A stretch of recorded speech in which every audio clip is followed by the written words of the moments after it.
under an oppressive, gloomy atmosphere as if being swallowed by darkness. The light gradually faded, leaving only the sound of heavy, ragged breathing echoing in the air. A twisted smile appeared on the warriors' faces.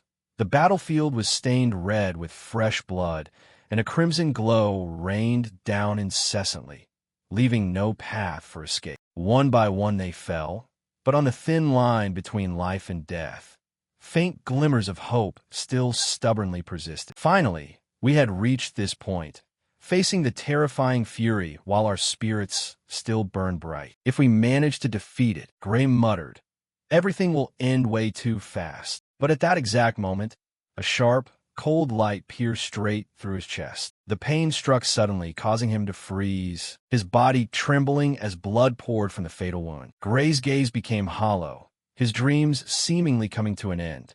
His body lost its center of gravity, his legs buckled, and he collapsed in helplessness.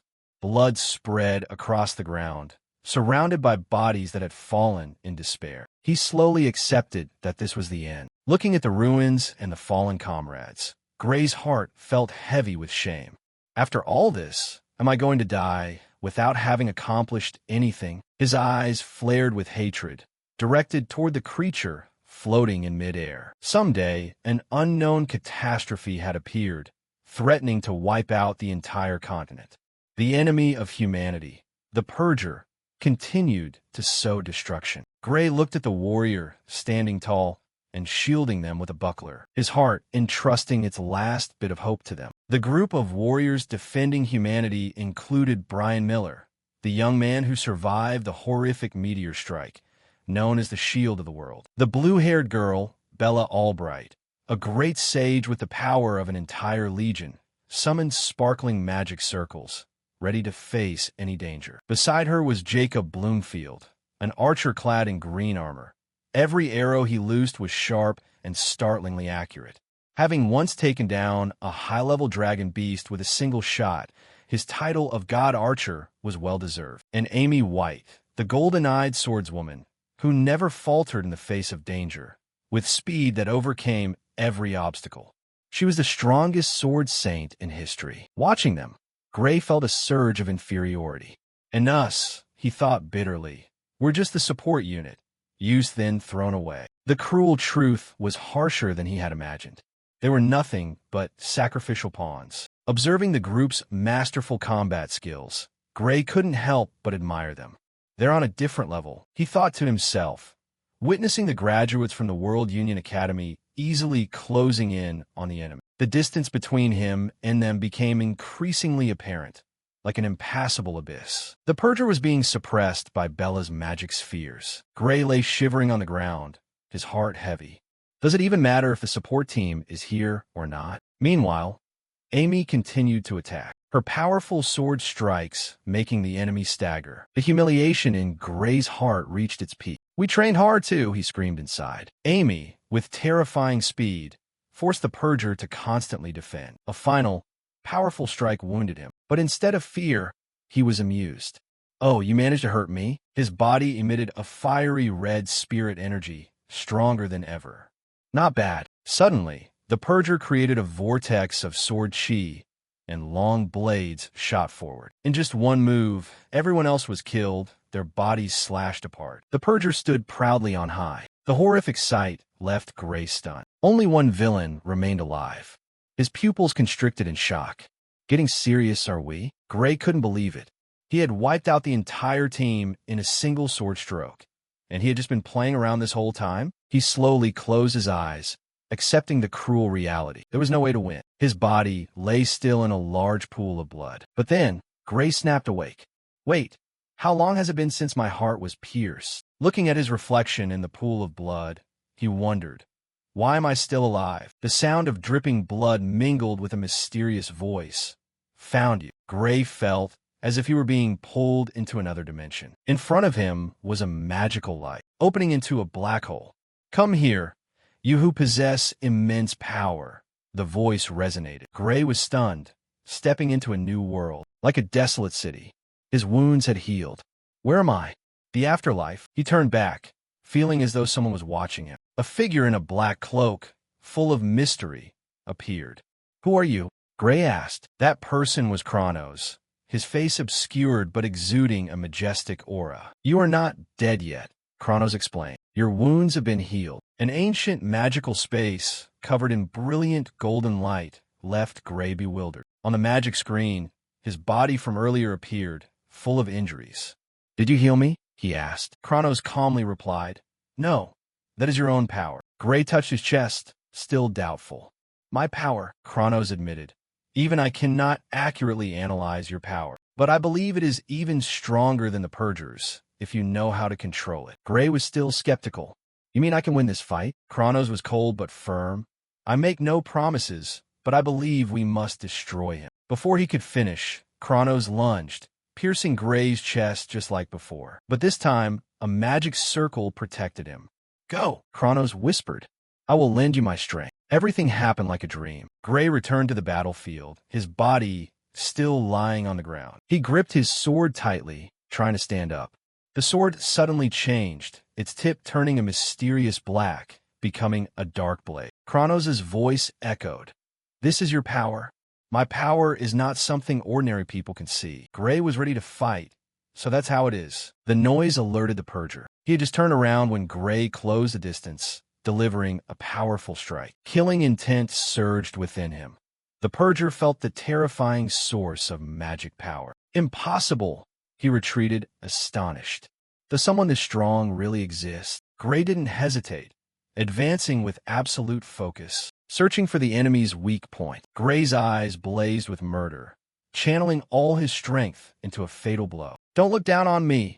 The Purger counterattacked. In a flash, Gray's body was slashed apart. He was horrified, watching his body shatter, blood spraying everywhere. The Purger was smug, commendable. "You forced me to use my full power." But from behind, Gray's glowing red eyes flared as if to incinerate everything. The Purger's body felt crushed by an invisible force. Gray, enveloped in dark magic, stood tall in midair, holding the black sword. The black smoke from the blade melded with his body. The Purger panicked.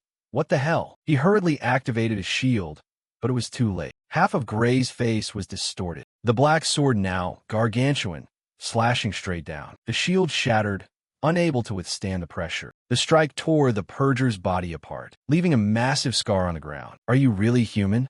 The Purger screamed in despair. Gray, voice full of rage, replied, "That should be my question." Before the murderer, he stood tall, like a symbol of survival and vengeance. Suddenly, a manic laugh rang out, and Gray quickly stepped back, holding his stance. Despite being slashed with a deep wound, the Purger stubbornly clung to life. He spoke, his voice hoarse but filled with astonishment. "You're still alive? Truly, your power is not to be underestimated." His breath was heavy, erratic with blood flowing freely. He pressed his face close to Gray's, his eyes flashing with cold, threatening glints. "Well, I'll crush you over and over again until you die.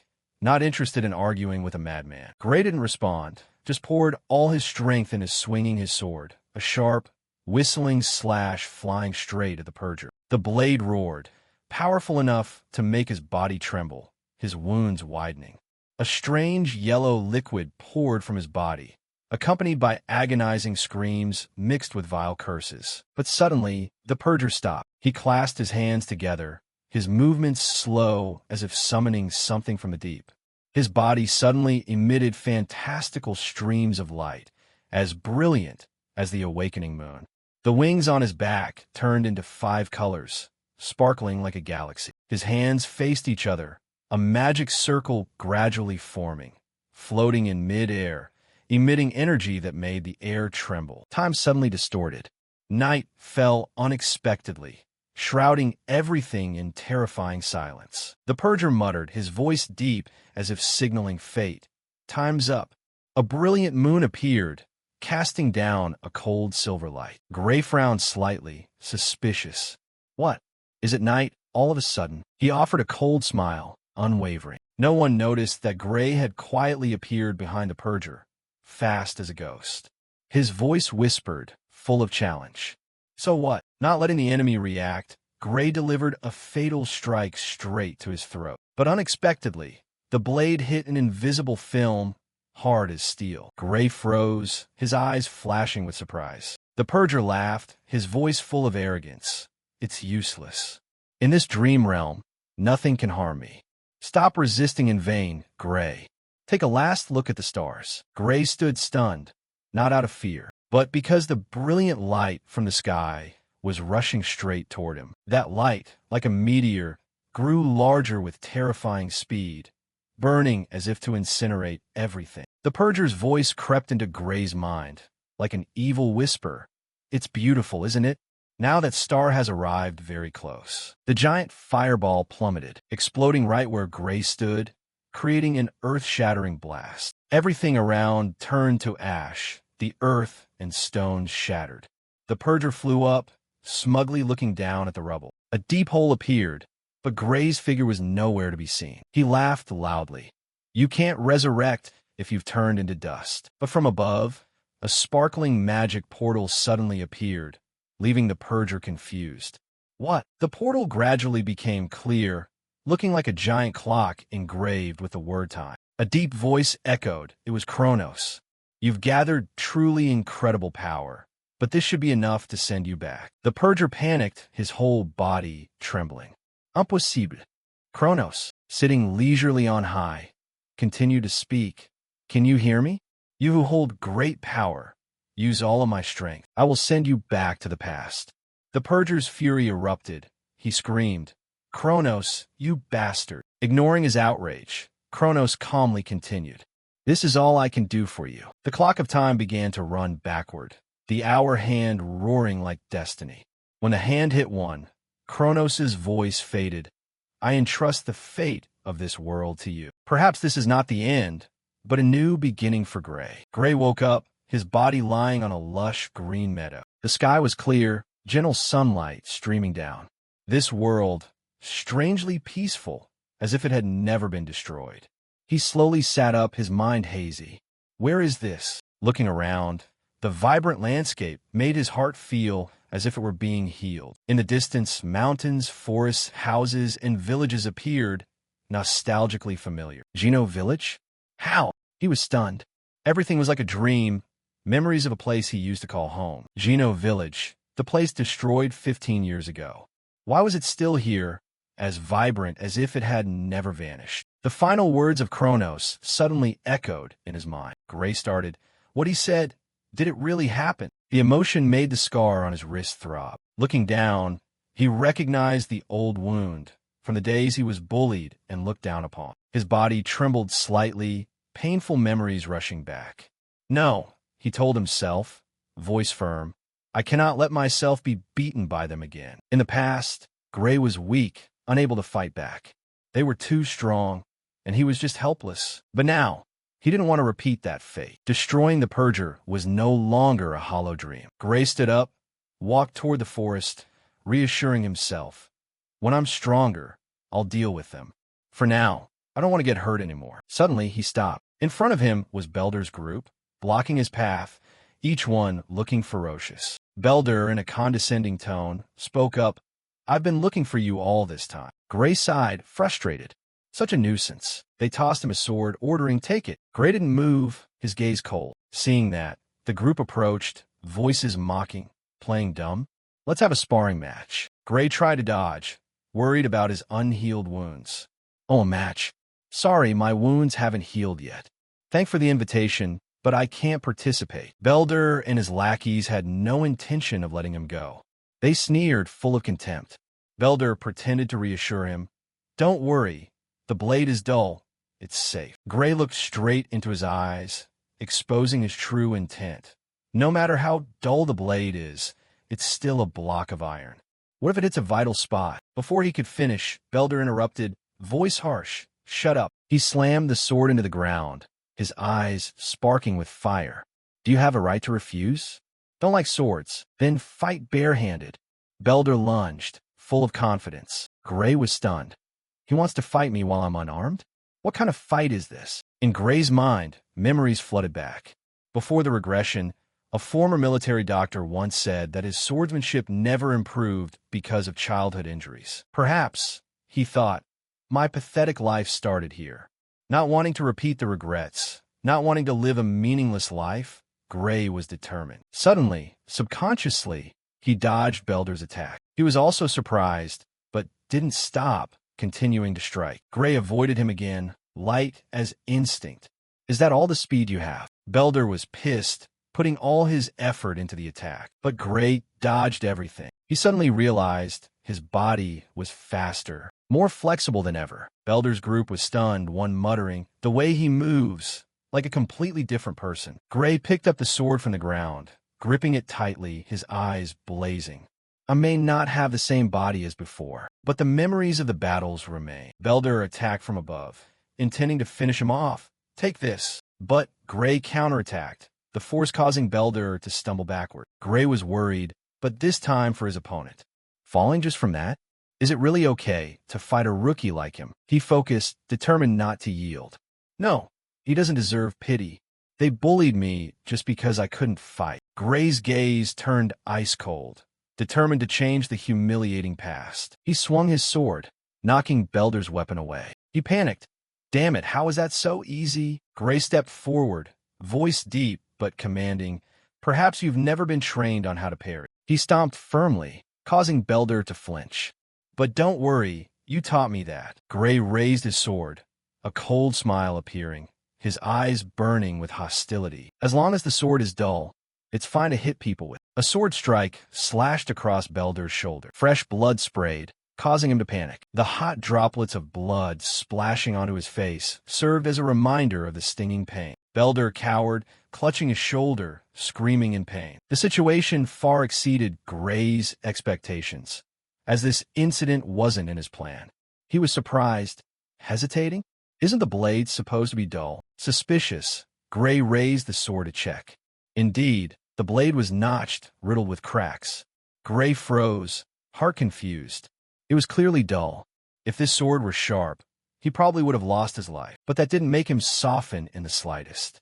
Gray's gaze turned ice cold, without a shred of mercy. He swung his sword, slamming it hard across Belder's face. The force of the blow caused his nose to bleed, his teeth to shatter, and his entire body to be thrown backward, rolling on the ground. Gray felt nothing, just coldly thinking to himself, "I'll just keep this dull sword then." He stepped closer, completely overwhelming Belder as he crawled on the ground. Gray mocked, voice deep but sharp, "What's wrong?" Screaming so loudly. Belder shivered, tears welling up, but Gray didn't stop criticizing. "Where's the one who said a dull sword would be safe?" His face relaxed, a faint smile appearing, but his eyes burned with undisguised rage. "It's you, isn't it?" Gray growled. Belder was terrified, unable to utter a single word. Just when he thought he had repented, Belder suddenly turned to his gang and shouted, "What are you guys standing there for? Attack him!" The fat boy, having witnessed the recent fight, was visibly hesitant, muttering, "He's too strong." But the mushroom-cut boy remained aggressive, looking down on everyone, and screamed, "Charge! Catch him from behind!" The whole group lunged at him simultaneously, each from a different direction, surrounding Gray. He stood tall, his gaze cold and devoid of fear. "What's this? You want to go another round?" The group attacked frantically, but Gray stood motionless, not wavering in the slightest. He muttered, his voice as deep as fate, "I was planning to let it slide, but now..." Nothing remained but the sound of painful moaning. One by one, their faces bruised and battered, they rolled on the ground. Looking at Belder and his lackeys kneeling, Gray suddenly remembered the dark days of his past. Back then, he used to tremble before them. He spoke up, his voice sharp. "You guys are from the Seria fencing dojo, right?" Belder didn't dare look him in the eye, but still nodded in admission. The fat boy muttered, "We thought we were strong enough, so we haven't been there lately." Gray sighed, helpless at their childish thinking. Strong enough, really? He shook his head, telling himself not to expect too much from the dojo, yet it still had its value. Resting his sword on his shoulder, Gray ordered, "Recommend me to the dojo. That place only accepts people by recommendation, right?" Belder felt a pang of guilt, his eyes filled with humiliation. Can you ask someone else? If I tell the master that I lost, I can't imagine what she'll say." Gray slashed into the air, the sword tearing through the wind, startling Belder. "So, Shall we continue what we left unfinished? Belder's face darkened, as scared as if being chased by a ghost. He abandoned his gang and ran for his life, shouting back, "I'll recommend you. The dojo is this way." The group accompanying him were stunned. "What? Belder, don't leave us behind." A while later, Belder and his gang led Gray to a bustling town. Gray was curious. "Why do you want to go to the dojo?" He replied indifferently, "This dojo has a recommendation quota for the academy, right?" Belder, who had missed classes for many days, only knew vaguely, "I have heard of that." Gray nodded. "That's why I want to go." The long-haired boy chimed in, "I think you're strong enough without the academy." Gray was strict with himself, refusing to let the compliment sway him. If I were truly strong enough, how great would that be? Memories of the battle with the Purger flooded back, leaving him deep in thought. Even the strongest team in the world couldn't touch him. Although he had used all his power, Gray still couldn't deal any damage. The image of the Purger enhancing his power drove him. How much stronger do I need to be to defeat him? Belder signaled, "We're here." The only reason Gray came to the dojo was to become stronger. For a moment, he felt dark power, even if only for a second. He recalled the days of training with the Sword Saint, those moments of absolute focus on swordsmanship. If I had spent more time training under the same conditions as the Sword Saint, the outcome of the battle might have been different. Gray suddenly realized his mission upon returning to the past. "This must be why Kronos brought me here." A woman's voice rang out, pulling Gray back to reality. "So, in summary, what is it you want to tell me?" Belder's group was kneeling on the floor, repentant. The woman in front of them, surely their master, questioned, "You used the tactics I taught you to bully a commoner and ended up getting beaten to a pulp?" That was Saria, the instructor of the Saria fencing dojo, a young woman with platinum hair covering one eye, her sharp gaze full of authority. Belder tried to justify, "It's not like that. We just wanted to have a sparring match." Saria exploded in anger, waving her hand and sending Belder flying. The rest of the group trembled. She taught them strictly. "Who gave you permission to make excuses? If you consider beating a defenseless person a sparring match, then just now was also just a sparring match, right?" Her wooden sword pointed straight at Belder's eyes, her gaze full of uncompromising disappointment. "Go and never come back. From now on, no one is to call themselves a student of this dojo." Belder's group slunk away, supporting each other in humiliation. Saria turned to Gray, kneeling on one knee, and said sincerely, "Sorry about that. It seems my former students have caused you trouble." Gray waved his hand, "Don't worry about it." Saria thanked him for his kindness, then went straight to the point. "I heard earlier that you wanted to be recommended to the academy?" Gray nodded. She pulled a wooden sword from the rack to apologize for the trouble Belder and those guys caused. "I need to verify your ability before I write the recommendation letter." She handed the wooden sword to Gray. He took it and nodded, "Understood." The two stepped into the match. Saria yielded. "You attack first. Start whenever you're ready." Gray didn't hesitate. "Here I come." He lunged forward, using shocking speed. Saria defended skillfully, her eyes not leaving his sword strikes. She thought to herself, "His swordsmanship is very practical, as if he's been through countless battles. At this age, it's astonishing." Gray lowered his stance, attacking from the side. Saria acknowledged, "Belder and that bunch aren't on his level." Gray's movements were sharp, without a single wasted motion, appearing self-taught yet bearing the marks of advanced swordsmanship. Saria was curious. Has someone already taught him? But his sword path is still rough. He is an unpolished diamond. Saria started to fight seriously. It's a shame to end it early, but it's time to bring down the curtain. She accelerated, but Gray was not inferior at all. With sharp senses, he dodged the blow, and even kept up with her movements. Saria was secretly amazed. Strange. Why isn't he wavering? How can he keep up with me? Her body gradually grew tired, but Gray remained steady. She hesitated. "I only meant to test his ability. Why am I going all out now?" Gray swung his sword hard, aiming straight at her, forcing Saria to retreat and quickly enter a defensive stance. She was startled. "It's just a slash, but why do I have such a bad feeling?" The floor cracked under the force of the sword. Saria was both amazed and intrigued, declaring, Let's end it here. But that confidence quickly vanished when she was shocked to realize her wooden sword had been slashed in two by Gray. Surprised by the unexpected situation, Saria couldn't react in time, only able to stammer. Her wooden sword rolled on the cold floor, shattered as proof of her opponent's terrifying power. Looking at the scene before him, Gray thought to himself, this feeling, it's exactly the same as back then. So I really do possess that power. Suddenly, an intense, sharp pain struck him, so powerful it made him buckle, emitting a loud cry. Seeing Gray acting abnormally, Saria asked worriedly, "What is it? Are you okay?" Gray gritted his teeth, his face twisted in pain, secretly guessing his body couldn't withstand that terrible power. Immediately, Gray tried to calm himself, trembling as he stood up. He hesitated, his voice weak. "I'm fine." Sweat beaded on his forehead, his mind lamenting, "I can barely stand. I shouldn't abuse this power." Looking at Saria in front of him, he hesitated. Should I tell her about this? Sensing Gray's strange gaze, Saria frowned, confused. After adjusting his state, Gray quickly dismissed his initial thought. No, better not. Even if I told her, it would be hard for her to believe. Furthermore, this is something I can't even control. Seeing the tense situation, Gray scratched his head, explaining to Saria in confusion, "I just got a little distracted." Hearing Gray, Saria fell silent, her eyes seemingly unable to believe what she had just witnessed.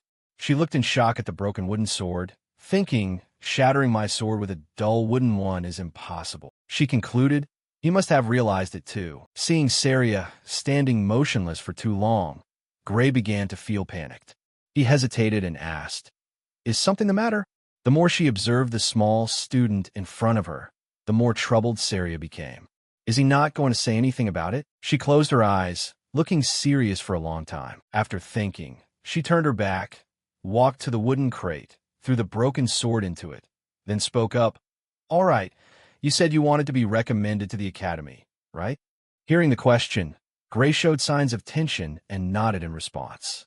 "Yes, I heard you could do that." As soon as the words left his mouth, Saria asserted firmly, "Yes, of course I can recommend you to the most prestigious academy in the kingdom, the Royal Fencing Academy." She stopped, hesitated, then added, "But I advise you not to go there." Saria's face darkened, her voice lowering as she emphasized, "You don't fit in there." The words felt like dragging Gray's mood into a dark abyss. He gripped the wooden sword tightly, his mind filled with self-pitying thoughts.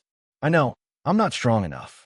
After all, I can't do anything." As if understanding his thoughts, Saria spoke up, breaking his disappointment. "The place you should go to is the World Union Academy." Her firm words left Gray stunned, his pupils contracting in surprise. She continued, her voice full of conviction. "The place you need to go is not the kingdom's most prestigious academy, but the world's most prestigious academy." The statement startled Gray, his heart pounding. The World Union Academy? Isn't that where the Sword Saint and the others came from? Excited, he asked aloud, "Can someone like me be accepted there?" Saria shook her head, looking helpless. "No, impossible," she explained. "You must have realized it yourself. Your current body is not fit to be a fencer." Saria was grave, her gaze as if evaluating. If it were the Royal Academy, you could get by with skills.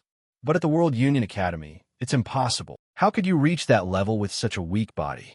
Unable to refute her blunt words, Gray stammered, "I guess so." His gaze reflected disappointment, heavy thoughts rising.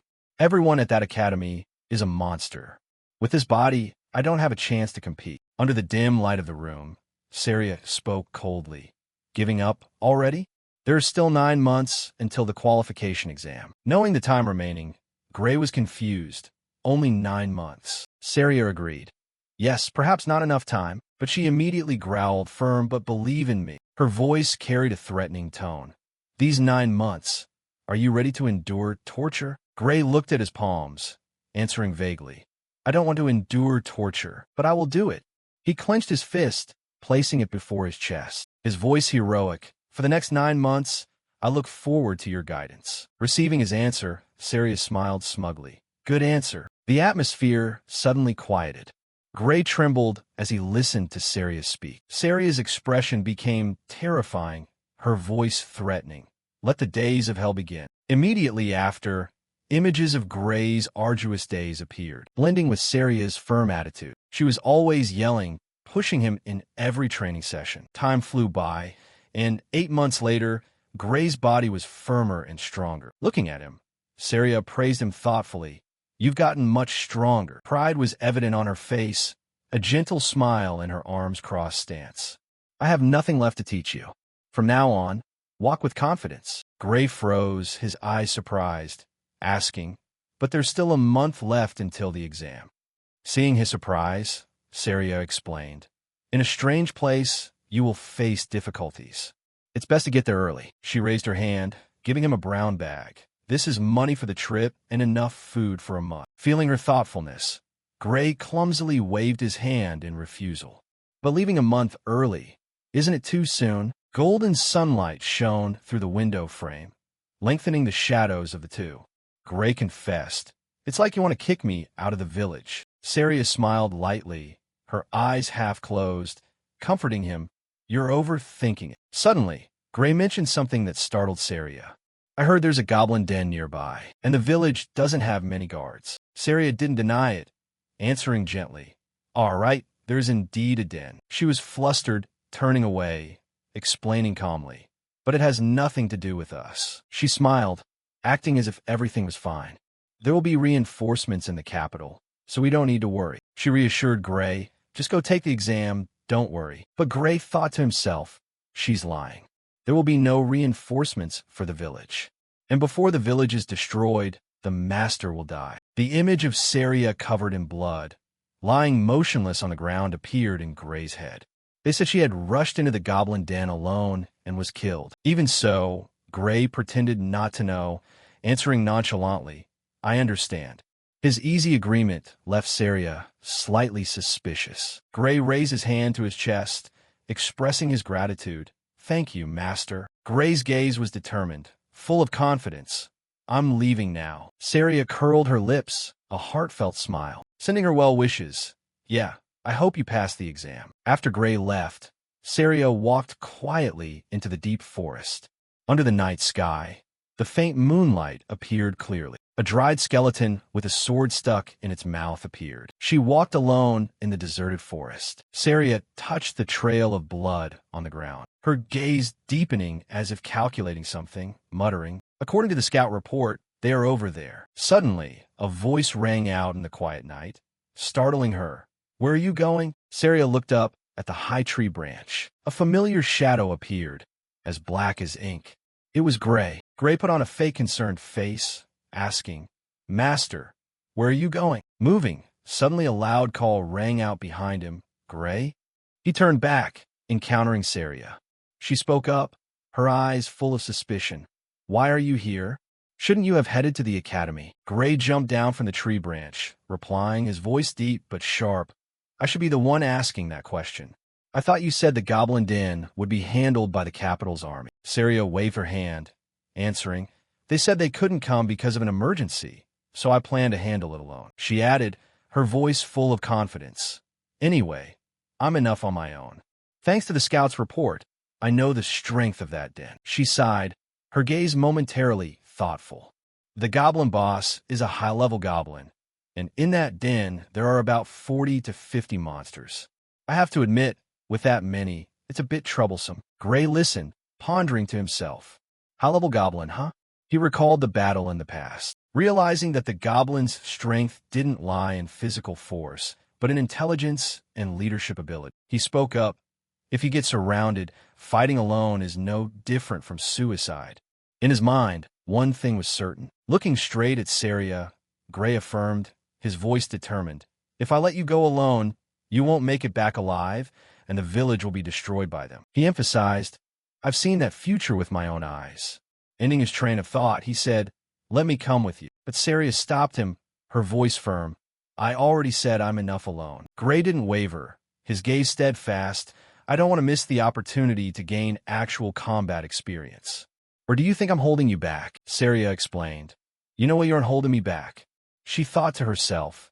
He was even stronger than me in the sparring match. She turned, her voice soft but serious. but who knows what actual combat will be like, especially when a monster den appears this suddenly. She affirmed firmly, with something this dangerous, it's best you wait until you have more combat experience. But Gray remained determined, his voice sharp and cold. So you really want to go alone? If that's the case, I have an idea. Saria frowned. What idea? Gray stepped closer, declaring, I will fight you and quickly defeat you. Then he said forcefully, and then I'll handle the goblins myself. The space fell into silence. Gray was quiet, his sword pointing straight at her. Saria didn't answer either. She stood still, only smiling lightly. Fine, I give up, she instructed, her gaze solemn. But you must promise me one thing. No matter what happens, you must return safe. Gray lowered his sword and nodded. Agreed, I was planning on it anyway. Having said that, the two proceeded deep into the forest. Same goes for you, Master, don't die. Gray added, his voice half joking, half serious. The scene switched to the goblin den. The two chatted as they walked. The terrain was rugged, leaving no escape route. Gray assessed. They are quite confident, daring to build a den in a place like this. He observed, we can't escape either. This time, the monsters are very smart. We have to be careful, Gray reminded. Saria nodded, I know. Her gaze turned cold. The two scouted the situation, seeing no goblin boss. Probably in the tent, Gray whispered. Saria nodded. Hope we can take down a few before the goblin boss appears. She lowered her voice. Gray, take them down one by one in that direction. Looking at the camp dense with goblins, they discussed tactics. Saria said, I'll take this side. The goblins looked hideous, growling menacingly. Gray replied, Understood. Saria signaled, Good. Let's go. A goblin sniffed something and turned around. Saria lunged, swinging her sword in a decisive slash. The monster's head rolled on the ground. The goblins behind roared in anger. They exchanged words in a chattering language. Immediately after, the whole crowd of goblins was in a frenzy, gathering and charging. On this side, Gray was just as valiant. He swung his sword lightly, slashing a sharp line, leaving the goblins no time to react. Blood splattered everywhere, a chaotic scene. Saria didn't lose out either, fighting against the dense crowd of goblins. Gray lunged, one sword stroke neatly slashing through several goblins. The two stopped, surrounded by piles of monster carcasses. Saria praised, Not bad. Is this really your first time? Gray reminded her, Master, be careful. We've only just begun. He was confused. Strange, they are too weak. If so, the master could handle them completely. Suddenly, a thought struck him. He cast his eyes toward the tent in the distance. A pair of glowing red eyes was watching, horrific enough to make one's skin crawl. Gray shuddered, catching the scent of danger, and shouted, Saria, we have to go. Run. She looked surprised. Why? Gray started to lose his composure. Just run. Saria was stunned but obeyed. All right, she replied, and the two of them sprinted for their lives. Behind them, an orc was in hot pursuit. Gray's eyes widened as he realized the orc looked unusually powerful. Every step it took made the ground shake. He wore a twisted, eerie smile under the moonlight. But Gray suddenly screamed, No, that's not an orc boss. A hideous maw gaped open. Behind it, a horde of orcs came swarming in, showing off their strength and snarling in chaos. Saria panicked. What is this? An entity stronger than a high-level orc. Gray stated firmly, an orc warlord. That is the real orc boss. A colossal monster wielding an axe led the orc horde. Saria regained her senses. An orc warlord? We can't handle a monster like that. Saria panicked and shouted at the high-level orc in front of her. Kill this one, and let's get out of here. She swung her sword, slashing its arm. It raised its weapon to block. Her gaze became fiercer than ever. Saria unleashed a flurry of attacks. Fortunately, she managed to land a hit on its shoulder. Blood gushed out, but she was stunned as the wound began to heal. Saria was confused. It's healing itself? Gray rushed over. It's useless, he explained. The roar of the orc warlord boosts the strength and recovery of its allies. That's why they're abnormally strong. He emphasized, we can't take any of them down. He swung his sword. The monster bled and roared in agony. Gray suddenly had an idea. Master, leave the orc behind to me. You don't need to kill it. Just buy me some time. Saria turned. What are you going to do? Gray said coldly.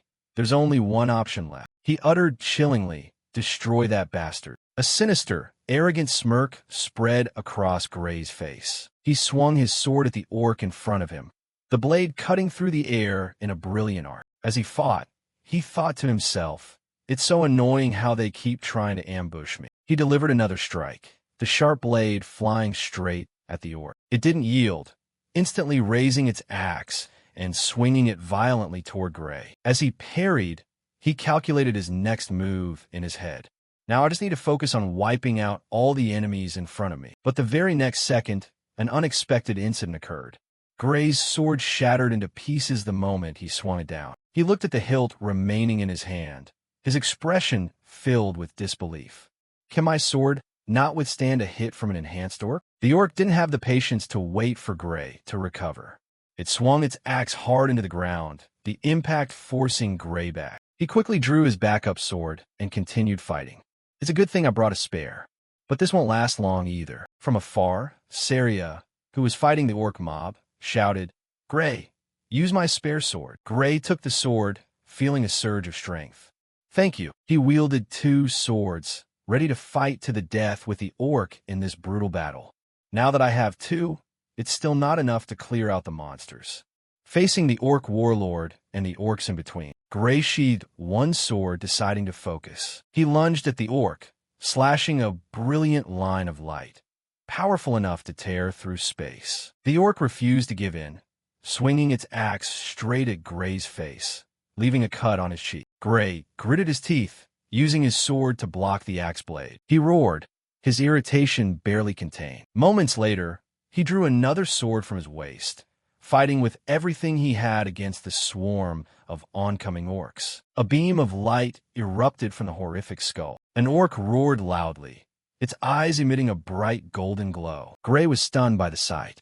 What? Is it even buffing its allies now? After being empowered, the orc continued to swing its axe at Gray. He could only struggle to withstand that terrifying strength. "Did you see through my plan?" the lead orc roared. Immediately, dozens of orcs charged at Gray. He sighed to himself. Your intelligence really isn't half bad. Gray's sword clashed with the sharp axe blade, sending sparks flying everywhere. After a period of fierce parrying, Gray broke free from the axe. He stepped back, gained momentum, and shouted, "Bring it on!" He lunged forward, moving through the orc mob like a whirlwind, leaving them no time to react. Gray swung his sword, tried to take down as many as possible. I don't have time to deal with them one by one. Suddenly, an orc grabbed hold of Gray, and another rushed over, swinging its axe to finish him off. But it lunged straight into Gray's sword and died on the spot. Gray suddenly realized their intent. They were intentionally trying to break my sword by throwing themselves at me. Gray looked up. A dark shadow obscured the dim light on his face. The savage orc swung its powerful fist. Gray managed to block it with his sword, but the force of the blow sent him flying, kicking up a cloud of dust. He coughed up blood, his face covered in wounds. Gray struggled to sit up among the shattered rocks, groaning in pain. He looked at the last sword in his hand. Now, only this one remains. He stood up, facing the orc horde and the warlord. With only one sword, I have to take on the whole pack. Gray lowered his head, recalling the experiences from before his regression. I know I can't win, he admitted helplessly. Even so, Gray gripped the last sword tight. He turned towards Saria and shouted, "Master, run." While they're focused on me, run. Saria just smirked, clutching her sword, and replied, "Sorry, but I can't do that." Gray dodged the orc's attacks, still trying to persuade her. "Do you intend to die for nothing?" "Master, I'll follow behind you.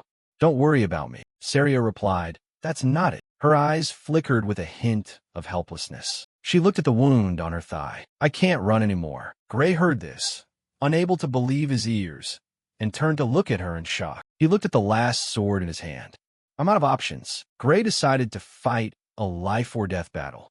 I regressed to destroy the purger. He swung his battered sword, hoping to put up some kind of fight. But in front of him, the sword shattered into shards, falling to the ground. Is it all over now, in a place like this? Gray stood there, weaponless. Despite being surrounded by orcs, he refused to give up. Tightening his grip on the hilt, he told himself, "No, it's not over yet." He recalled the moment he was cornered in the past. If I can unlock that power, even against a whole pack, I can still... The sword shattered into many large pieces. Gray told himself, Remember it, that feeling back then. He held up the remaining short piece of the blade, closed his eyes, and focused on his power. Suddenly, a surge of crimson energy erupted. Gray gently slashed across the necks of all the orcs. The sword in his hand transformed into a stream of thick black mist. Saria witnessed it, utterly astonished. Gray stood there, his face covered in blood, but he smiled to reassure her. It's okay now. He swung his blade repeatedly, causing the orcs to fall in rows. Even the strongest orc was sliced in two. The orc chieftain couldn't believe his eyes. Saria was the same, not expecting her student to awaken such terrifying power. On her side, she blocked the orc's axe blade with just one hand. She calmly provoked it too light. Saria's eyes flashed. You've given me a hard time. She gave a light flick of her hand, and the orc fell backward. Saria thought to herself, without the warlord to buff your strength, you guys are nothing. It was well past midnight when the two finally defeated all the orcs. Gray spoke, his voice low but emotional. Somehow we did it. He held the broken sword in front of him, feeling guilty. I'm sorry, I broke your sword. Saria replied calmly. Don't worry, you saved my life. She reached out to take back the broken sword. Gray, still trembling from the previous attack, couldn't even finish his sentence before suddenly collapsing. Lying motionless on the ground, Saria panicked, ran over, and shouted, Gray! Gray slowly woke up, his mind hazy. Where am I? He looked around, seeing only a thick, black expanse of water covering everything. In front of him, a floating door, emitting a mysterious black smoke. Gray realized, this is that power. The door kept spewing out currents of black energy. If I open it, will I receive that power? He pondered, taking steps closer. But as soon as he touched it, an invisible force held him fast, making his body stiffen. Gray immediately stepped back, staying away from the door. He clutched his chest, trying to breathe, his heart pounding. I don't know why, but if I open this door now, I will die. A tear rolled down his cheek. A notification appeared in his mind. Wise decision. Gray seemed to wake up, his eyes wide open, his mind returning to reality. He gasped for air, realizing he was lying on a small bed. Saria stood by, calling softly, Gray, you're awake. He asked in a weak voice, Where am I? Saria replied, The village infirmary. You've been unconscious for 5 days. I was afraid you wouldn't wake up again, she said, her voice full of worry. Gray brought his hand to his forehead, slowly accepting the reality. So, I've been asleep for 5 days. I pushed myself too hard. It must have affected my body. Saria shook her head. I don't think push yourself too hard is enough to describe what you did. Gray sat up. Saria asked kindly, putting that aside, how's your body? Can you get up? Gray checked himself, then noticed something unusual. I can't channel any strength into my right arm. I can move it if I try hard enough, but will I still be able to wield a sword? He looked at his bandaged arm, noticing strange black marks. Moreover, this birthmark, Gray muttered. Saria noticed he had trouble moving his arm. It's not moving well, is it? Gray thought to himself, doesn't she see the birthmark? He replied, It's hard for my dominant arm to exert strength. Saria nodded, as if expecting it. Just as I thought, it won't heal anytime soon. I mean, all the bones in your right arm were shattered, she added. Gray felt all over his body, surprised. My bones were shattered? But strangely, he didn't feel any pain. Saria pointed to a potion bottle on the table. We used magic medicine to treat you. Gray looked at the potion, stunned. Magic medicine? Isn't that very expensive? Saria sat down on the bed opposite, reassuring him. Don't worry. The village chief gave it to us. Gray was surprised. The chief? Why would he give it to someone like me? Saria replied nonchalantly. What are you saying? Gray, you're the hero of this village. Gray still didn't quite understand. He froze. Suddenly, a silver-haired man pushed the door open and walked in, shouting Gray. He was confused, gripping the medicine bottle. Thank you for the magic potion, Chief. He interrupted. We should be the ones thanking you. We're talking about an orc warlord. That's a monster that couldn't be harmed, even when forces from surrounding towns gathered. The chief continued, rushing to the bed and grasping Gray's hand tightly. If you hadn't killed it, the village would have been destroyed. He squeezed Gray's hand with both of his eyes welling up.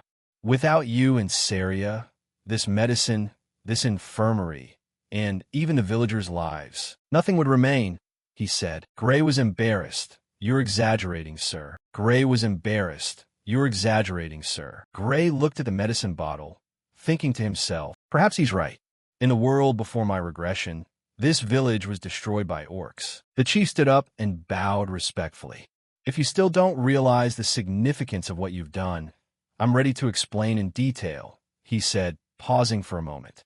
I heard you're going to participate in the entrance exam for the World Union Academy, right? Gray nodded, confirming the question. Yes. He suddenly clutched his chin, lost in thought. I want to kill the orc a week before the exam.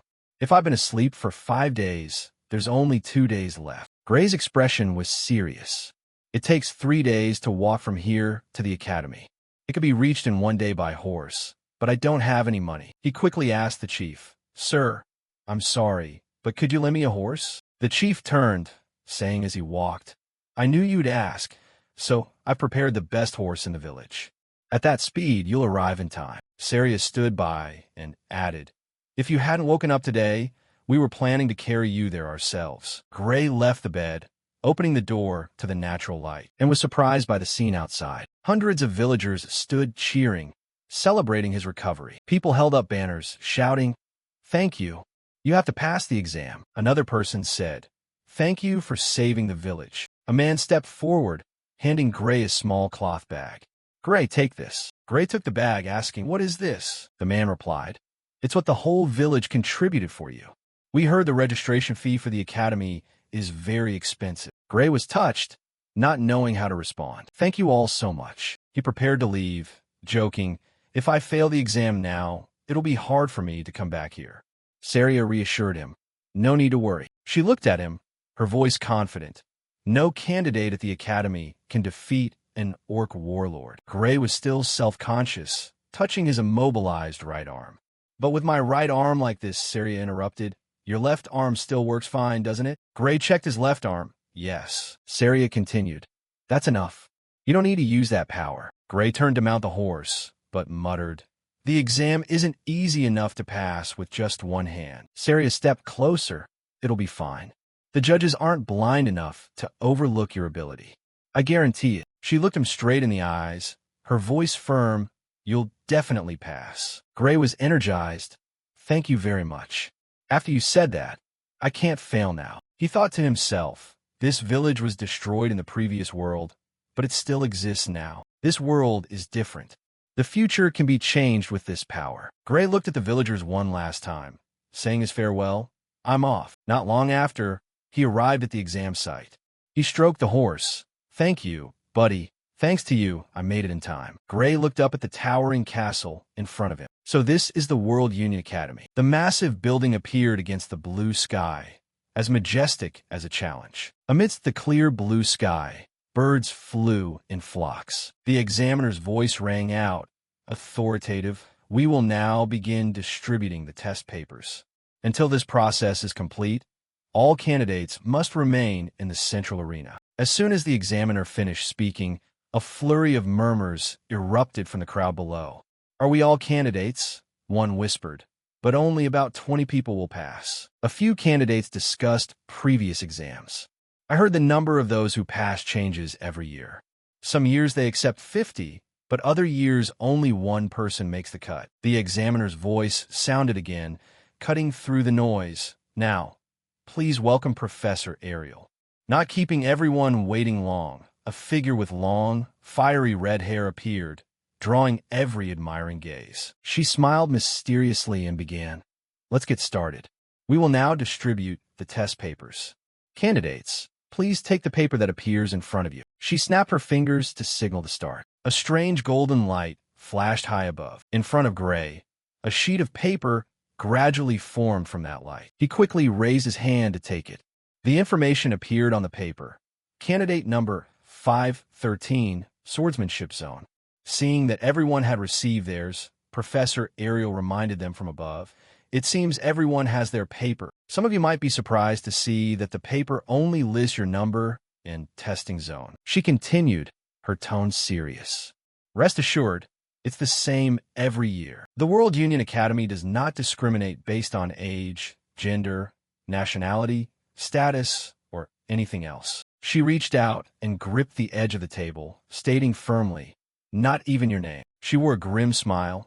It doesn't matter to us either. The entrance to the academy appeared majestically in the middle of the road, blending with Ariel's voice. Only those who pass the exam and earn the right to cross the bridge will be asked their names. You can even use a fake name if you want, she added. Gray looked at his exam paper, disgruntledly thinking, I left my sword at the inn, yet it assigned me to the swordsmanship zone. What kind of system is this? As if reading everyone's thoughts, Ariel arrogantly spoke up. I designated the testing zones based on a look at you all. Her voice was cold, carrying a threatening undertone. If I'm wrong, please raise your hand. Hearing the declaration, the crowd was confused and retorted. She chose the zones just by looking? She must be joking, right? There's no way she can do that with this many people. Must be a joke, right? There's no way she can do that with this many people. A few concluded, they must have checked us beforehand. Or perhaps she uses mind-reading magic, another whispered. Seeing no one raise their hand, Ariel looked satisfied. It seems no one is in the wrong zone. She continued, waiting time is over. Next, I will announce the exam schedule. Please check your tickets. Gray immediately checked the paper. A line of black text appeared. Candidate number 513, Swordsmanship Zone, Day 1, 11 a.m. He panicked, silently lamenting, damn it. I test on the very first day. I hope to have more time for my arm to heal. After a moment of silence, Ariel wore a terrifying expression and seriously warned, this is a one-time practical exam. If you are late, you will be automatically disqualified. Be sure to arrive on time. We do not accept requests to change the schedule. Gray hugged his right arm tightly, worried, I still can't channel strength into my dominant arm. Please heal by tomorrow, even just a little. In the blink of an eye, the exam day had arrived. At the test site, Gray looked at his injured arm, terrified. It hasn't healed at all. I guess I have to take the test like this. Suddenly, the examiner's voice rang out, pulling Gray from his thoughts. Next candidate, please wait at the arena entrance. Gray took a deep breath, comforting himself. All right, I shouldn't be pessimistic right now. He gripped his right hand, thinking my left hand still works normally, and my right hand could still move a little. Regaining his composure, Gray thought about how to pass the exam. I need to use the time to observe the examiner's movements and find an opening. Before his eyes, a sword fight between an examiner and a candidate unfolded. The examiner spoke up. You can make the first move. The candidate replied immediately. All right. Without hesitation, the candidate grabbed his sword, shouted, and lunged at the examiner. He swung his sword, slamming it hard onto the wooden floor, creating a loud noise and a thick cloud of white smoke. When the smoke cleared, the examiner stood motionless, completely unscathed. The candidate shouted, damn, I'm not done yet. He put all his strength into it, swinging his sword at the examiner. But the examiner easily parried, leaving the candidate panicked. No way. In a flash, his sword was knocked away. Both he and his sword flew far back, slamming hard onto the wooden floor, creating a loud boom. The candidate clutched his arm, deathly pale, unable to stand up. The examiner's voice sounded cold. Your exam is over. Retrieve your weapon and leave the site. The candidate muttered, understood, his face clearly showing disappointment. Witnessing that scene, Gray curled his lips slightly, but inside he was panicking. I'm done for. The examiner's voice urged. Next, number 513. Gray looked serious. Yes. He recalled internally, you told me to fight someone who just defeated a guy bigger than me. As if set on a loop, the examiner repeated, you can make the first move. Gray replied, okay. Standing on the arena floor, Gray trembled, comforting himself. Honestly, I don't see any chance, but I'll do whatever it takes. He lunged straight toward the examiner, shouting, here I come. As he ran, he remembered Serial's words, a sword isn't just swung by the arm. You channel strength from your entire body through your arm, carrying determination and faith. Gray decided to cling to hope from Serial. That's what you taught me, right, teacher? Even though his right arm was weak, he poured strength through his other muscles. In a flash, the sword was swung, but the slash missed the examiner. Internal conflict surged within him. But I can't fight like I normally do. If swinging a sword without arm strength were that easy, nobody would bother training their body. The image of the examiner appeared. He suddenly swung his sword at Gray. Observing the movement, Gray discovered his sword was a bit slow. Realizing the weakness, Gray blocked the strike. As he fought, he pondered, he has terrifying strength, but his speed and technique aren't equal to the teacher's. If I rely on her swordsmanship, I might be able to compensate for the difference. Gray continuously unleashed agile sword strikes, confirming his deduction. That's right, he's slower. The examiner became grim and flustered, remaining in a state of tension. Gray judged, he isn't as strong as I thought. An image of Serial smiling appeared, along with her words full of faith, you will definitely pass. The encouragement from Serial added more strength. With a burning heart, Gray gathered all his force, knocking the examiner's sword away. He thought to himself, I can actually do this. The duel between the two became intense, like a spectacular test of speed. The examiner's attacks remained steady and relentless. Gray raised his defense, but remained at a disadvantage even though he had grasped his opponent's weakness. Even though he had seen through his sword style, Gray gripped his sword tightly, preparing to counterattack. He didn't hesitate to attack the examiner's shoulder, but with seasoned experience, the man easily avoided it. Gray mused, not intending to give up. He thought to himself, the power gap is still too big. I can't break through a sword stance. It's not easy to win with just one arm. Gray attacked continuously, using his fastest speed. The examiner gradually revealed an opening. Gray seized the situation. His movements are clumsier.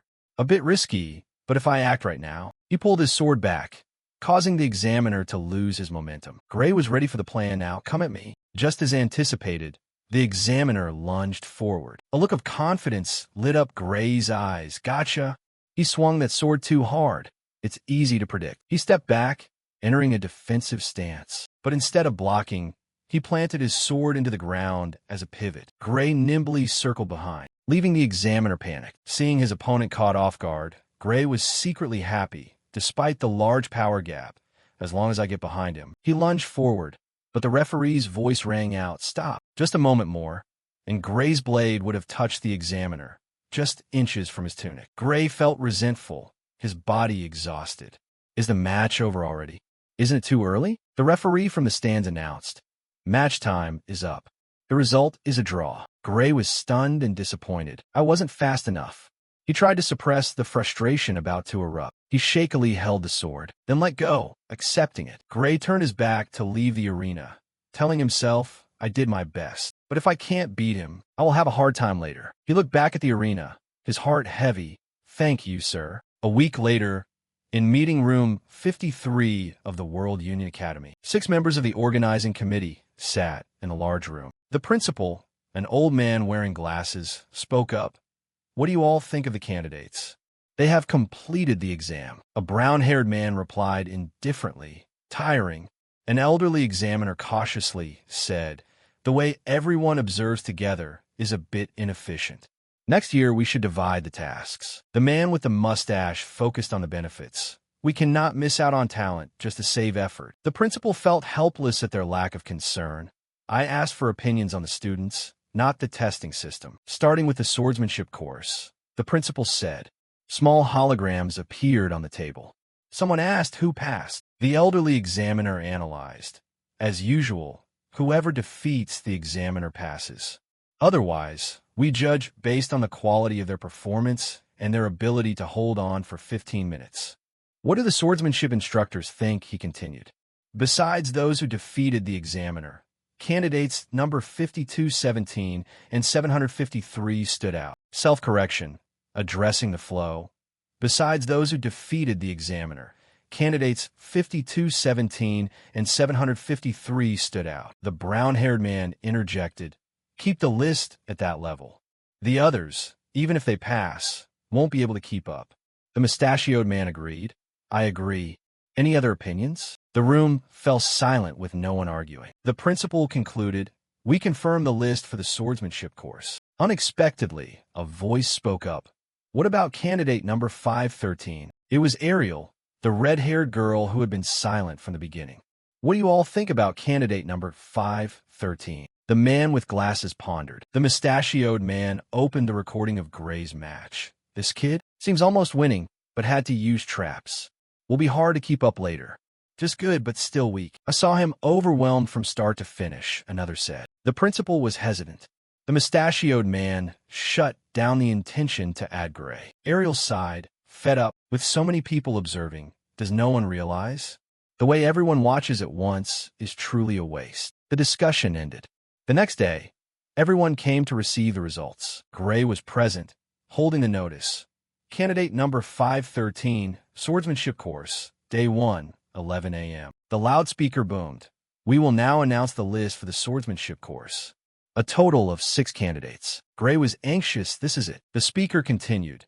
For those who passed, the paper will automatically burn. Candidates number 5, 217. Next is candidate number 432, 615, 753, 925. Gray was stunned, desperate, so I really failed. The speaker echoed. Those who passed, please cross the bridge and complete the enrollment procedures today. The atmosphere was chaotic, mixed with joy and sadness. Gray lowered his head, heart heavy. Suddenly, the speaker continued. Next is the announcement of the God I Special Quota, candidate number 513. Gray's paper burned with a blue flame. He became the center of attention. Looking at the fire, Gray was suspicious. Did I pass? The crowd murmured, mostly sarcastically. God I Special Quota? Choosing this way again. He skeptically asked himself, God I Special Quota? It's my first time hearing about it. The successful candidates mocked. Isn't that a backdoor entry? The academy is really going downhill. Gray was distracted. Backdoor? I don't know anyone. Could it be thanks to my teacher? But I didn't hear anything. An old man leaning on a cane walked over, rebuking, Hey, don't talk nonsense about the God I Special Quota. It's a prestigious category that has produced heroes for 100 years. They didn't care. Old men obsessed with the God Eye. Isn't that just a fancy old story? Another said, the ones who passed the God I recently all failed. Amy Whitebell, Jacob Blum. Gray remained silent, enduring the sarcasm. All failures, even the current candidates know, but the name Amy Whitebell and Jacob Blum sparked a glimmer of hope. They were once the main forces confronting the Lich King. Now my name is mentioned along with them. The gentle morning light covered the academy. Everything submerged in a quiet glow. The main building appeared majestic amidst thin mist, and the surrounding canal flowed peacefully. Crowds of people rushed in, and the PA system announced, the entrance ceremony will begin in 30 minutes.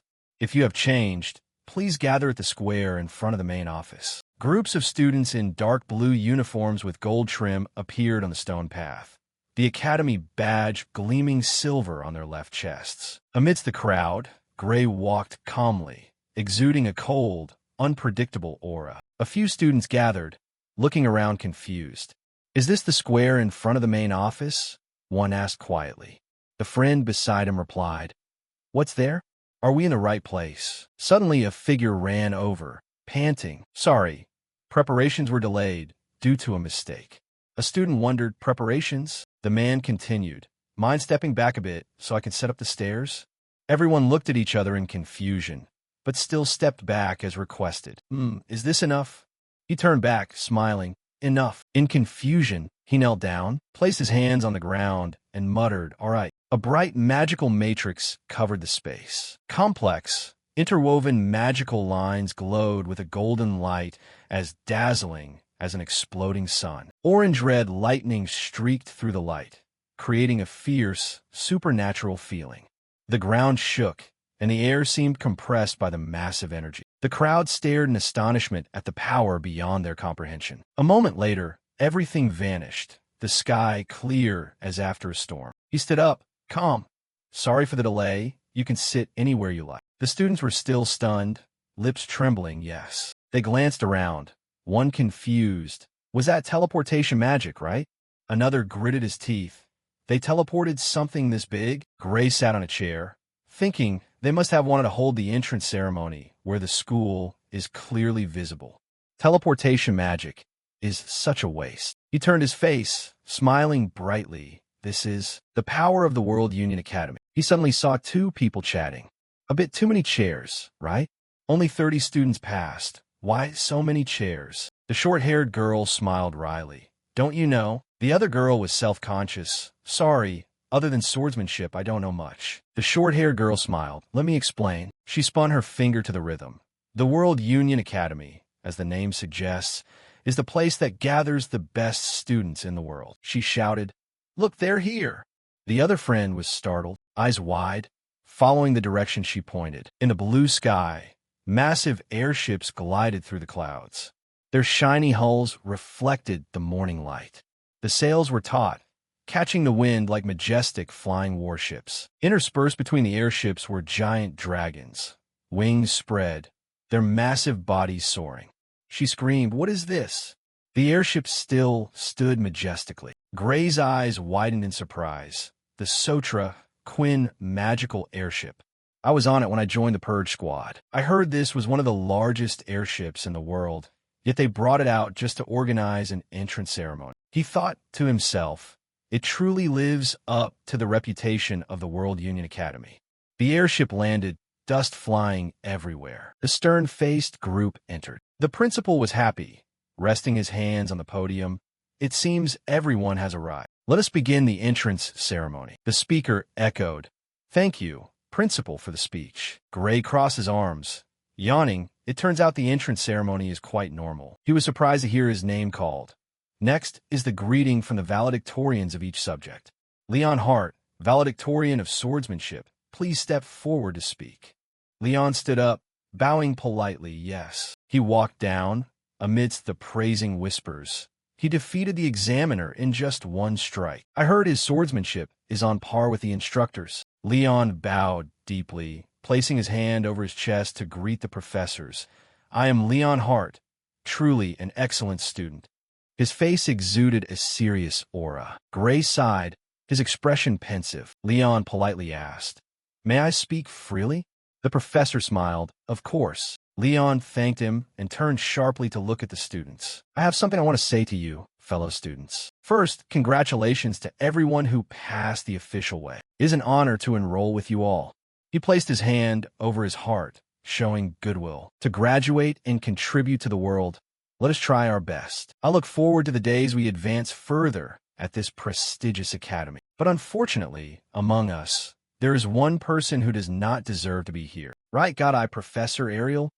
Ariel, who was closing her eyes, enjoying the atmosphere. I was startled when my name was called, but quickly regained my composure. Every student here passed a rigorous exam. Even if they aren't as strong as him, it wouldn't be right to just weed them out. Why are you asking me that? Leon's face hardened, his eyes filled with indignation.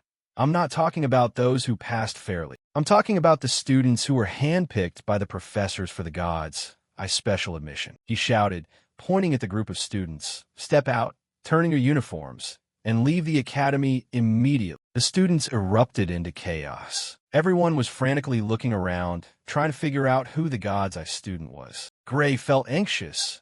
What's with all this tension? Luckily, he doesn't know my face.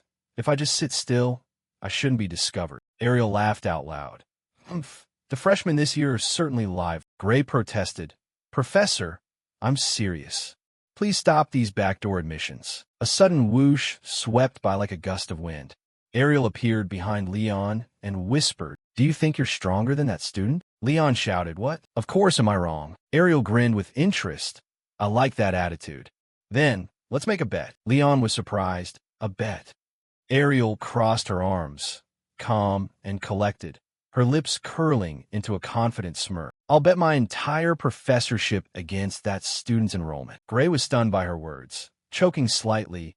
A bet. Leon didn't understand either, asking, Professor Ariel, are you planning on making me fight that special admission kid? Ariel, not even bothering to open her eyes, waved her hand. I wouldn't do something so crude. She adjusted her glasses, looking straight at Leon.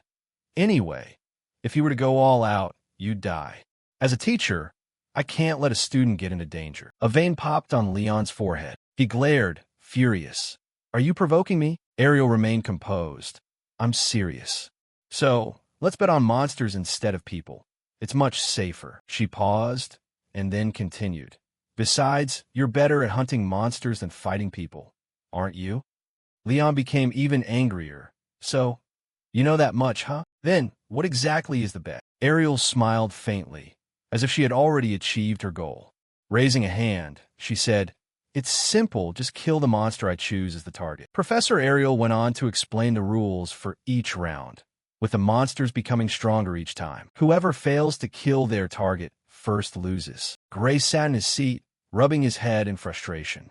Ariel continued, "If he loses, I resign, and all the special admissions students get expelled. If you lose, you have to do everything I say." Leon's defiant expression was reflected in Ariel's glasses. She acted as if nothing were wrong, extending her hand toward Leon. "Well," he touched the sword at his hip. "Tell me who the targets are first. Even though I'm confident I can handle any opponent, I don't want to walk into some stupid trap." Ariel rested her chin on her hand, considering. "Let's see. How about the first target? A goblin general? Or is that too easy for you?" The students in the hall were stunned. Gray crossed his arms, thinking carefully. A goblin general? Why did she choose that one specifically? Conversely, Leon slammed the table in anger. "Are you kidding me?" Sweat beaded on his forehead. "A goblin general isn't the kind of monster one person can take down alone." Ariel smiled lightly. "I didn't say you had to kill it immediately. The deadline is within this year." "That's reasonable, right?" Leon yelled. If someone could take down a disaster-class monster alone after just 1 year of training, people wouldn't be suffering so much. Pick a more realistic target. He paused, panting, then wore a smirk, clenching his fist. "You're intentionally picking a monster no one could defeat so that no one wins, aren't you?" "I don't agree." Ariel stepped closer. "Then here's another condition. If it's a draw, you win." Leon was surprised. "Huh?" Ariel continued. "In other words, if that kid doesn't take down the goblin general, I'm automatically fired and the special students are expelled." She winked playfully. "How's that?" Leon gasped. "Are you insane? I feel like the outcome of this bet was decided from the start." Ariel turned to leave, still smiling. "Then I'll take that, as you not object." Leon added a condition. "It has to be an untouched goblin general, not a weakened one." Ariel raised her hand, and a beam of light appeared. She flicked her wrist, and a pen and a piece of white paper appeared. "I've written the details into this magic contract." The contract floated in the air. "If there are no issues, sign it." Leon read it carefully, then picked up the pen and signed. "I'm in." He asked further, "But do you really believe that kid can win?" Ariel returned to her seat and sat down calmly. The hall buzzed with gossip about the contract. What's wrong with Professor Ariel? Maybe she's using this bet as an excuse to retire. She's been past her prime for a long time. Ariel ignored the sarcasm, smiling as she looked at the contract. Gray sighed helplessly. "Great, the bet is officially on." He opened his eyes and pondered. "Wait a minute. Why do I get the feeling she factored in the monster I defeated before enrollment into the bet? The deadline is within this year." Ariel noticed Gray staring at her. Gray thought it over. The bet was rigged from the beginning. Ariel put her index finger to her lips, signaling him not to spill the beans. Gray lamented, "She really plays dirty." The teacher on the podium calmly began, "Now, let's start our introductory lecture on magic." He placed a book on the table. "Some of you might be surprised that the lectures start on the very first day. But as students of this academy, you must remember, you cannot waste even a single day." He raised his hand, emitting a blue light. "Let's start with how to use magic." The teacher continued lecturing about spells. Inside the body, there exists an invisible source of energy called ether. By channeling it through magic circuits, you can. The teacher lectured attentively. The students listened seriously. Gray thought, "I was worried I wouldn't keep up, but it's going okay. I already learned these things at the training camp." He looked at the blonde-haired student sitting in the front row, sharing a class with him again. "I should have picked a different one." He leaned his cheek on his hand. "Bored, please. Nobody find out I'm a God's Eye special admission student." A voice cut through his thoughts. "Hey, you there, you look bored? It hasn't even been 5 minutes, and you're already looking away." Gray stammered, "I'm sorry." He thought to himself, "He spotted me with just a glance, even though I'm sitting in the back row." The professor closed his book. "If you're so confident, why not show the class? I'm sure you know the basics of magic, right?" Gray stood up, flustered. "Sir, we're in the swordsmanship course. I thought it was fine even if I didn't know magic." The professor reminded him, "Even if you only use a sword in battle, you still need to know basic magic to coordinate with mages. You must understand the feeling of controlling ether." Gray froze for a second, just like the training camp. He asked, The spell we're about to learn is Ether Bullet, right? The teacher went back to the podium. Oh, you know it? Can you use it? Gray replied, yes. He breathed a sigh of relief. That hellish training camp wasn't in vain. The teacher said, good opportunity. Let's make this a duel. Leon, you can use Ether Bullet, right? Leon stood up. Of course, sir. I've been trained in both swordsmanship and magic since before I enrolled. Would it be too risky to make him actually fight me? The teacher was firm. Even if there's a big skill gap, we're only using Ether Bullets. He won't die. And I'm not telling you to go easy on him. He added, but that gray-haired boy is this year's God's Eye special admissions student. Leon was stunned, huh? The whole class turned to look at Gray with surprised eyes. Gray was flustered by the attention. He spilled everything. Leon slammed the table. I see. In that case, I'll have to properly teach him a lesson. He muttered, I'll show him exactly what kind of place this academy is. He looked at Gray and growled, get on the stage. Gray was speechless. He looked quite uncomfortable. The two stepped onto the podium and faced each other. The professor stood in the middle and explained the rules. When I give the signal, fire an Ether Bullet at your opponent. Gray was on guard. I've only studied magic for a few days. Even if the teacher says I won't die, I'll probably end up battered. The professor yelled, start. Leon summoned his magic, challenging him. I'll show you the gap in our strength. Gray didn't back down and tried to summon his best magic. Screw it. I have no choice. Two orbs of power flew toward each other. Suddenly, both of them said in unison what? The stream of light began to move, lunging straight toward Leon, forcing him to step back and dodge by a hair's breadth. Leon panicked, his eyes wide, screaming in terror as the stream of light approached, its power threatening to swallow him whole. Suddenly, a man rushed in, stretching his arms to shield him, his face showing unwavering determination amidst the intense stream of light. In an instant, the space brightened like daylight. Leon stood there, nearly frozen, only able to stare at the scene before him. The man breathed a sigh of relief, his trembling hands wiping the sweat from his forehead, his heart still shaken. The stream of light began to shatter, and large cracks appeared amidst the blinding shards of light. Suddenly, a young man, without a hint of fear, decisively jumped straight into the epicenter of the light. A strong wind gusted as he appeared, making the audience in the hall tremble, instinctively shielding their faces, their hearts pounding in the face of the overwhelming pressure. The young man knelt, blocking the blue stream of light, his eyes burning with a spirit of sacrifice. But within 5 minutes, he collapsed onto the floor, screaming in pain. The man immediately rushed over like a gust of wind, asking anxiously, Leon, are you okay? Leon trembled, trying to look up at the person before him. He struggled to get up, wiping the taste of blood from the corner of his mouth, and replied weakly, I'm fine. The man didn't ask further, just nodded. I see. That's a relief. But his eyes remained sharp and cold, scanning the room with heightened vigilance. If it hadn't been for the barrier reducing the force, Leon might not have survived. The room was now in ruins, covered in dust, the air thick as if weighing down on everyone. Even the professors couldn't fire an Ether Bullet as powerful as that. The man tilted his head, his voice angry. What exactly did you just do? The young man didn't answer immediately, just looked down at his hand, frowning in thought. Is it that weak? That clearly wasn't the spell I used. His pupils contracted, his mind in turmoil. Could it be that the Ether Bullet I learned at the suppression unit is different from what they teach at the academy? He clenched his fist, his eyes turning red with anger. Then he held his hand before his chest and asked respectfully, Did I use the spell wrong? The man sighed, helplessly replying, That was clearly an Ether Bullet, but the quality of yours is different. What you just used wasn't standard ether, but hypercompressed ether fur, a powerful energy hidden within that brilliant orb of light. His words caused the hall to erupt, murmurs of awe rising. Hypercompressed ether? Never heard of it. Everyone was asking a barrage of questions, their eyes glued to the young man. The man continued, his voice full of authority. That is a form of energy that even the professors find hard to create.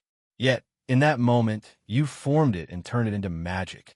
No one in this academy can reproduce what you just did. As soon as he finished, the audience erupted again, the murmurs never ending. That's the first time I've seen an ether bullet that strong. Could the gods' mission be to prepare for this moment? The young man thought to himself, they should have put me in a magic course from the start, instead of a special admission. He questioned himself, his heart filled with conflict. Everything the suppression unit taught me was like this. I'm still far worse than many people in the unit. In every fight, I fall down first. He hardened his face and asked, "Are you joking with me?" The professor replied, his voice firm, "Who couldn't do it if they practiced the right way?" The corner of his mouth curled up into a mysterious smile. The young man, Gray, stood blankly, not understanding what he meant. The professor laughed heartily, his eyes squinting, leaving Gray frozen, confused about what was happening. Suddenly, the professor leaned in close, making a serious proposal. "Why don't you switch to the magic course? I'll vouch for you. You have a greater talent for magic than swordsmanship." Gray felt awkward, looking away, his hand clenching. "I have to refuse. I've heard I'm not very good at magic." The professor shouted, his voice full of indignation. "Are you kidding me? You mastered the technique of compressing ether to the point of creating hypercompressed ether at this age. You're a rare genius. Even by Academy standards, I'll personally guarantee it. Whoever told you that you don't have talent obviously doesn't know anything." He paused, his voice dropping. "Gray, are you sure you don't want to switch to the magic course?" The whole hall was in awe, amazed by the rare praise from a professor known for being strict. He pointed straight at Gray, his voice full of intensity. "It would be a great loss for the world if you didn't study magic. I'd even call it a crime against magic." Gray just smiled slightly, his heart filled with mixed emotions. Suddenly, he was startled, thinking to himself, "Wait, the technique of ether compression?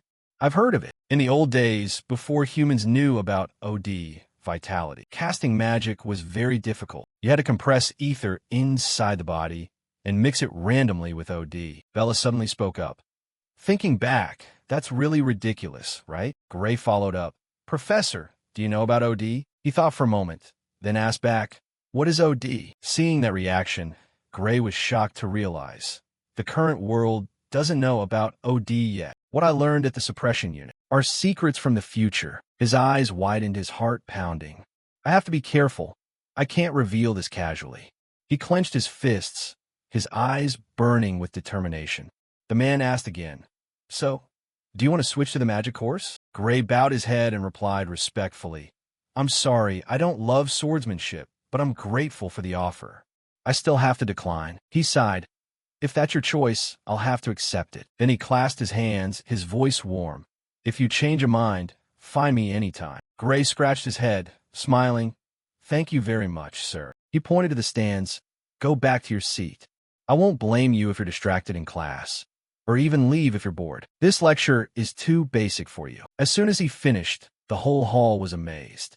The crowd whispered, awed by the high regard Professor Carlos had for Gray. As he walked back to his seat, someone pulled his tie, their voice full of awkwardness but warmth.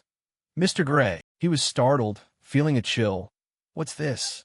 Why am I getting the shivers?" At dusk, Gray was called to the office. He strode down the empty hallway, holding the letter, his heart full of suspicion. "Is Professor Carlos trying to convince me to switch courses again?" Standing in front of the intricately carved wooden door, he hesitated, reading the letter again. He knocked, and a voice from inside called out, "Gray, right? It's unlocked." He bowed his head, entered, and apologized. Suddenly, a figure lunged at him. Instinctively, Gray drew his sword, stabbing straight without hesitation. A girl was terrified, her mouth agape, falling to the ground. He held his position, stunned. What the hell? Looking at the girl, trembling under the tip of his sword, he was startled. "I've met her somewhere before." The girl looked up, her eyes fearful yet curious, making Gray's heart beat faster involuntarily. A voice from the side rang out, full of admiration. "Oh, not bad at all." Ariel smiled confidently. "I knew my eye for talent wasn't wrong." A man with parted hair, his voice full of questioning, turned to Ariel. "We didn't go easy on him just now, right? You were holding back," he observed, his eyes sharp. "Your movements were perfect, but losing your sword that easily isn't natural at all." Gray involuntarily glanced at Bella, thinking, so it really is Bella Arbright. Looking at her now, She looked exactly like the image from his future memories. Ariel didn't bother to care. She scoffed lightly, her voice full of disdain. You're so serious? If you can't even recognize that much, maybe you should just quit being teachers. The man with parted hair felt guilty, embarrassed. Ah, we were just joking. Gray, still dumbfounded, stood on the edge of confusion and curiosity. He spoke up, his voice hesitant. Professor, what are you guys doing? Ariel beamed, explaining. We were betting on whether you could block Bella's surprise attack. Thanks to you, I won big. She tossed something toward Gray. He caught it quickly, opened his hand, his eyes lighting up with surprise. Gold coins? This is a fortune. Finally, the old mustache guy decided to acknowledge him. He had been watching the duel closely, his eyes never leaving Gray. From the recent exchange, Mustache remarked, it looked like he was intentionally not using his dominant hand. The bearded man nodded, analyzing, maybe it's an injury, but not a normal muscle injury. It's a deeper trauma. Gray clutched his aching arm, silently admitting what they said. Exactly right, the other man agreed. A simple wound couldn't make him act like that. Gray couldn't believe it, looking at them. You could tell just by looking, the bearded man replied, his voice matter of fact. If we couldn't even recognize that much, how could we be professors at this academy? The one with parted hair added. Anyway, Professor Carlos already knew about this since the entrance exam. Ariel coldly cut in. Got it? Now go. He's my student. I'm not handing him over to anyone. Two men turned their backs and left. The one with parted hair left behind a compliment. We admit that he has potential. But the bearded man, as he brushed past, cast a cold, sharp look. If that wound doesn't heal, he won't meet the Academy's entry standards. Remember that. The room now held only Professor Carlos, Bella, and Gray. Ariel spoke up, her voice tinged with mystery. Now that those troublesome people are gone, let's talk about magic. She looked at Gray, her gaze sharp. I heard you used super compressed E in Professor Carlos's class. Gray didn't hide it. So, Carlos recounted. He came to my office, telling me to transfer you to the magic department. But, naturally, I refused. Ariel thoughtfully set her teacup down and revealed her other eye, glowing like a starlight. You are more suited for swordsmanship than magic. Seeing that eye for the first time, Gray couldn't help but be stunned. Ariel explained in a precise voice. You show no signs of someone skilled at compressing mana.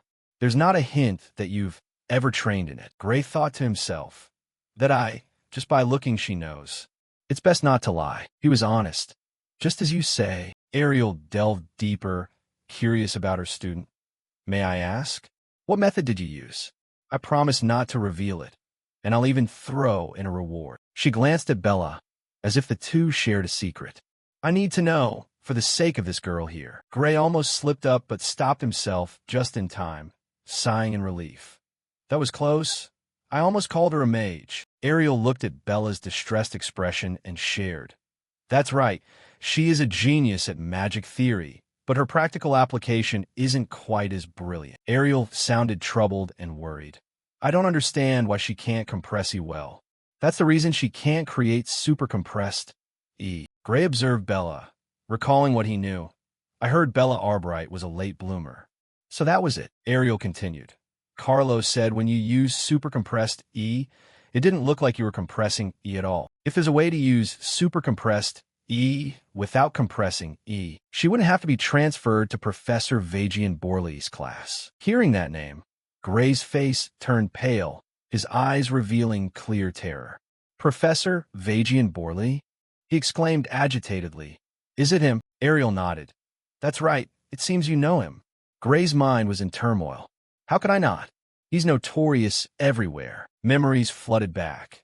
A series of corpses at Vajian's feet, countless human experiments, a town burned to the ground, dozens dead due to magical disasters. To Gray, Vajian Borley was nothing short of a serial killer. He blurted out, he's the most infamous magical criminal in history, and he still hasn't been caught. Ariel worriedly said, if Bella doesn't successfully create super compressed E by the end of the year, she will be transferred to him and subjected to surgery. Gray was horrified and couldn't sit still. What? That's not okay at all. Ariel predicted Bella's tragic fate. Though they use the excuse of increasing magical ability, it's nothing but human experimentation. I have seen the bodies, dead with their eyes still open in injustice. Bella, after a moment of silence, spoke up in a trembling voice. It's dangerous, but if I can't use super compressed E, I'll be expelled. She paused, her voice firm. I would rather have her drop out than let that guy lay a hand on her. Gray was lost in thought, his heart heavy. The magical knowledge I know comes from the future. It doesn't exist in this era. If I speak up, I could change history. Watching Bella tremble uncontrollably, Gray's gaze seemed to want to curse fate. A future wiped out by the purger. Warriors falling in the blink of an eye. Is that the future I want? But why not? If a dark future can be changed, it can only be for the better. He calmed down, set his teacup aside, and said with determination, I understand. I will teach you. A dark magic orb appeared in Gray's hand. Before the Ina school courtyard, on a late afternoon, everyone was silent, intently listening to him explain magic. Gray was honest. This is all the knowledge I possess. He said sternly, Don't tell anyone I taught you this. Ariel teased. Of course, we even signed a magic contract. Breaking the rules means death. Gray was reassured and asked, After what I've said, what do you think? Ariel, even as a professor, was stunned. The part about OD alone already amazes me. Bella absorbed it quickly and excitedly. Concise, tight. It's like attending a magic lecture from 100 years in the future. She was sincere. Just by hearing your explanation, the history of magic has advanced by 100 years. Gray was pleased, but not complacent. Even if it's a lecture from 10 years in your future, in this era, it feels a century ahead. Bella was still doubtful. Is what you're saying true? Bella placed her trust in him. The theory is very logical and doesn't contradict current magic. The fastest way to verify it is to test it. She looked at Gray, full of anticipation. If what you say is true, this spell will work. Bella left a note and stepped forward. Following the theory, Bella raised her wand and created a magic circle. Gray hesitated, remembering. The full power of Bella Arbright could incinerate an entire city. In the blink of an eye, the magic circle expanded, engulfing the space. Bella had never been able to control such enormous mana before. Before Gray could stop her, his body began to fade. Wait! From the courtyard, a surge of magic exploded like a volcanic eruption, leaving everyone stunned. Under that terrifying power, Gray put his hand up to cover his face, muttering to himself, This is true power. So terrifying. He was still trembling as he remembered that if Bella had been just a split second slower in controlling her mana, he might have vanished in those flames. Thankfully, she had saved his life. He recalled the sight of the aggressive flames rushing toward him, then suddenly rotating and curling back toward Bella, as if controlled by an invisible force. Bella, at this moment, wore a radiant smile, her eyes sparkling with joy. She cheered. I did it. I controlled it. In the sky, the flames were swirling in a perfect trajectory, gradually converging at a single point. From there, a brilliant fire dragon emerged, gliding through the air, its crimson light illuminating the entire region. Seeing the scene, Gray smiled softly and whispered, Truly incredible. But at that very moment, Bella's gaze suddenly dimmed, her eyes closed, and her body swayed as if she were about to collapse. She whispered, her voice weak, I'm out of ether. Before she could finish her sentence, she collapsed to the ground. Gray panicked and rushed over to catch her, calling out her name, Bella, Bella. Ariel, standing nearby, hurried over and said reassuringly, Calm down, Gray. She's just exhausted from running out of ether. Let her rest for a while, and she'll be fine. Hearing this, Gray breathed a sigh of relief, his gaze softening as he looked at Bella. He felt a sense of warmth in his heart, mixed with pride as he saw that this little girl had done the impossible. Looking at the lingering sparks in the sky, Ariel exclaimed, Truly amazing. In such a short time, Bella has created magic of this scale. Her talent is indeed rare. Bella, though dazed, still tried to mutter, It's not that I'm talented, it's the theory. The theory helped me create super compressed ether. Gray frowned slightly and thought to himself, You came up with that theory yourself, Bella. How can you be so humble? But he didn't say it aloud, just quietly looked at her with an expression of admiration. Ariel sighed and turned to Gray. She has created super-compressed ether, which means no more surgery is needed. I will notify Bradley to cancel the surgery. It's fortunate we avoided that risk. But then she grew thoughtful, her voice tinged with concern.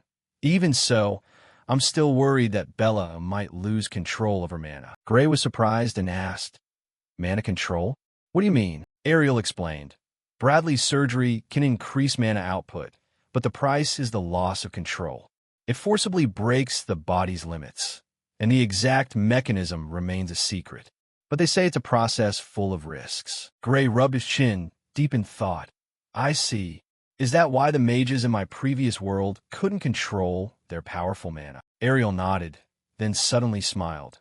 But thanks to you, Bella has done the impossible, creating super-compressed ether. So, our contract terms have been fulfilled. Now it's my turn to hold up my end of the bargain. She looked at Gray's right arm and continued. First, I want to use magic on your arm. Ariel raised her hand, and from her palm emanated a brilliant blue light. Small magical butterflies hovered around, shimmering like a dream. She moved closer and channeled that mana into Gray's right arm. After a moment, Ariel asked, How do you feel? Gray looked down at his arm, testing it by clenching and unclenching his hand gently. He exclaimed in surprise, I can move it. Overwhelmed with joy, he clenched his fist tightly and looked at Ariel with grateful eyes. Thank you, Professor. But even magic recovery potions couldn't heal it. How did you do this? Ariel smiled. Don't compare my nerve-regenerating magic with those common potions. She moved closer and added, But does it move as well as before? Try using a sword. Gray nodded and stepped forward. He gripped his sword hilt, drew it, and swung a few basic strikes. But then he stopped, looked at his arm, and thought to himself, It feels not as flexible as before. He said frankly, My arm isn't quite the same as it was. Ariel nodded, not surprised. Just as I thought. I can heal the nerves, but my magic cannot heal the wounds within your soul. Gray was surprised. Soul? What do you mean? Ariel explained. Even though magical science hasn't proven the existence of the soul, I believe it's real. With this eye, she pointed to her eye, where a brilliant flash of light erupted. I can see your soul slowly healing. As long as you don't overexert yourself, it will mend on its own over time. Gray looked at his arm and exclaimed, My body is recovering? He continued to ask, Do you mean I shouldn't train too hard? Ariel shook her head. No, you can still train normally. But I am curious, what kind of swordsmanship could cause such damage to the soul? Gray scratched his head shyly and didn't answer. Ariel continued, her voice deepening. There are swordsmanship styles that use the soul to execute strikes, and I suspect you learned from Amy White. Hearing that name, Gray was startled, his face stiffening. He thought to himself, How does she know Amy? At this point in time, Amy and I haven't even met. Seeing him silent, Ariel asked, Did I say something wrong? The way you use the sword is very similar to Amy White, but there's a slight difference. The person who taught you seems to have far surpassed even her. Gray was momentarily startled, his heart racing. She even knows about that? I need to change the subject, or I'll slip up. He hurriedly said, I learned swordsmanship at a dojo back home. But is there really swordsmanship that damages the soul? Ariel waved her hand. No, common swordsmanship can't do that. But you are far from common. A single sword strike that kills an orc general and destroys an entire forest. That kind of power is not something ordinary. Gray knew he had been exposed and had to admit. So you know, Ariel said calmly. Of course. I've checked the scene. The remnants left behind were quite impressive. The mysterious power within you. You used it, didn't you? Gray was surprised. You could see it, Professor. Ariel nodded. I saw it through the chain door. Gray was startled and thought to himself. The chain door? There's no way she could have guessed that. She really saw it. Ariel continued. I've seen power similar to yours, but not exactly the same. There are those who possess it, known as the Purgers. Hearing that name, Gray's face darkened. He muttered, Why does that name appear here? Ariel noticed the change and asked, You've heard this name before, haven't you? A torrent of chaotic thoughts raced through Gray's mind. He asked himself, Why would the name Purger appear at this point in time? What is going on? Observing his expression, Ariel spoke up. So you have heard of it. Honestly, I didn't think it was that widely known. But then, it's not surprising that you know about that magic theory looking into the future. At this, he awkwardly scratched his head and thought, so it really is knowledge from the future. No matter who discovered that part. Then she looked at him and asked, how much do you know about the Purger? He took a few seconds, then replied, I only know that it's an extremely dangerous threat to humanity. We must prevent him from appearing before it's too late. If we can't, we must destroy him at all costs. Ariel stroked her chin in thought for a few seconds, then spoke. Perhaps a bit extreme, but I agree that he is truly very dangerous. Even so, Balian Bradley seems determined to continue his experiments. Hearing that name, he wondered and asked back, how is he involved in this? Ariel replied nonchalantly, need you ask? The Purger is the very entity he is trying to summon. These words left Gray stunned for a few seconds, thinking to himself, the Purger was created by humans? I've never heard anyone say that. But the Academy in the previous timeline acted as if they knew exactly where the Purger would appear. But then he suddenly realized something, his gaze instantly hardening. He muttered to himself, don't tell me, was our Academy involved in the summoning from the very beginning? He said firmly, that experiment must be stopped immediately. Ariel nodded in agreement. I agree. The trouble is, the head of the experiment is a professor like me. I don't have the authority to shut down the lab or stop his experiments. I've urged my superiors to cancel it, but they won't listen. He asked next, who are the superiors specifically? She shook her head and refused to reveal. I'm sorry. I don't have the right to disclose that. The point is, without an order from the top, no one can force them to stop the experiments. He then slumped and thought, not even the name of the leader? Turns out the Academy leadership is more troubled than usual. But if he's a criminal, shouldn't that change things? In the previous timeline, Balian's illegal experiments killed tens of thousands of people. I even know where he conducts them. Thinking this, he turned to her and said, I know where he carries out those illegal experiments. If we catch him in the act. Before he could finish, she cut him off. I'm sorry, but that method won't work either. This left him puzzled. Why not? She explained, infiltrating a professor's research facility within the Academy without a permit is a serious crime. Without concrete evidence, we'll be the ones thrown in jail. Unless you're saying you already have proof of his crimes. Her words made him pause for a few seconds. She continued, otherwise, this matter has to be put on hold for now. He clenched his fists in anger, thinking to himself, so even though she knows how dangerous this is, her hands are tied. He replied, I understand. She changed the subject. More importantly, let's talk about your power. Do you want to learn how to control it? Hearing that he could control his power, Gray was slightly startled. He placed a hand over his chest and asked, how is that possible? She answered, there is a professor at the Academy who is very skilled at handling unknown abilities. His name is Heathkit Longfellow. The name sounded familiar, leaving Gray stunned for a few seconds as he thought. Heathkit Longfellow? He's the one who trained the Sword Saint. Seeing his reaction, she continued, I think you'll find it interesting.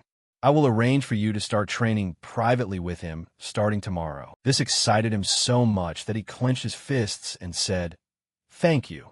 He thought to himself, the reason I came to the Academy was to master this power. I didn't expect to find a lead so quickly. The scene shifts to the next day, where Gray is having a training session with Heathkit. They were playing cat and mouse in the woods.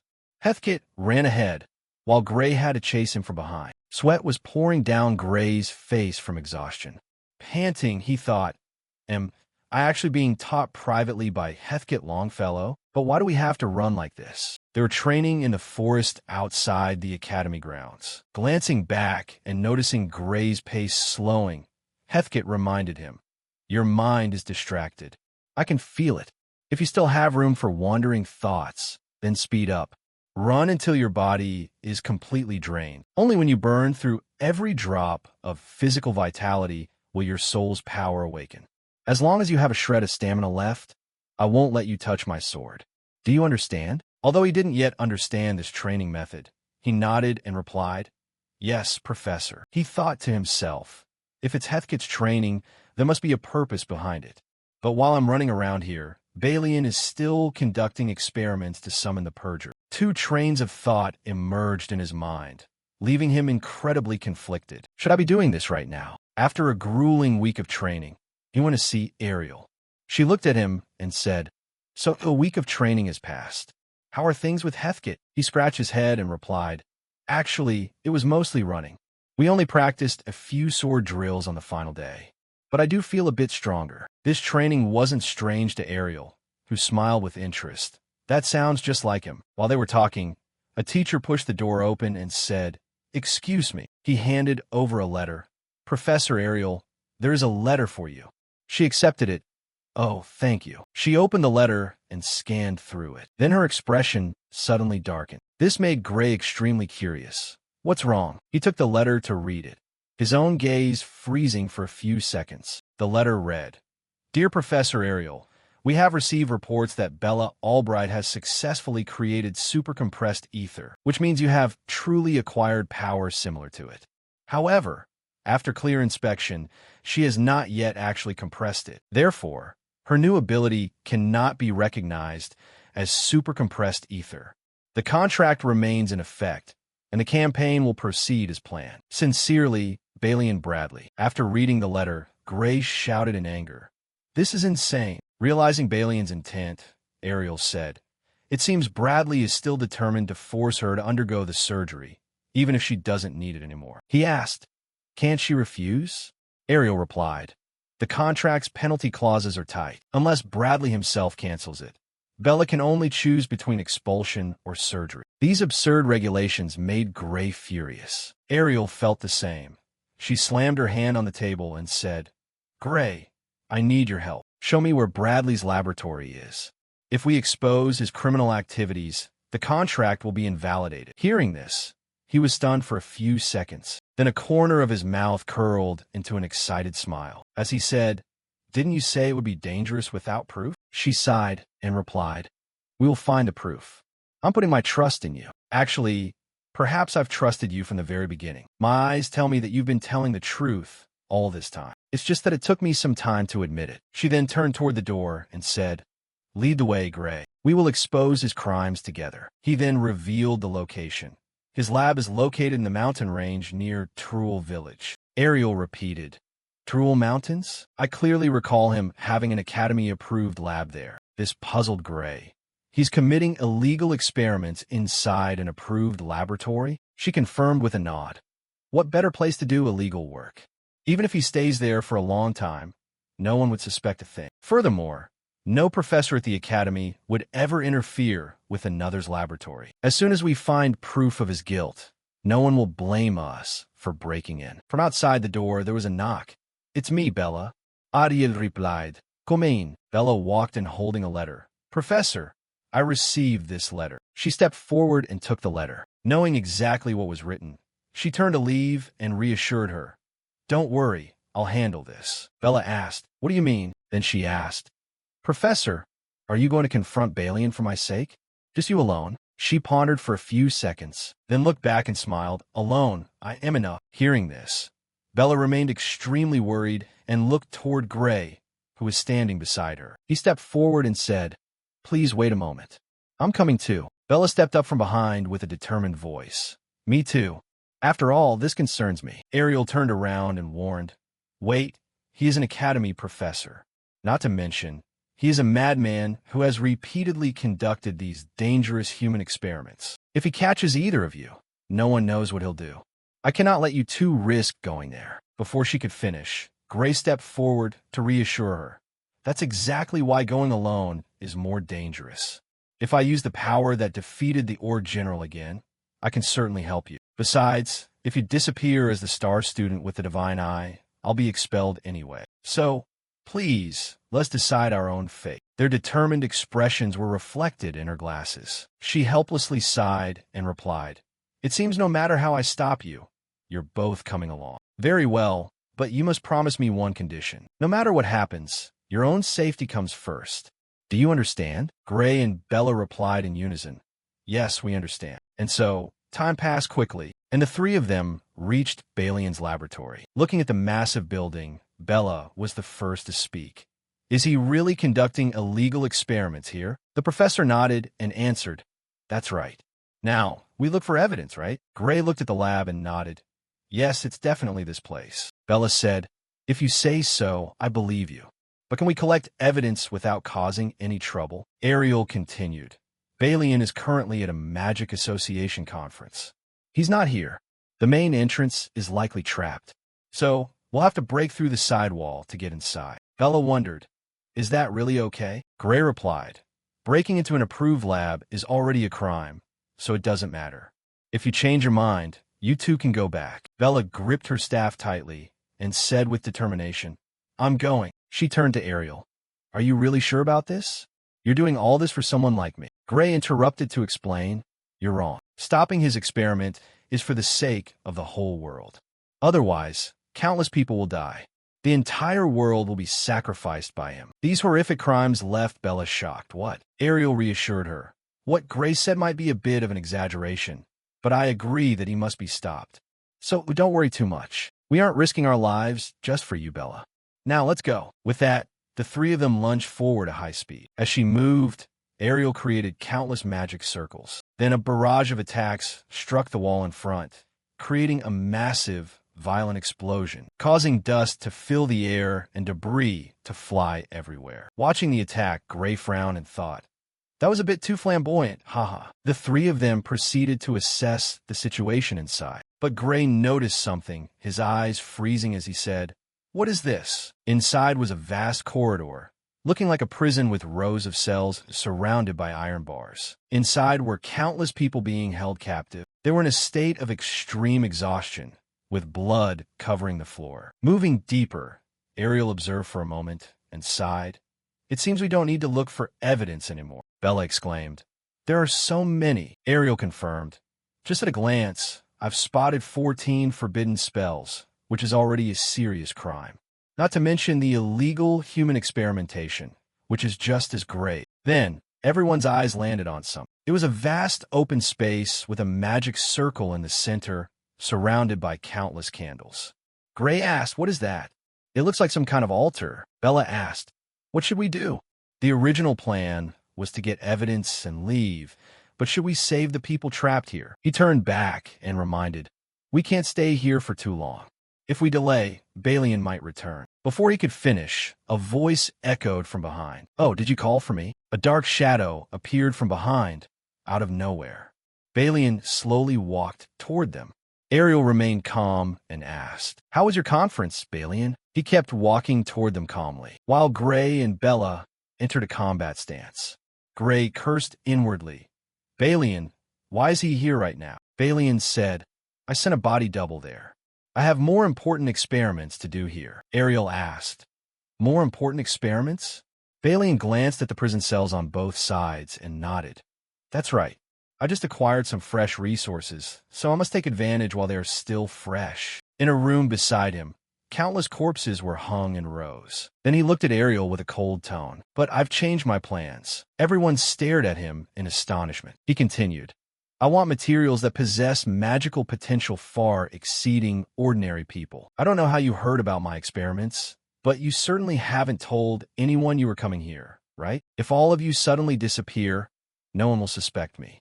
Ha! His crazed eyes locked on a Gray's group. Ariel looked at him coldly and firmly. Materials? Don't tell me you intend to use us as lab rats. Gray tried to reassure the others. Stay calm. Your sacrifices will push the boundaries of magic to new heights. Since I can't let you leave here alive, I will make the best use of you possible. No sooner had he finished speaking, a large fireball flew from afar, striking right in front of his face, leaving him stunned. Immediately after, a massive explosion erupted before everyone's eyes. Ariel glanced at Bella, realizing that the attack was Bella's. As the dust settled, they were taken by surprise once again. Balian repeatedly praised them. Haha, excellent. Truly excellent. That attack didn't cause any damage because I had already cast protective magic. His voice turned ice cold. The divine eye of Ariel has not lost its touch. To think that a special candidate like you would be such an exceptional genius. Perhaps I should observe the divine eye candidates more closely. Not that I'm impressed by that petty trick of yours. An academy student daring to assassinate a professor. Bella gripped her staff and said with determination, I'd rather kill than be killed. Even if I just miss my chance. Ariel turned to the others. We should retreat for now. We have the evidence in our hands. Let the Academy handle the rest. Just as they were about to leave, dark mana sparks appeared on Gray's staff, and Balian said, "Do you think I'll let you leave so easily?" Immediately, he launched a massive magic orb at Bella. Ariel lunged in front of her and activated a protective spell. He blocked the incoming attack with lightning speed. Ariel's eyes were laser-focused, not letting a single moment of caution slip. Over on this side, Balian sneered, "It's useless. This is one of my finest research achievements, the Fire Devourer. It unleashed flames that swallowed defensive magic whole, and it turned that very thing into its own fuel." As he spoke, tiny cracks began to spiderweb across Ariel's protective magic barrier, and immediately after, those cracks started to widen further. Gray continued, "In theory, it's unstoppable. The only drawback is that it requires rare materials to trigger." Just as Balian's attack was about to pierce through the defensive magic layer, a flicker of determination ignited in Ariel's eyes. She immediately conjured another magic shield to brace against the attack heading her way. But the power of Balian's attack was immense. Within seconds, it began to fracture the second layer of Ariel's protective magic. Ariel turned to remind Bella, "Give the magic memory box to Gray. If Hethkett sees it, he'll know what to do." Looking at the box in her hands, Bella hesitated for a few seconds before slamming her staff hard into the ground. She created another defensive magic barrier to protect the three of them. Seeing the girl didn't leave, Ariel turned back and shouted, "What the hell are you doing? Get out of here now." Bella stood her ground. "I can't leave in this situation." She spoke up, "Professor, your barrier is about to break. Let me handle it this time." Ariel knew that no matter how hard they tried, they couldn't defeat Balian at this moment. So she yelled, "We promised before coming here. If anything happens, you have to put your own life first." Balian's magic is clearly abnormal, a defense-shredding type that's impossible to block. "I'll buy us some time, so..." Before she could finish her sentence, her protective magic layer was shattered by Balian's dark power. She stared ahead with a look of sheer disbelief. But from behind, Bella spoke up to encourage her. "It's okay, Professor." Even though that attack was incredibly powerful, this time, it couldn't penetrate Bella's magic barrier. She explained, "This spell isn't as strong as it looks. It just requires a slightly different kind of defensive magic." Seeing them manage to block his attack, Balian screamed in anger. "Impossible. The theory for the Fire Devourer's magic is something only I know. How could you possibly know it?" Bella replied indifferently. "Someone recently taught me a new theory. With it, this spell becomes much easier to deal with." Balian gritted his teeth and spat out. "Someone taught you? Who is he? Tell me the name of that traitor. Tell me, and I'll let you die peacefully." Bella continued, "You want to know who taught me? That's a secret. But they are a student from the swordsmanship department." The person she mentioned was none other than Gray, and she had pieced it together herself after countless failures. Seeing she had no intention of talking, Balian gritted his teeth. "So, you don't intend to give me a straight answer?" He held a blood-red magic stone in his hand. "Fine then.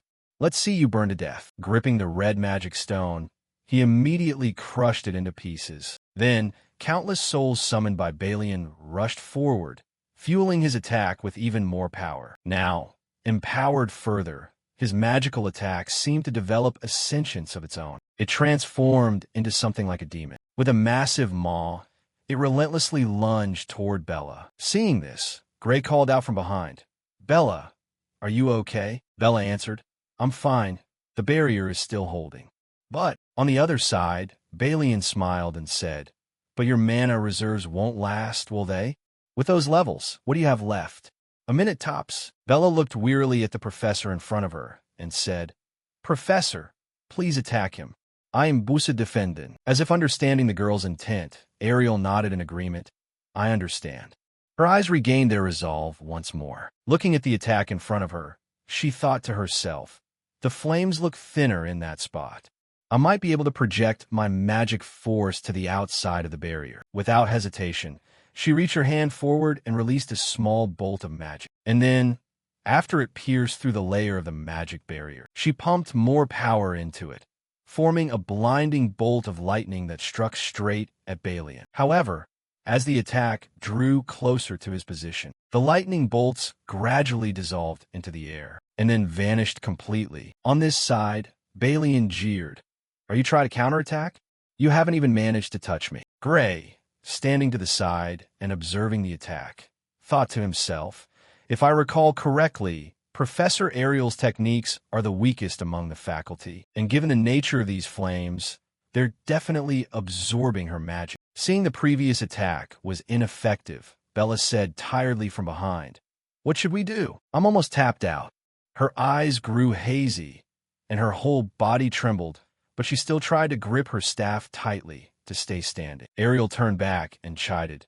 This is exactly why I told you to run away earlier. But then, Gray suddenly stepped forward, catching the professor completely off guard. He tightened his grip on his sword and said, Leave this to me. Seeing him intend to face the monster Balian alone made Bella incredibly anxious. Gray, what are you doing? From where you are, your sword can't possibly reach his position. He had already calculated things in his mind and turned back to reassure her. It's okay. I'll definitely be able to do it. Ariel asked in disbelief. Are you sure? Using that power again could kill you.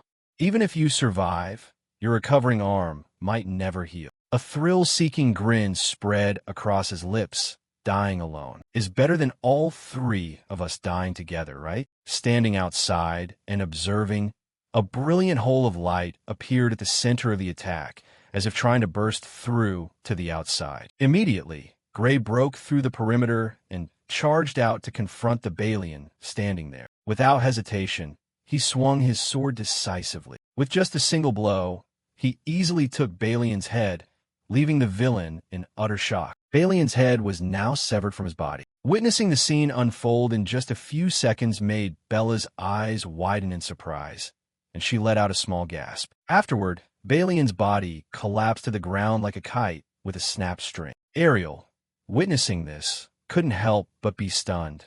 This is the first time I've ever seen that with my own eyes. But it's also overwhelming. That slash didn't just send Balian to the afterlife. It felt like it almost split the entire basement in two. Just then, some rocks and debris began falling from the ceiling, and soon after, a large chunk of stone threatened to collapse, making Bella jump and scream. The ceiling. Ariel immediately stepped in to solve the problem, looking up and praising, "Wow, how unexpected." As soon as she stepped up, countless invisible threads were created, rushing out to catch the falling stones. She exclaimed, "Goodness, that's way beyond my expectations." Even so, she turned to ask Gray, "Is your body okay?" Just then, the sword in his hand suddenly clattered to the floor. Looking at his trembling hand, Gray said, "My right arm is hurting a bit, and it's numb too, but I can still move it." He bent down to pick up his sword and sheathed it. Realizing the change, Ariel sighed in relief. "It seems your training has paid off." Gray nodded in agreement. "I guess so. If the one using it was the me from back in the village, I definitely would have passed out for days. And when I woke up, the arm would have been gone. But now, it only hurts a little. Isn't that a huge improvement? It seems those days of grueling training were truly worth it." Noticing his arm wasn't trembling anymore, she paused for a few seconds before saying, "Thanks to you, we're still alive, but I'm sorry for forcing you to use that power." He waved his hand dismissively. "Please, don't worry about it.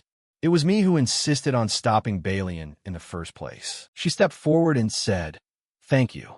But if you can, please try not to use that power for a while. Otherwise, the damage will never heal." He understood the issue, his expression turning somber. As he replied, "I understand." From behind, Bella stepped up and said shyly, Sorry. Was that magic just now?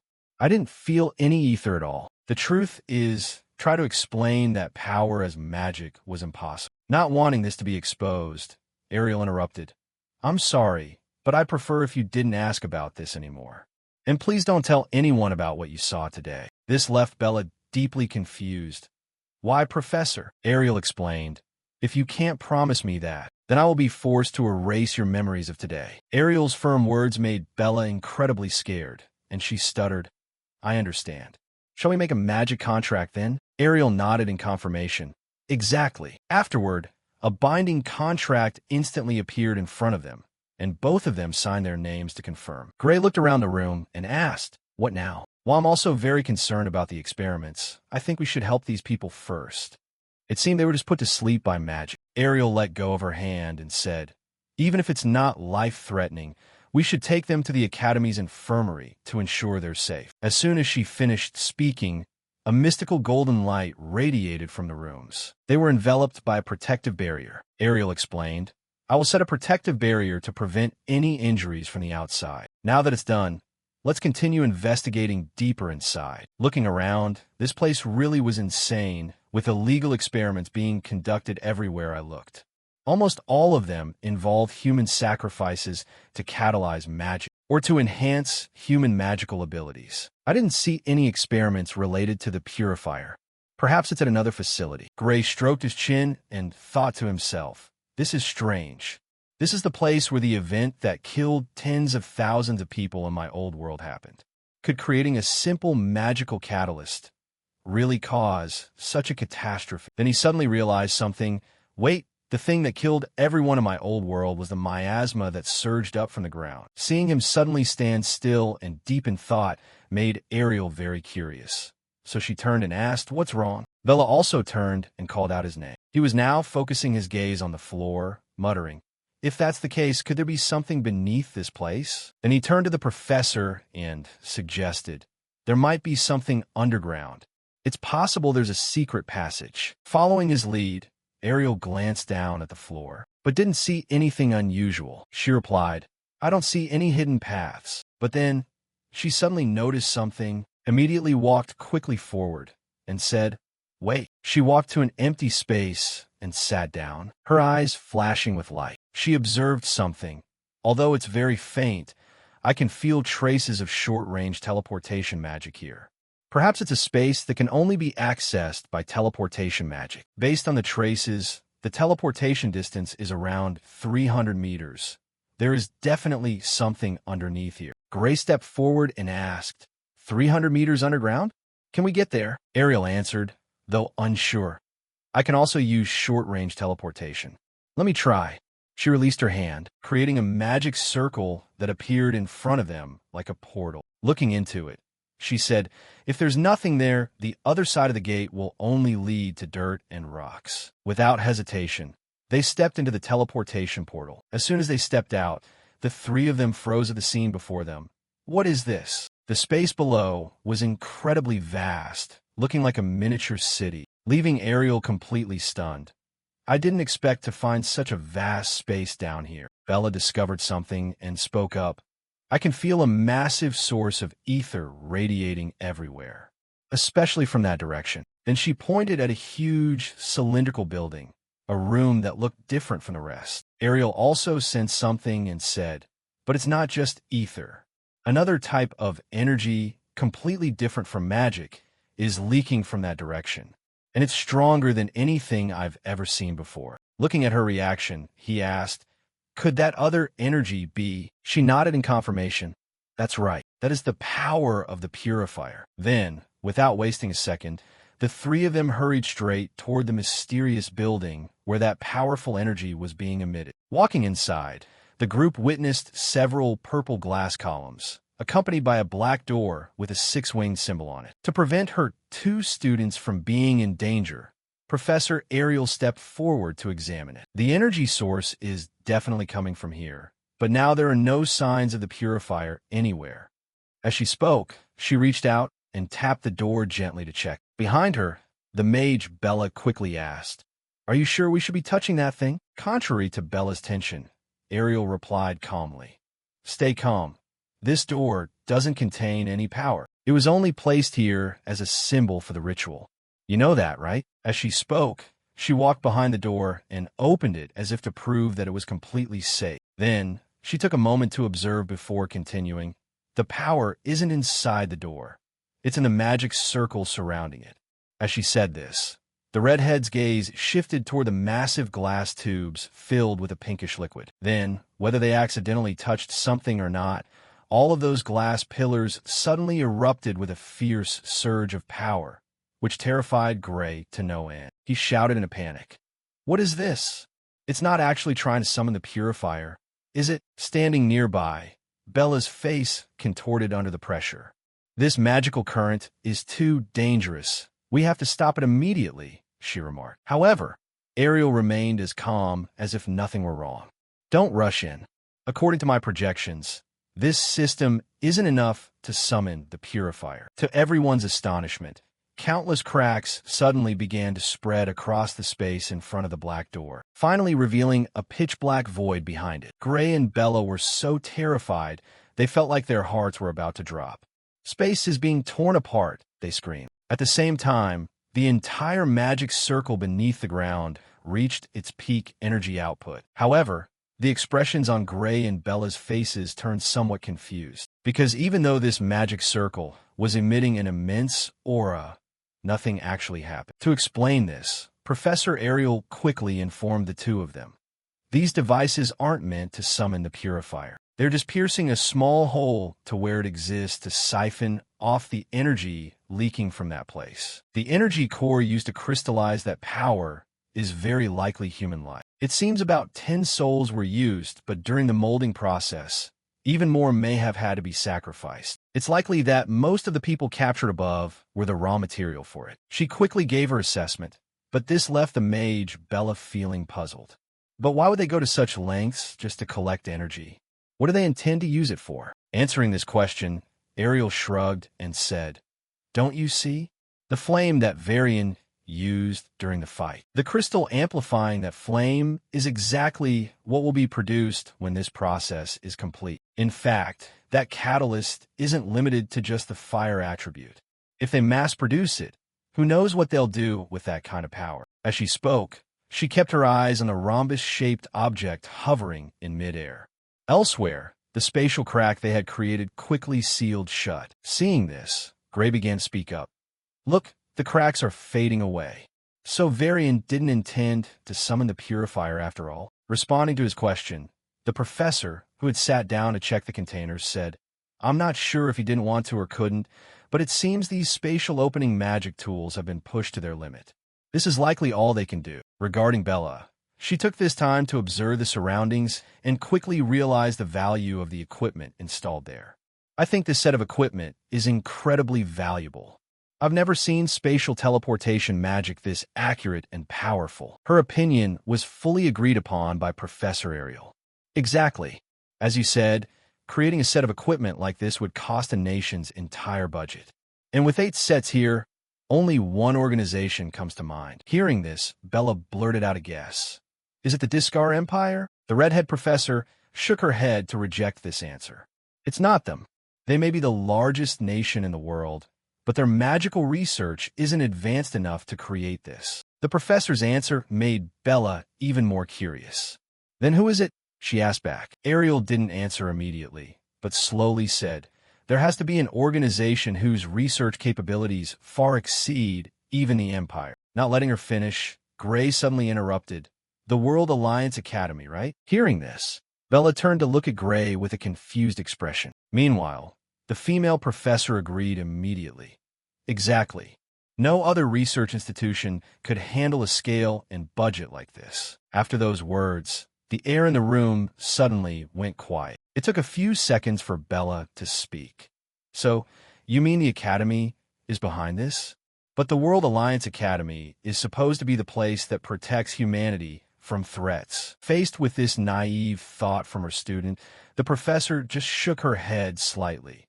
"It's understandable that you don't want to believe it, but there is no other organization capable of doing this." On this side, our protagonist also cautiously asked, "But that doesn't mean the entire Academy is our enemy, right? Most of them are still people of justice." Saying this, he silently remembered what happened in his previous life to reassure himself. At least before the regression happened, the Academy's volunteer force was on the front lines, even surpassing the punishment squads. They fought to protect civilians until the very end. After witnessing that future, I don't believe the Academy is the enemy of humanity. Fortunately, not wanting to disappoint Gray, the professor didn't refute that. "Just as you said, most in the Academy are surely still fighting for humanity and would not allow such life-sacrificing experiments to take place. However, the Academy has countless researchers and facilities. Very few people truly know the big picture. And the person behind Varian surely has massive backing. Given Varian's authority, he couldn't have arranged this on his own. When the professor explained this, Bella began to feel how serious everything was. She asked, "So that means we can't fully trust the Academy either?" Ariel calmly and quietly stated a bitter truth. "I've observed the Academy from the inside for decades. That is not an organization you can trust blindly. That is certain. Most people there believe they're doing good for humanity. Even those behind this experiment likely convinced themselves they were doing it for the greater good. The truth is buried deep in the shadows." Returning to Gray, he didn't want to waste more time, so he asked straight to the point, "Do you have any way to track down the mastermind?" Faced with this request, Ariel immediately used her holy eyes to search for clues and said, "Let's see. There are no communication devices in this facility, and even the magic traces of the creator have been wiped clean from the equipment. The concealment was so thorough that finding a trail is extremely difficult." As she spoke, she glanced in one direction. Immediately after, a massive explosion occurred right behind Ariel. Explosions happened everywhere, as if this secret research facility wanted to self-destruct. This terrified the male lead. In the face of this dangerous situation, Ariel watched with amusement. It seems they even installed a mechanism to wipe their tracks, but they didn't self-destruct as soon as Varian died. Were they waiting for intruders to arrive before detonating? Not letting her professor observe any further, Bella urged urgently, "This is not the time to theorize. We have to leave here immediately." Seeing her student's frantic state, Ariel just chuckled. "Calm down. It's just explosive magic. Professors of the World Alliance Academy aren't weak enough to be killed by that," Ariel said with a face full of confidence.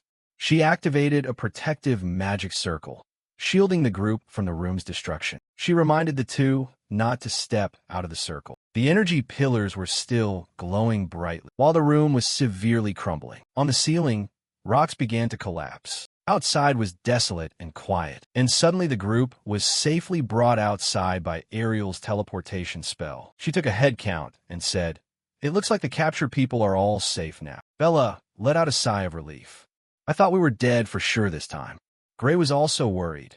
"Wasn't that too dangerous?" Professor Ariel calmly replied, "Because there was more luggage than I anticipated, the teleportation spell was slightly delayed, but it was worth it because we obtained these." What she was referring to were those energy pillars. "Once we bring these back to the Academy, they won't be able to ignore us anymore." The full moon shone brightly in the night sky. The next morning, at the World Alliance Academy, in the principal's office, he announced that the survivors were being treated at the Academy's infirmary. Oradrum commended them. "Gray and the others really deserve our thanks for stopping Varian's illegal experiment." He picked up the report to examine it. Now, regarding the magic engines he had, each one is worth more than a nation's treasury. Ariel also worriedly added, "That's right, and there were 8 in total. There's no way Varian could have gathered that much firepower on his own. Where on earth did he get them?" The principal replied, "They were stolen." He looked at them and continued, "They were hijacked while in transit, and all 78 transport agents were wiped out." Hearing these words, Bella and Gray were terrified. Ariel still sharply asked, 78 transport agents of the Academy, all dead? Don't tell me that was the incident from 15 years ago." The principal confirmed, "That's right, the cargo stolen that year were these very engines." She lowered her voice and asked, "If I remember correctly, the one responsible back then was..." The principal certainly knew very well. "Snow Eater," he said. "You've all heard that name, right?" Gray and Bella did indeed know. It was the largest criminal organization in the world, parasites of humanity. No matter how many times they were destroyed, they crawled out from the shadows again. Ordrum glanced at Bella. She said with bitter hatred, "They're also the ones who kill my parents." He replied in a low voice, "That's right. No matter how many times you destroy them, they will reappear. No one knows where they hide, nor who is in charge. They say over 70% of crimes leading to death are caused by them, and it would be no surprise if their members have already infiltrated this academy. What's worse is that there's no way to identify them. And even if they were identified, the academy wouldn't act." Gray was outraged hearing this. "Even if there are criminals inside the academy?" Ariel stopped him. "That is how the academy currently operates. Anyone with talent is given the opportunity to become stronger, regardless of lineage, race, or gender. The principal confirmed, exactly. And whether or not that person is a criminal doesn't matter. Bella found this rule absurd. If there are criminals here, they should be punished. The principal was helpless. I agree. But the higher-ups don't think so. Bella asked anxiously. Aren't you the principal? Ordrum could only respond. I am just a puppet. He slammed the file onto the table. I may be the face of the academy in name, but my actual authority isn't worth much. You want to know who is really running the academy? Both Bella and Gray nodded silently and firmly. Yet Ordrum just smiled. Then get stronger. The more you prove your individual strength, the more you will be allowed to progress into the academy, and you will gradually uncover the hidden secrets. He added, I cannot name names, but you have a senior who has enough influence to dictate the entire direction of the academy. Even the crazy policy allowing criminals to join was his decision. Gray asked quietly, then if we are stronger than him? The principal confirmed, exactly, perhaps you will be able to change the entire academy. He looked straight at them. In this place, strength is everything. Gray and Bella's hands clenched tight. Ordrum looked at them and thought to himself, that's interesting. Ariel had no chance of beating Varian, which means one of those two did it. Ariel's holy eyes are still as sharp as ever. I'm really looking forward to seeing what kind of monster she's going to create. By this time, Gray had left the principal's office. He looked at the traces of the curse on his hand and whispered to himself. So, the authority running the academy, huh? If I want to take down the purifier or find the mastermind behind it, I have to worry about getting stronger first. Suddenly, a figure walked by and bumped into him. Gray immediately said, sorry, but immediately after, a kick was aimed straight at him. Gray was hit and thrown back hard. Luckily, he was still standing, but the damage from that kick wasn't small. The provocateur saw this and commented, tougher than I thought. Gray still politely asked, is there a problem? He gritted his teeth. A problem, you say? The madman started cursing. Walking around like you own the place. Does a special recruit who failed the entrance exam deserve to step into this hallway? Gray understood somewhat. Another person who hated the special recruits. But this was the first time someone had dared to kick him right in the middle of the hallway. He tightened his grip on the sword at his waist and asked, want to fight? He pondered for a moment and replied, I'd love to, but it looks like the second person who failed the entrance exam just arrived. Behind Gray was Professor Ariel walking toward them. He left immediately. I'll be going first. As he walked, he muttered curses. Sorry, the surveillance here is strict, so I can't get any closer. He bit his finger until it bled, whispering, but I'll send someone else there soon. His face looked extremely grotesque. He mentioned a name, Varian. On this side, Professor Ariel approached and asked, what happened? Gray greeted Professor Ariel first. Then he said, some student just kicked me. He said a special recruit like me shouldn't be walking around the academy hallways. She observed the situation and replied, no weapons, no injuries. That means I have no valid reason to intervene. Then Ariel looked at him and asked, then why didn't you chase after him and punch him to wake him up? Gray was surprised. Wait, I'm allowed to do that. She pretended not to care. As a professor, I can't allow it, but my eyesight has been poor lately. If something happens nearby, I probably won't see it. Gray didn't want to hold a grudge. That's too suspicious. Never mind. I don't want to cause any more trouble. Ariel disagreed. A pity. Really? Suddenly she asked. Let me ask you something. Are special recruits really hated that much? Gray covered his arms slightly and replied, people mock us often, but this is the first time someone has actually laid a hand on us. Ariel asked again, so you're being mocked? She felt helpless. Sorry, if I had a bit more authority. Gray comforted her. Please don't worry about it. If it weren't for you, I wouldn't even have been able to step into this academy. Besides, Bella and everyone else will prove that the special recruit program isn't a mistake. Anyway, your eye for talent is very sharp. Professor Ariel listened to these words and was thoughtful for a moment. She felt a weight lifted off her heart. Thank you. Then she pointed directly at Gray and said, but don't think this is anyone else's business. Out of all the special recruits, I have the highest expectations for you. She listed some names, Amy White, Licker Muller, Jacob Bloomfield. Like the special recruits before them, They all became top talents. But the first time I believed someone could transcend human limits was when I met you. Facing the professor's expectations, Gray thought to himself, compared to them, it's not going to be easy. Yet he had other worries. No, thinking like that is weak. The person behind Varian surely hasn't given up on the idea of summoning the Purifier. Even they couldn't do anything about that person.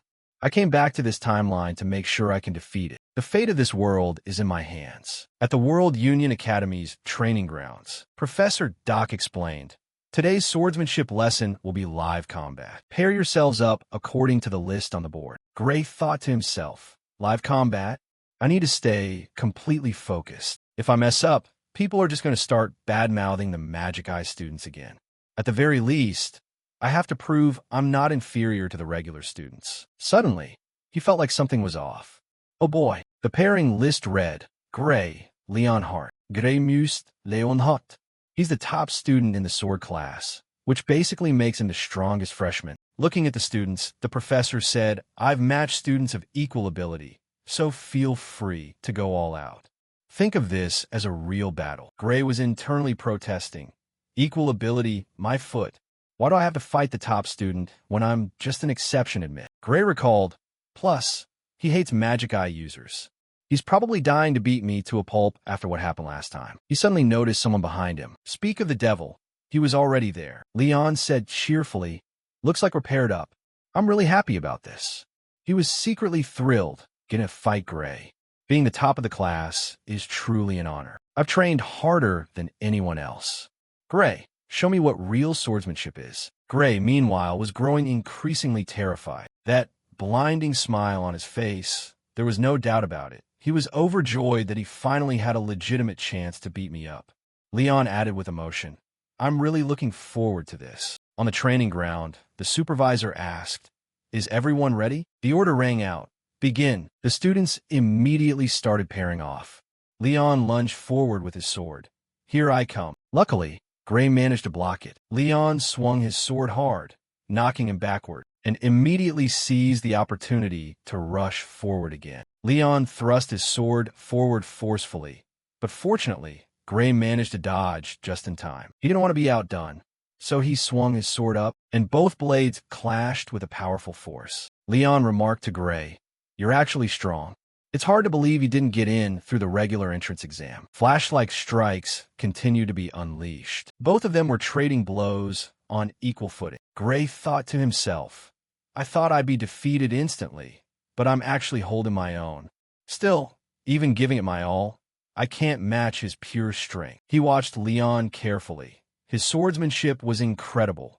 It was textbook perfect, every move terrifyingly flawless. Even though Gray had experience from his previous life and training from his master, this guy was already a monster after only one lifetime. Before everyone's eyes, Leon and Gray clashed so fast that only blurs of their swords were visible. The others were shocked. He's actually on par with Leon Hart. Leon was just as happy. This is amazing. I could fight like this all day. Gray, on the other hand, was exhausted. I have nothing left in the tank. If it weren't for Professor Ariel's training, I'd have collapsed already. He looked at Leon. How is he not even breathing hard yet? Filled with apprehension, he thought, I'm about to pass out. I have to end this fight now. The professor did say to treat it like a real fight, right? Let's consider it a real battle. Instantly, Gray's eyes turned sharp. In front of him, Leon was winding up a swing, but Gray ducked and dodged it. Gray channeled his strength into his hand on the ground. Leon gasped, what? Gray pivoted low and kicked hard at Leon's leg. Leon, caught by surprise, was kicked square in the leg. What the? Gray seized the chance to thrust his sword upward. Now, it was his turn to be shocked.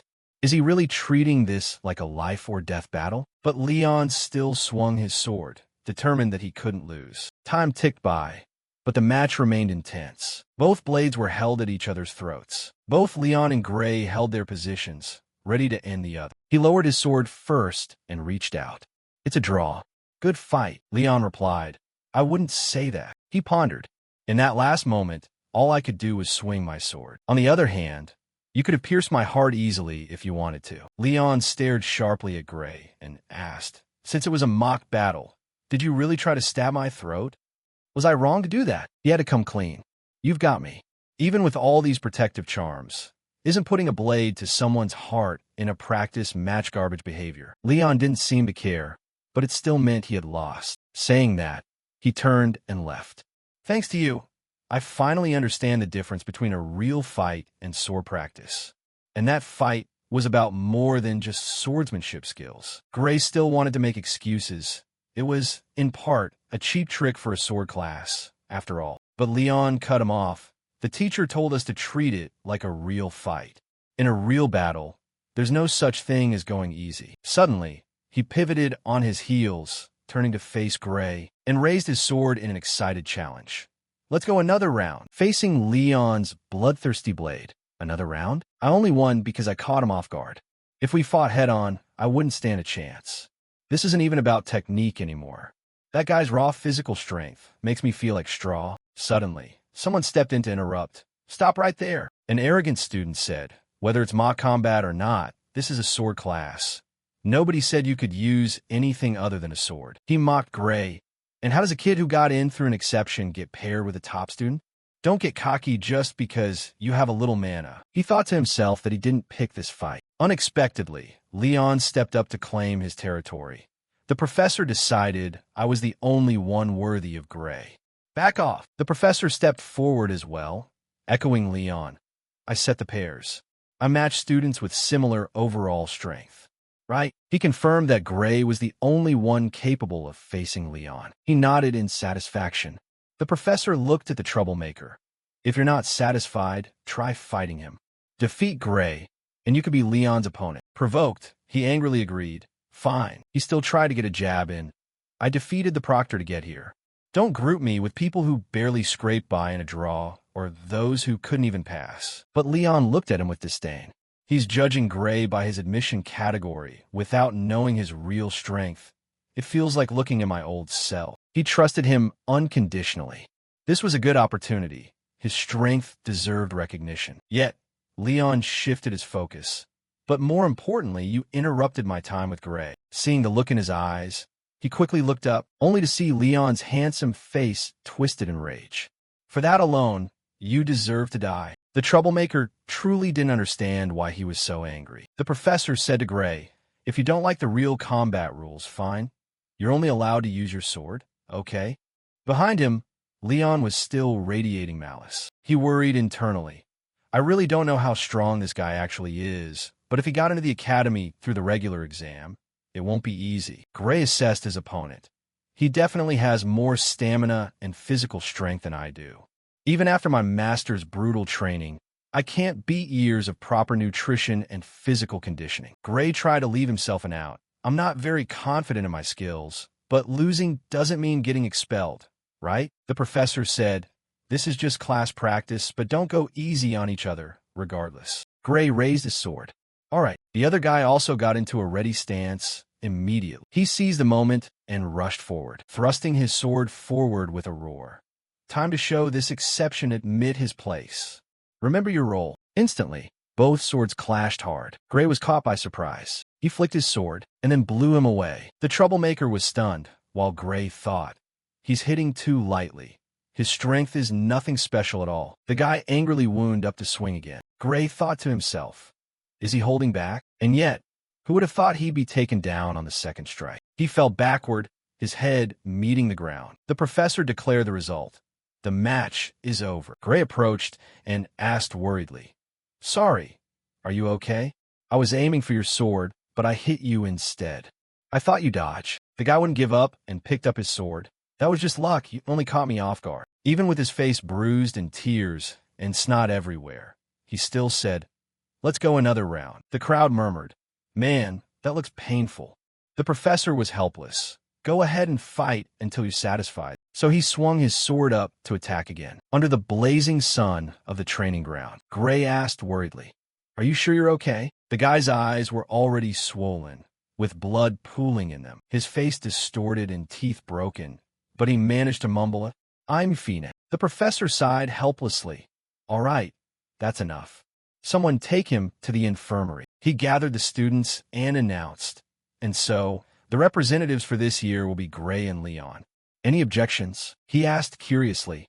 Representatives? The professor replied. pointing at Gray. The two strongest freshmen will fight against the sophomore champions. In the intergrade battle, the freshmen have lost 35 times in a row. His eyes filled with belief. But maybe this year will be different. Gray asked in surprise. 35 consecutive losses? He spoke up. Is the power gap between freshmen and sophomores really that big? The professor confirmed. That's right. In this academy, a one-year difference creates a massive gap. He really has no other choice. Losing is completely normal. Everyone even expects them to lose. Then he encouraged, just not performing too badly is an achievement in itself. And if you win, it will be recorded in the academy's history as a miracle. Just being selected to compete is an honor. After saying that, the professor confidently patted Gray on the shoulder and left. Don't be too stressed. All right, class dismissed. Inside, he re-evaluated the information. So, the intergrade match wasn't as serious as he had thought. But as a Divine Eye special student, this was the perfect opportunity to prove that he could actually fight. Gray whispered to himself, I have to keep training. In the meeting room, the principal said, next, the final item on today's faculty meeting agenda is Professor Budra's proposal. The old professor heard this and immediately replied, yes. He proposed, I suggest expelling the Divine Eye special student, Amy White. Ariel was outraged. Why are you making this proposal? I am the person in charge of the Divine Eye student group. Unexpectedly, Budra immediately replied, and that is exactly the problem. He raised his objection. Amy White failed the third-year promotion exam. Yet, she remains here because she is a special student. Every student who fails is expelled. Looking at it that way, is it fair? Professor Ariel still defended her students' rights. As I said, she is gradually developing to the point of world-class combat capability. It's just that, right now, her body's backlash is too severe, preventing her from unleashing her full power. Otherwise, she would have already passed the exam. The old professor scoffed. Oh, that reason again. Another professor was also unhappy. Just mention severe body backlash, and a useless student instantly turns into a sealed genius. How much longer does he intend to use this mysterious power as an excuse? Ariel completely disagreed. She emphasized, I am telling the truth. She could regain her full power at any moment. It could be tomorrow. If we pressure her now, she might lose that chance forever. The other professor retorted sharply, You have used this excuse before. He said angrily, Is your goal to keep an unqualified student here forever? He said angrily, Is your goal to keep an unqualified student here forever? The fat man began to chime in, Talent. He mocked with contempt.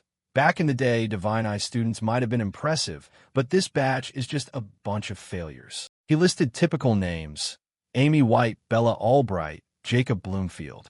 It seems the Divine Eye has lost its ability to judge talent. A professor next to him also chimed in, Perhaps it's time to consider abolishing the special Divine Eye category. Ariel was shocked. Abolish? What are you all talking about? Budra threatened. The Divine Eye category was established a long time ago by the Academy's founding council, and it can be abolished in the same way. As long as more than half of the professors agree. You haven't forgotten that, have you? Another professor agreed. Honestly, the current Divine Eye group is quite unimpressive. Others also spoke up. I heard Bella Albright has improved. That's true, but it's not exactly a significant achievement. Not to mention her mana capacity is also quite questionable. These things made Ariel extremely uncomfortable. The professors started whispering. The Divine Eye group of the past was truly strong, but what about this lot? They don't even have a shred of the spirit of the previous Divine Eye. The group of professors began to gang up to exert pressure. Ariel fell into a difficult position. The number of people against the Divine Eye was more than she had thought. If this continues, the Divine Eye might truly be abolished. Ariel fell into a difficult position. The number of people against the Divine Eye was more than she had thought. If this continues, the Divine Eye might truly be abolished. Then he provoked Ariel. Or, do you still want to say that your eye for talent is better than all of ours? Ariel clenched her fists. Inside, she thought to herself, I want to say yes, it is better. But she knew that answering like that would only make them even angrier. Surrounded by a group of men, she was oppressed. They already didn't like her. Surrounded by a group of men, She was oppressed. They already didn't like her. So, if she wanted them on her side, she couldn't say anything to make them go against her. She pursed her lips tightly. Budra provoked her even more. Can't argue anymore? At least you know you're past your prime. Another person interjected. Despite having many achievements in the past, perhaps you should retire before ruining your reputation. Well said. Keep it coming. If you want to teach students the way you want, why don't you open your own academy? The old men started laughing out loud. Good idea. Good luck finding students willing to follow a divine eye master who has expired. Ariel felt helpless. She thought to herself, I can still spot geniuses. But these children need time. If they have time, they will prove everything. I just need to stop them from being expelled. She was determined before that happened, at any cost. Suddenly, someone mentioned Ariel's favorite student. Speaking of the divine eye, isn't there a boy named Gray? The professors shifted the topic to him. I heard he's quite promising in the freshman swordplay department. That's right. I've heard that too. I think he's also participating in the inter-grade competition this year. Budra saw fresh prey. It sounds like he has potential. He suggested to Ariel. Then why not let him prove it in this match? We will decide the future of the divine eye category after seeing the results. She glanced at the professor who had just helped her. He shook his head helplessly. Ariel had to take the risk. She spoke up. His strength isn't suited for these practice matches. If it were a real life-or-death battle, then, before she finished, she was interrupted. Making excuses again. The other professor vehemently objected. If he can't show it in training, he won't be able to do anything in real combat. All the professors here know that. Ariel was furious. No, you don't understand. His ability isn't ordinary swordplay. The entire meeting room suddenly went quiet. The principal ended the meeting. All right, that's enough for today's meeting. This discussion is going nowhere. Let's stop here, he suggested. Regardless, watching the divine eye student perform in the match is reasonable. We will observe his performance and decide later. Ariel was shocked and wanted to object. No. But the principal declared, meeting adjourned. The old professors left the room with a mocking look. Now I'm really looking forward to the match. It should be very interesting. The old professors left the room with a mocking look. Now I'm really looking forward to the match. It should be very interesting. Her hands clenched. She apologized to them in her heart. I'm sorry, my children. I'm too weak. She remembered Gray's words. Dying alone is better than all three of us dying together, right? Just leave it to me. Ariel regretted it. She knew his strength wasn't suited for practice matches. His dominant arm was aching and going numb. But this time was too much. She knew he still needed more time. Her lips were pressed tight. She knew what she was asking of him right now was too much. But even so, Ariel's body trembled. Please help them. She curled up. Please help those children, those rough diamonds that haven't been polished yet, but hold world-class potential. A tear rolled down her cheek. Please protect their future. Professor Ariel's tears fell down her face. The day of the intergrade friendly competition arrived, the academy's arena bright with light. The professor announced, All right, we will start the intergrade friendly match. To introduce the contestants, here we have the most outstanding freshman, Leon Hardapius, the most outstanding sophomore, Lionel Hartman, the challenger from the freshman year, Gray Lee, and the challenger from the sophomore year, Diebel Radarl. Gray looked at the boy named Diebel and thought anxiously, Wait, isn't that the guy who lunged at me in the hallway? Do I really have to fight him? Now we will witness their abilities. All students and professors directed their attention to the arena. It was the contemptuous old man Budra. Leon whispered, Is there really that many professors watching this match? Are normal intergrade friendly matches like this? Hartman replied, No, this is the first time. Last year, only 3 swordplay professors bothered to watch. He was curious. Why is it so crowded today? Leon remembered and proudly introduced. The professors must be curious about Gray. They really do have a good eye for talent. Seeing Leon's smug look, Hartman thought to himself, Is he always like this? The old Professor Budra heard the conversation and said, Just as you guessed, we are here to watch the final match of the Special Divine Eye student group. The students heard this and started whispering excitedly. Gray immediately asked, Final what? What do you mean? Budra directed his gaze toward Ariel. Nobody told you? He replied with contempt. The Divine Eye class is about to be disbanded. Gray was shocked. Disbanded? Professor, is that true? Meanwhile, Professor Ariel remained silent.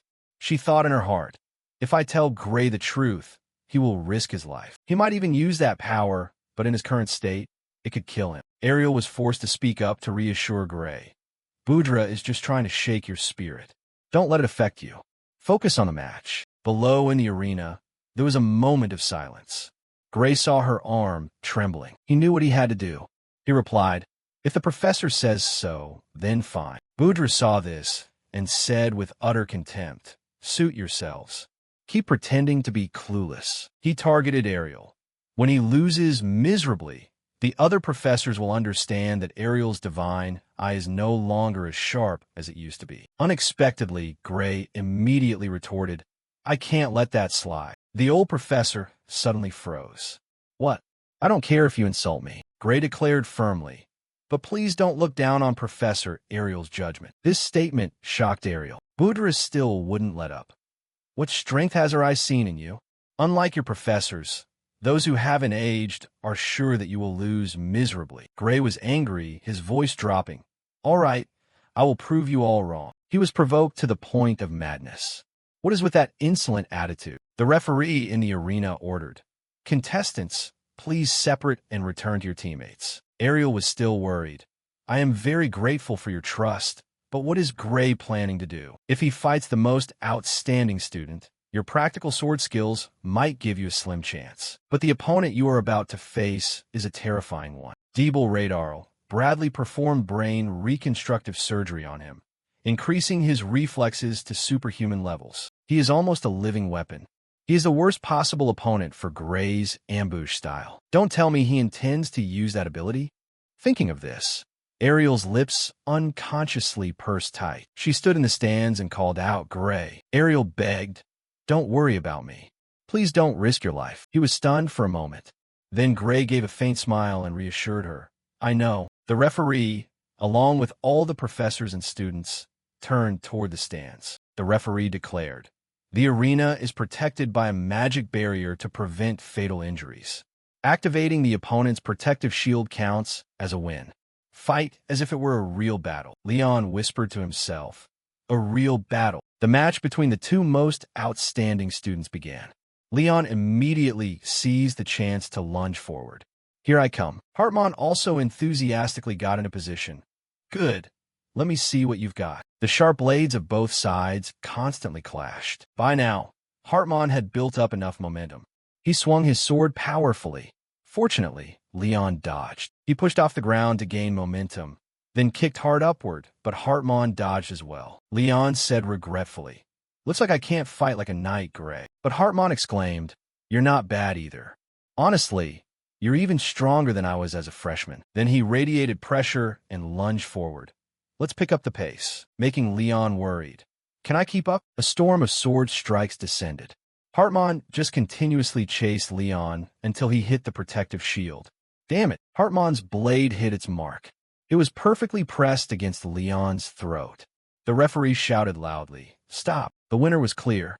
The winner of the match between the two most outstanding students was Lionel Hartman. Both lowered their swords and said politely, thank you for the match. Great fight. Next, we will begin the challenger match. Both representatives stepped forward. Leon said to Gray, good luck. Gray replied, thanks. He thought to himself, I've already boasted. Now I have to deliver. Before transmigrating to the past, I fought countless monsters even more hopeless than this. Compared to those, I can still win. Deeble's sword tip dragged along the ground. He muttered as he approached, just a little longer, Professor Bradley. I will send him to the same place as the girl. Straight to hell. Accompanied by a savage grin. The qualifying match for the intergrade tournament began. Both took up their fighting stances. The arena fell into absolute silence, not a sound. As soon as the referee shouted, start, they both lunged at each other. Gray realized something abnormal. He was pushed back by Deeble, his hand holding the sword trembling. Damn, it's so heavy. Gray looked at the madman in front of him and evaluated. Even though Professor Ariel said his reflexes were enhanced, is the strength in his arm also enhanced? With this power gap, all my moves are useless. How can I fight him? He thought to himself, I still have that skill, but Gray remembered Professor Ariel's warning. Listen, no matter what happens, don't use that power. At worst, you will die. At that time, he had promised. Yes, she still worriedly reminded him. The tournament is important, but not worth sacrificing your life. Furthermore, the arena's protective boundary won't be able to withstand it. If you use it, you might even kill your opponent. This really frightened Gray. He desperately lunged forward. Determination, I can risk my life to protect the special divine I spot, but I cannot kill someone in the middle of a school tournament. Deeble also built up momentum. 2 strikes simultaneously collided. Deeble immediately swung a vicious upward slash. Fortunately, Gray blocked it. He thought to himself, why are his moves strangely simple? With his physique and reflexes, he could completely take me down in one hit. Gray sharply evaluated him. He lacked no technique. He was definitely intentionally holding back. What was he plotting? Unexpectedly, he received a brutal, savage grin. Gray was frightened by that smile. He was pushed back. Then, Deeble's sword tip lunged forward, aimed straight at Gray's eyes. I can't dodge. However, he still managed to lift his sword to block it. Honestly, Gray didn't understand why. Clearly, I couldn't react in time. He built up momentum to push Deeble back, then slid to the side. Was he intentionally reducing the force of his strike? In the stands, Ariel was also shocked. She was startled when she looked through the divine eye. Inside Deeble was a heart covered in mana. What kind of power is this? A deep purple mana glow covered his entire heart. Suddenly, Ariel looked toward Budra's group. He was still mocking. The sophomore students this year really have personality issues. Clearly, they could end it at any time, yet they just keep dragging it out. The divine eye brat has to struggle to block every strike, yet he refuses to surrender. Doesn't this prove he isn't strong enough? Or perhaps he knows the divine eye spot is about to be abolished, so he is hinting at us. If he keeps waiting like this, the special spot will become a joke. That makes sense. What an exemplary student, thinking so much for the academy. All malice was aimed at Gray. Suddenly, Ariel shouted, "Stop the match. Stop it immediately. It's dangerous." The old man Budra still held an unpleasant expression, asking, "Dangerous? What are you talking about? This is a simulation match." Another person interjected. "It seems the professor doesn't know. Let me tell you, the arena is covered by a powerful protective barrier. Any attack that could cause fatal casualties will be automatically blocked, so students can fight at full force without fear. Unless you have another reason to stop the match." Below, Gray was still struggling to defend. In the stands, Ariel explained, "I naturally know about the protective barrier, but it won't be enough to protect Gray." Immediately, a mana explosion occurred on the arena floor below. Ariel was filled with extreme horror. Deeble had activated cultist power. He took a stance and raised his sword high. Then, he swung his sword with full power toward Gray. He was overwhelmed by the sight. The entire arena shook violently from just that one sword strike. Gray looked down in horror. Where the blade had just swept, it left a deep gouge. It even cut through the academy's barrier. Ariel worried. "The barrier, I already told you." She quickly cast magic. "Bastard Bradley, I didn't expect you to plant that inside the academy." But the magic was blocked by the barrier. Ariel panicked. "The barrier facing the audience is too strong. I can't use restraint spells." Ariel panicked. "The barrier facing the audience is too strong. I can't use restraint spells." But those fools who only knew how to talk loudly were pale-faced.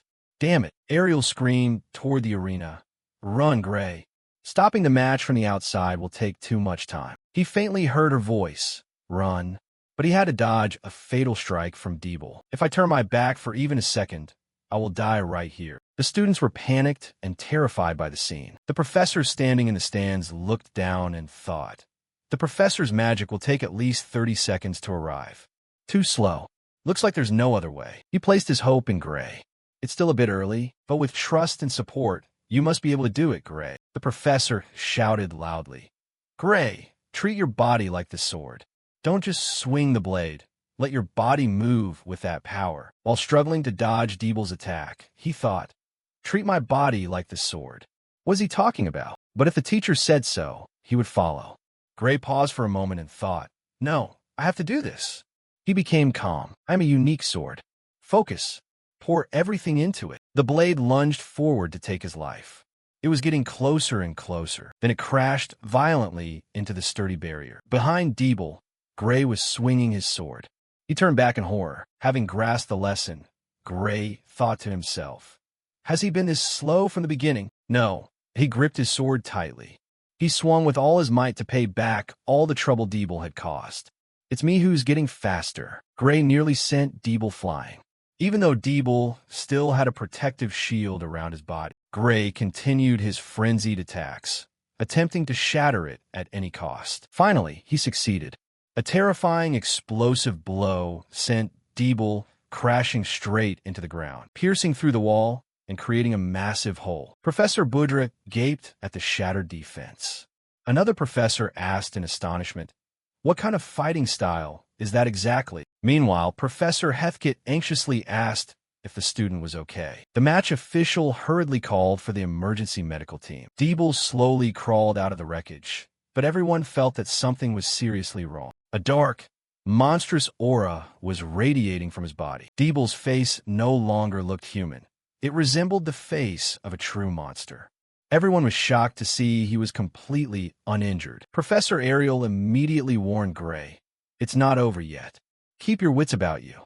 Gray nodded in acknowledgement, though he was still taken aback. When Deeble lunged with that pitch-black energy, he only managed to dodge by a hair's breadth. That terrifying power blew the ground to pieces. Professor Budry yelled in a panic, "What the hell is that?" While Professor Ariel checked if the barrier had been removed, the other professors replied that it would take another 10 seconds. Gray tried to dodge every attack, fighting while observing Deeble carefully. He swung his sword and black blades of wind fired continuously. In the blink of an eye, Deeble closed the distance. Gray blocked the sword, but from that terrifying speed and power, he realized Deeble was definitely no longer human. Even so, Gray was no ordinary person either. He pushed the sword away hard.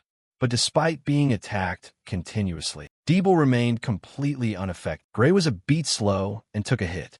Blood sprayed from his mouth. Professor Ariel was extremely worried. Gray knew full well that if he didn't counterattack immediately, he was done for. He craved even more power. That thought consumed him. Gray's eyes changed, and in a lightning-fast motion, he cleanly severed both of Deeble's arms. Deeble's scream of pain echoed throughout the arena. Blood splattered everywhere. Deeble fell to his knees, black mist rising from his wounds. The professors held their breath. The entire arena fell into a deathly silence of horror. At that very moment, the barrier was finally removed. All the professors immediately jumped into the arena, with Professor Ariel leading the way. They quickly tied Deeble up tight. Gray was gasping for air, completely exhausted. Suddenly, a sharp pain shot through his body, blood gushing from multiple wounds. He fell face first onto the ground, his whole body trembling. Professor Ariel rushed over to heal him immediately, recovering him while anxiously asking if he was okay. 3 other professors also ran over to assist. She ordered them to cast healing magic on Gray immediately. At this point, Gray was nearly unconscious.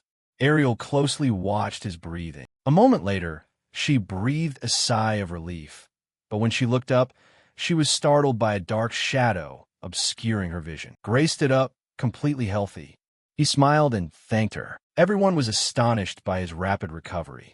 Another professor even asked again if he was really okay. Gray asked Professor Ariel how he looked. She used her divine eye to observe him, then couldn't believe her own eyes. After using such a massive amount of power, Gray's soul was almost entirely unharmed. When Gray asked about his body, she explained that the healing magic had handled everything, so he would no longer feel pain. Professor Heathkit approached and said the plan had succeeded. They had mitigated the backlash exactly as he had calculated. But Professor Ariel was not happy at all. She was truly furious because without the healing magic, Gray could have died. Heathkit explained that they had kept the backlash at a threshold the healing magic could handle, so it was considered fine for now. He added that he wanted Gray to be able to endure the backlash on his own in the future, but that would take time. Ariel just glared at him. Gray realized it then. All those insane training sessions were to prepare for this moment. Everything had far exceeded the original plan. Some professors were busy dismantling the barrier, while the medical team put Deeble on a stretcher for emergency care. Professor Ariel asked who won the match. The official explained that Deeble's protective shield had automatically activated due to Gray's attack. Therefore, the winner of the qualifying match was the freshman representative, Gray. The students cheered in unison. No one dared believe a freshman recruit had defeated a sophomore representative and a Divine Eye class student at that. Professor Heathkit declared, "The Divine Eye student has finally ended the freshman class's 35-game losing streak." But he also admitted that after this match, winning or losing no longer mattered. No one could say Ariel's Divine Eye was wrong anymore. Alexandra also had to admit it. After witnessing the battle, they had no choice but to acknowledge Ariel was right.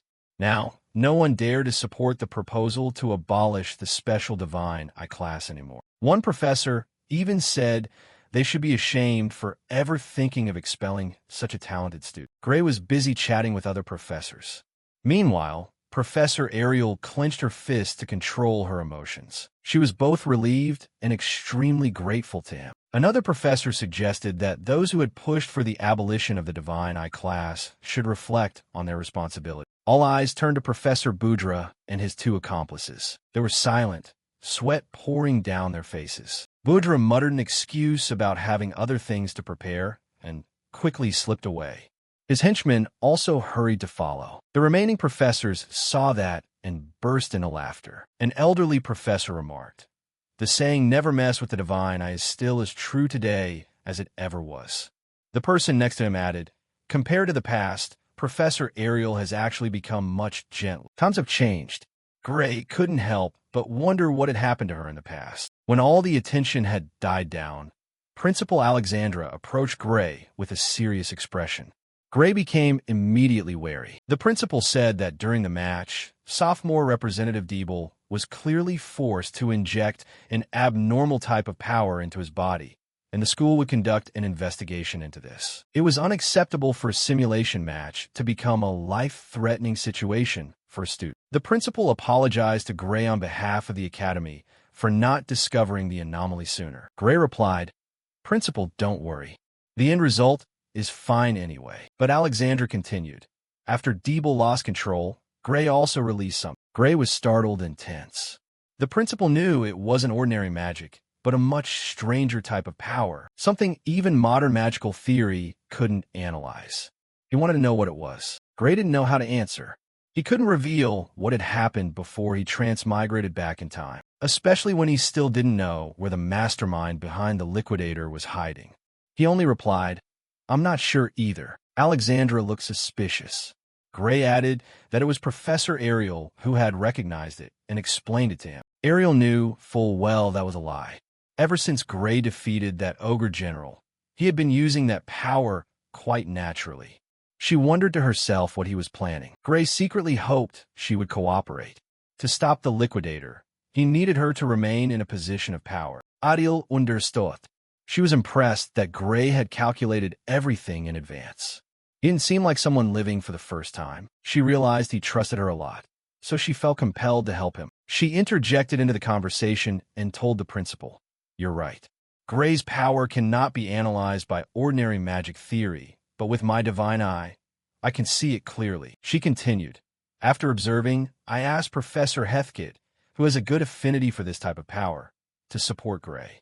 That is why he was able to control it to that extent today." She was still researching how to harness this power more effectively and requested the principal give her full authority to handle everything related to Gray's power. After witnessing the match, the principal couldn't refuse. He said, "Gray and the entire Special Divine Eye group will be under your command. If the Academy can provide any support, feel free to request." Both Gray and Ariel were surprised by this offer.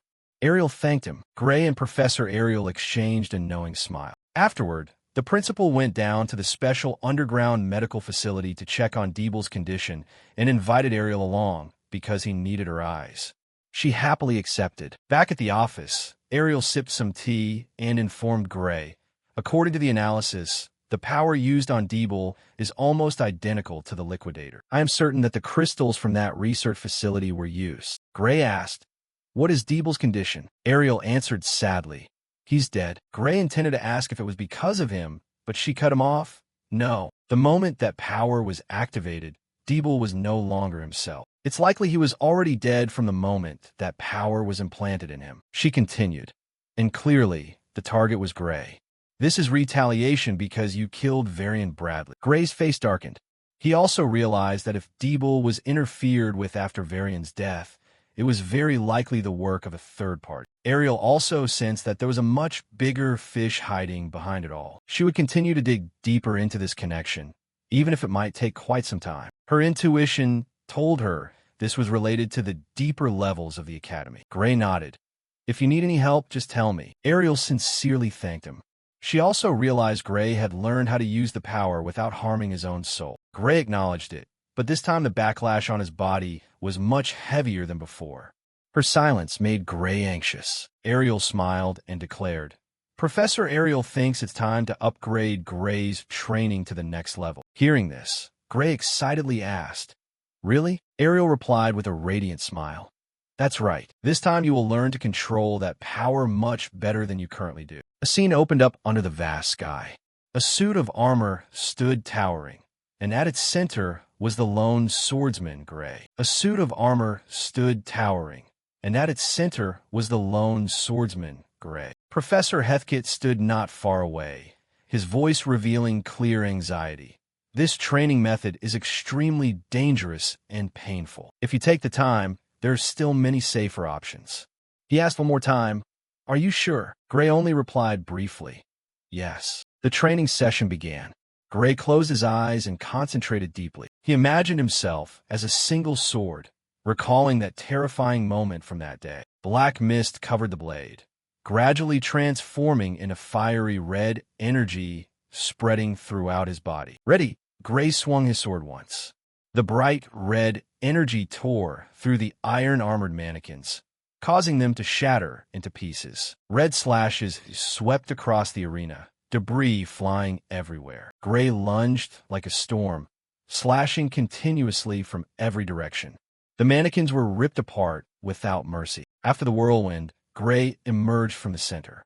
Behind him was a devastated battlefield. The professors standing and watching were all astonished by his terrifying speed. They were both disbelieving and secretly admiring. Professor Heathkit frowned. Gray continued to lunge toward the other side of the training area. But the moment he started moving, blood sprayed from multiple wounds on his body. He glanced behind him, swung his sword to slash the remaining sets of armor, then stumbled and fell face first onto the ground. His body lay limp, unable to stand up. The professors in white robes immediately cast healing spells. A layer of blue mist covered Gray. He was unconscious for a moment, but just a little later, the wounds healed, and he slowly stood up. Gray thanked them. Professor Heathkit nodded with satisfaction. Very good progress. This time you lasted much longer than the previous time. Gray acknowledged. When I'm focusing, I don't realize it. But now it's clear. Using this power is extremely painful. Professor Heathkit approached, his voice lowering. Pain and endurance are signs that you are pushing past your own limits. However, this training session is really excessive. Whether to continue or not is entirely up to you. Gray firmly replied, I've already decided. He immediately took a fighting stance, ready to perform it once more. Suddenly, a voice rang out, Stop. It was Professor Ariel. She reminded him, Training is only permitted once a day. Gray retorted, My body has been healed. The soul won't be harmed. Ariel shook her head. External wounds can be handled by healing magic, but if you continue to suffer damage before stabilizing, your sensation when swinging the sword will be severely distorted. She believed Gray understood this better than anyone else.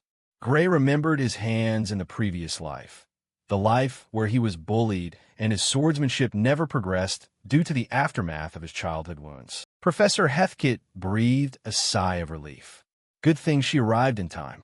Even he would have hesitated if he had to repeat this type of training many times a day. He dropped a suit of armor onto the ground. The collision sound testified to its incredible weight. Gray nodded. I understand. A professor in a white robe curiously asked, You're already this strong. Why the rush to become even stronger? Professor Ariel sighed. It's my fault. She recounted that because she had pulled Gray into the battle with Professor Varian, Those lurking in the shadows now considered Gray an enemy. The incident with Deeble was just the beginning.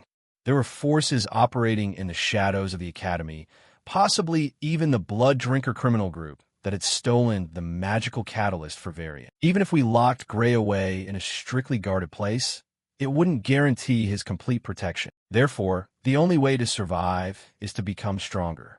She looked at Gray apologetically. Gray smiled. No need to apologize. Stopping the Liquidator experiment is my only choice. I will pursue it to the end, no matter what happens. Ariel praised. You truly are an outstanding student. The only thing I can do is help you harness your maximum power. Her words made Professor Heathcote smile. You already have a plan, don't you? Ariel nodded. That's right. She asked, have you forgotten the fastest and safest way for a swordsman to become stronger? Heathcote looked at the stunned Gray, then nodded. Changing swords.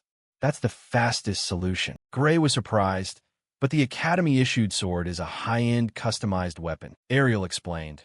For a freshman, that sword is good enough, but with your current power, it cannot withstand it. She pointed to the space in front of her. Ordinary weapons cannot carry that power. Therefore, I will take you to my personal armory. Professor Heathcote was astonished. You intend to give him one of those? He's still just a student. Ariel was calm. It will be fine. She inserted a key into the empty space and turned it once. Light burst forth, forming a gate. As she had said, Gray deserved to receive it. Gray stood frozen in astonishment. A spatial rift opened before his eyes. Ariel turned back with a smile. Follow me. Gray was the last to step in. His eyes widened in amazement. Everywhere there were piles of gold, silver, and jewelry stacked high, glistening under the lights. They walked along the corridor toward the sword area. The two professors continued forward, while Gray stood frozen in place, his mouth agape in surprise. Finally, they reached the sword area to find one suitable for him. Gray was immediately overwhelmed by the sheer number of weapons before his eyes. He blurted out, looking in any direction, there are swords that look extremely dangerous.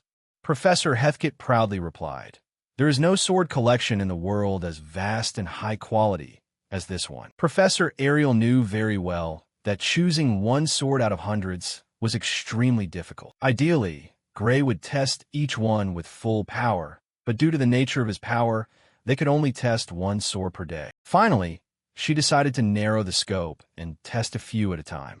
She started with the sharpest sword currently available. Gray held it and remarked, so heavy. Ariel nodded. That's right, but it cuts extremely well. She brought out a piece of wood for Gray to test. He took his stance, shifted his center of gravity to his fist, raised the sword high, and slashed down hard. A boom sounded, the floor cracked. A clean and powerful slash had cut the piece of wood in two. Gray watched in amazement. Ariel remarked, this sword is extremely powerful, but a bit heavy, so it's not suitable for practical close-quarters combat. Heathcote agreed and added, no matter how sharp it is, if it doesn't hit, it's useless. However, for large, sturdy, and slow enemies like divine beasts or architectural structures, this sword would be extremely useful. Ariel also said she would give Gray a magical storage pouch, so he wouldn't need to carry it around, avoiding the hassle of storage. Gray realized this wasn't a sword that could be casually lent to others. Ariel smiled. Better to have it used by someone who knows how, rather than lying there gathering dust. I want to see it used by someone worthy. She asked him, when facing Varian, the one behind the Liquidator, are you sure you won't regret not having this sword? The question made Gray falter. He recalled his desperate previous life, when he believed that even though he tried to practice harder than anyone else, his fate couldn't change anything. His face stiffened. He bowed his head and sincerely thanked her for lending him the sword. Heathcote advised, don't show anyone this sword unless you really intend to use it. Gray asked in surprise why. Heathcote explained, its market value is at least 10 billion, or no less than 10,000 gold coins. Gray's eyes widened, his jaw nearly hitting the ground in shock. He hurriedly told Ariel that he couldn't accept such an expensive item, but she calmly replied, I don't accept returns. She made it clear this wasn't a loan, but a gift to him. She knew if it were just a loan, Gray would hesitate and wouldn't dare use his full power. Initially, Gray thought she was joking, but Ariel insisted she was completely serious. Initially, Gray thought she was joking, but Ariel insisted she was completely serious. Gray intended to argue back. Ariel cut him off. "Do you really think my Divine Eye class is only worth 10 billion? Gray was startled, hurriedly replying, "No, Professor." He thanked her again and promised to take good care of it. That reaction brought a satisfied smile to Ariel's face. Afterward, she began looking for a more conventional sword, one that Gray could use in regular battles. Gray admitted, "I didn't expect your armory to be this impressive." Heathkit replied confidently, "Of course, there is no one in this world with an eye as sharp as Ariel's divine eye. With that eye, she could make as much money as she wants." Ariel called Heathkit over and asked which sword he thought was best suited for Gray. He observed a row, then pointed to one. Gray asked for permission to try it, and Ariel agreed. He swung it once, then again, combining sword techniques with footwork. The sword was well forged, but he still felt like something was off. He wondered if it was just because he wasn't used to it. Heathkit realized immediately that it wasn't the right choice. He continued, selecting another one. This sword was forged as an experiment, but he felt it might be a better fit. Gray froze the moment he saw it. The sword had a clean silver blade with blue patterns running along the length, exuding an aura that was calm, yet terrifyingly sharp. Elegant, but clearly extremely powerful. Gray asked, "What kind of sword is that?" Heathkit told him to try holding it. Gray was surprised that the sword was lighter than expected, but it had no sharp edge. Heathkit explained, "It was designed to test new technology, not for actual combat. You can think of it as an unsharpened steel sword, but with extreme durability. In my opinion, it suits you very well." Gray asked, "Do you mean that because of my strength, I don't need a sword with a sharp edge?" Heathkit nodded, "Exactly. I doubt even the strongest sword could withstand your power. And if you continue to grow stronger, eventually even the swords in this armory will only slow you down. If in the future you no longer need a blade to fight, then a sword like this in your hands might be the perfect choice." Heathkit tried striking a metal wooden block. The block was dented all over. Gray's jaw dropped in amazement, while Ariel wasn't very impressed. She knew he was just showing off.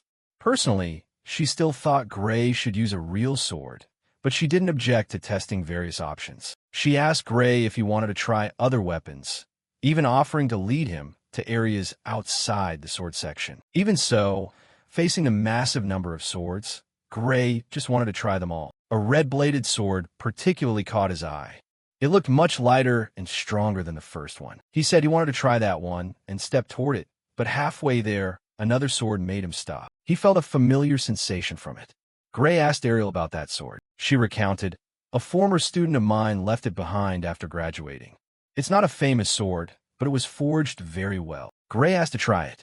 The sword sat in his hand extremely naturally, as if it were born for him. He stood before a training mannequin. With an almost negligible motion, he sliced it in two. Both professors were stunned. Gray was equally astonished. The sword suited him to a terrifying degree. It felt as if he had been practicing with it since birth. Ariel asked if he liked it. Gray nodded. "In all my life, I've never owned a sword this easy to use." She wanted to test it more to see if it was truly compatible with Gray's power. Gray hesitated, worried because this was a former student's sword and he might damage it. Ariel reassured him, "It's fine. I'm sure the sword would rather be used than sit there gathering dust." That convinced him. Gray curiously asked for the name of the student who forged the sword. Ariel replied, "Metallum Norm." Gray was dumbfounded. Metallum Norm, the greatest magic sword smith in the world. The sword he was holding was forged by the man himself. They moved to the training grounds for serious tests to measure power and durability. Ariel wanted Gray to push the sword to its limit. They started with the blue pattern sword. They chose the strangest one first to see how it interacted with Gray's power. Gray stood in the middle of the field, surrounded by mannequins. He began to channel his power. A red aura covered his body, but suddenly it dissipated. He was startled. "Try again." The sword was slowly covered by red light. He focused, trying to become one with the sword, and poured his power into it. But once again, the energy dissipated. A look of panic flashed across Gray's face as he realized his power wasn't activating at all. Ariel approached and asked if he felt any difference in his body. He replied no. He suspected the sword was the cause. Without forcing it, She brushed that sword aside and prepared to test another. She guessed this one was simply incompatible with Gray's power. If so, the best option was to test the most ordinary sword among them. She took one from her magic storage pouch. It was the one forged by Metalum Norm. Gray stood straight, the sword held at his side. Around him were motionless training mannequins under the vast sky. He focused on a single thought. He was a sword. A faint layer of aura began to emanate from his body. Gray smiled happily. He had finally activated it. Suddenly, a voice echoed in his head. In this span of time, there is still time. Gray startled and looked around but saw no one. The voice continued. When a moment comes. From afar, Professor Heathkit told Ariel. With this sword, activating his power won't be a problem. Gray decided to start. He took a step forward, swinging the sword toward the sky in a clean slash. Bright red energy flashed, tearing through the heavy armor in front. He realized his power was the same as before, but the sword moved so smoothly, it was unbelievable. He moved to the next mannequin. The sword flashed again, slicing the armored mannequin in two. Gray's body felt lighter than ever. Red streaks flashed through the air, shattered armor fragments falling around him. Gray moved like a ghost, slashing through each mannequin as he dashed past. The red energy cut through everything. Nearby healers watched in astonishment. They could clearly feel it. Gray was now completely different from before. His speed was so fast that everyone only saw red streaks of light flashing across the training ground. To Gray, it felt like he was flying. The sound of armor hitting the ground echoed everywhere. He turned toward the next target, then suddenly stopped. There were no more mannequins left. The number of targets was the same as last time, but last time he had only destroyed half. This time he had wiped them all out. Professor Ariel stood frozen. Everyone wore expressions of horror, worry, and tension. Ariel immediately asked, "Why is Gray still standing?" Gray blinked. Then he too realized something was wrong. A deep slash ran down his chest, reaching his abdomen. Ariel screamed in a panic. "Drop the sword now." Gray dropped the sword reflexively. The pain hit him like a tidal wave. He fell to his knees. Ariel and Heathkit rushed over, simultaneously ordering the healers to cast healing magic immediately. Before they could reach him, Gray tried to stand but fell back down. His strength was completely drained. Heathkit caught him, his voice worried. "Don't push yourself too hard." He whispered an apology. Because of the massive blood loss, exhaustion was normal, even with healing magic. Ariel advised him to rest. Heathkit said Gray had broken the limit he couldn't reach before. This was a good sign. Ariel agreed, but warned, moving without realizing your own wounds is extremely dangerous. Heathkit nodded and added, "In actual combat without a healer nearby, a mistake like that could be fatal." Ariel picked up the sword. Despite going through that storm, the blade didn't have a single scratch. Truly a magnificent sword. She activated her divine eye, observing carefully. The sword seemed to be glowing, but she wasn't sure. Something strange reflected on the blade, made her panic, and she turned away. Her unusual reaction made everyone ask in unison, "What's wrong?" Before Ariel could answer, boom. Before Ariel could answer, boom. Everyone was horrified. Debris flew toward them. A terrifying explosion tore apart a tower. Bright red energy shredded everything. Dust, smoke, and rubble burst outward. Students panicked and ran in all directions as debris fell from the sky like rain. All faculty members were ordered to deploy emergency magic barriers. The top priority was protecting lives. Gray looked on in horror, trying to understand what had just happened. Heathkit realized the explosion originated from the area containing hazardous materials. He was certain this was no accident. This was a deliberate act. Immediately after the explosion, he caught a glimpse of signs of teleportation magic. It was hard to believe someone dared to attack the Academy headquarters directly. The healers protested because the armory was protected by extremely strong anti-teleportation magic and had high blast resistance. Ariel said coldly, "The smoke is mixed with liquidator energy." She guessed that special crystals from the underground laboratory had been used to breach the school's anti-teleportation wall. Gray's face went pale, sweat dripping down. A terrifying thought struck him. Those behind the explosion were very likely Varian's accomplices. They dared to attack the Academy directly. The red energy continued to tear through the tower. Students screamed and ran while debris fell like rain. After an emergency investigation, the school confirmed that several items had been stolen from the armory. Although details weren't revealed, everyone knew this wasn't a place outsiders could easily break into and blow up. The fact that they destroyed the teleportation inhibition device and escaped cleanly only led to one conclusion. Ariel declared bluntly, "This is the work of an insider." Gray couldn't believe it. She even said directly that the Academy was no longer trustworthy. Deep down, she admitted that perhaps it had been that way for a long time. There was another possibility. If the Academy had fallen into enemy hands, they could use their authority to take anything from the armory without resistance. In that case, the explosion was just to cover up the real target. Gray deduced that the culprit definitely didn't have a legal way to get what they wanted, which is why they had to blow up the armor. Ariel agreed. She didn't know what the leadership was thinking, but she suspected the culprit was the blood drinker. Those vermin had infiltrated the Academy before. Gray still remembered very clearly. They were the ones who killed Bella's parents. Ariel warned Gray, "You could also be targeted, especially since you're the one who killed Very. Always stay vigilant, especially when you are outside the Academy." Gray nodded. "I understand." Afterward, Gray returned to class. The atmosphere was stifling to the point of suffocation. Some students were nearly going crazy, muttering to themselves. Gray asked his deskmate what was going on. His deskmate looked at him in surprise. "Didn't you receive the notice about the outdoor march drill?" Gray vaguely remembered seeing something similar. His deskmate explained, "Marching 16 hours a day, plus camping in areas full of low-level monsters under professor supervision, lasting a whole week, along with additional combat training." His deskmate panicked. "Why are you still so calm? Marching 16 hours straight. I'm not even sure if we'll get enough sleep." More than half of the freshmen drop out every year because of this. Gray was truly surprised. In actual combat, soldiers don't know when the enemy will attack. At least this drill has a fixed schedule. To me, that's already generous. He recalled training with the Liquidator Eradication Team. No time limit, being thrown into the mountains without warning, marching all week in a forest full of monsters. Some people nearly died from being ambushed during training. Compared to that, this drill even had professor escorts. There was nothing to be afraid of.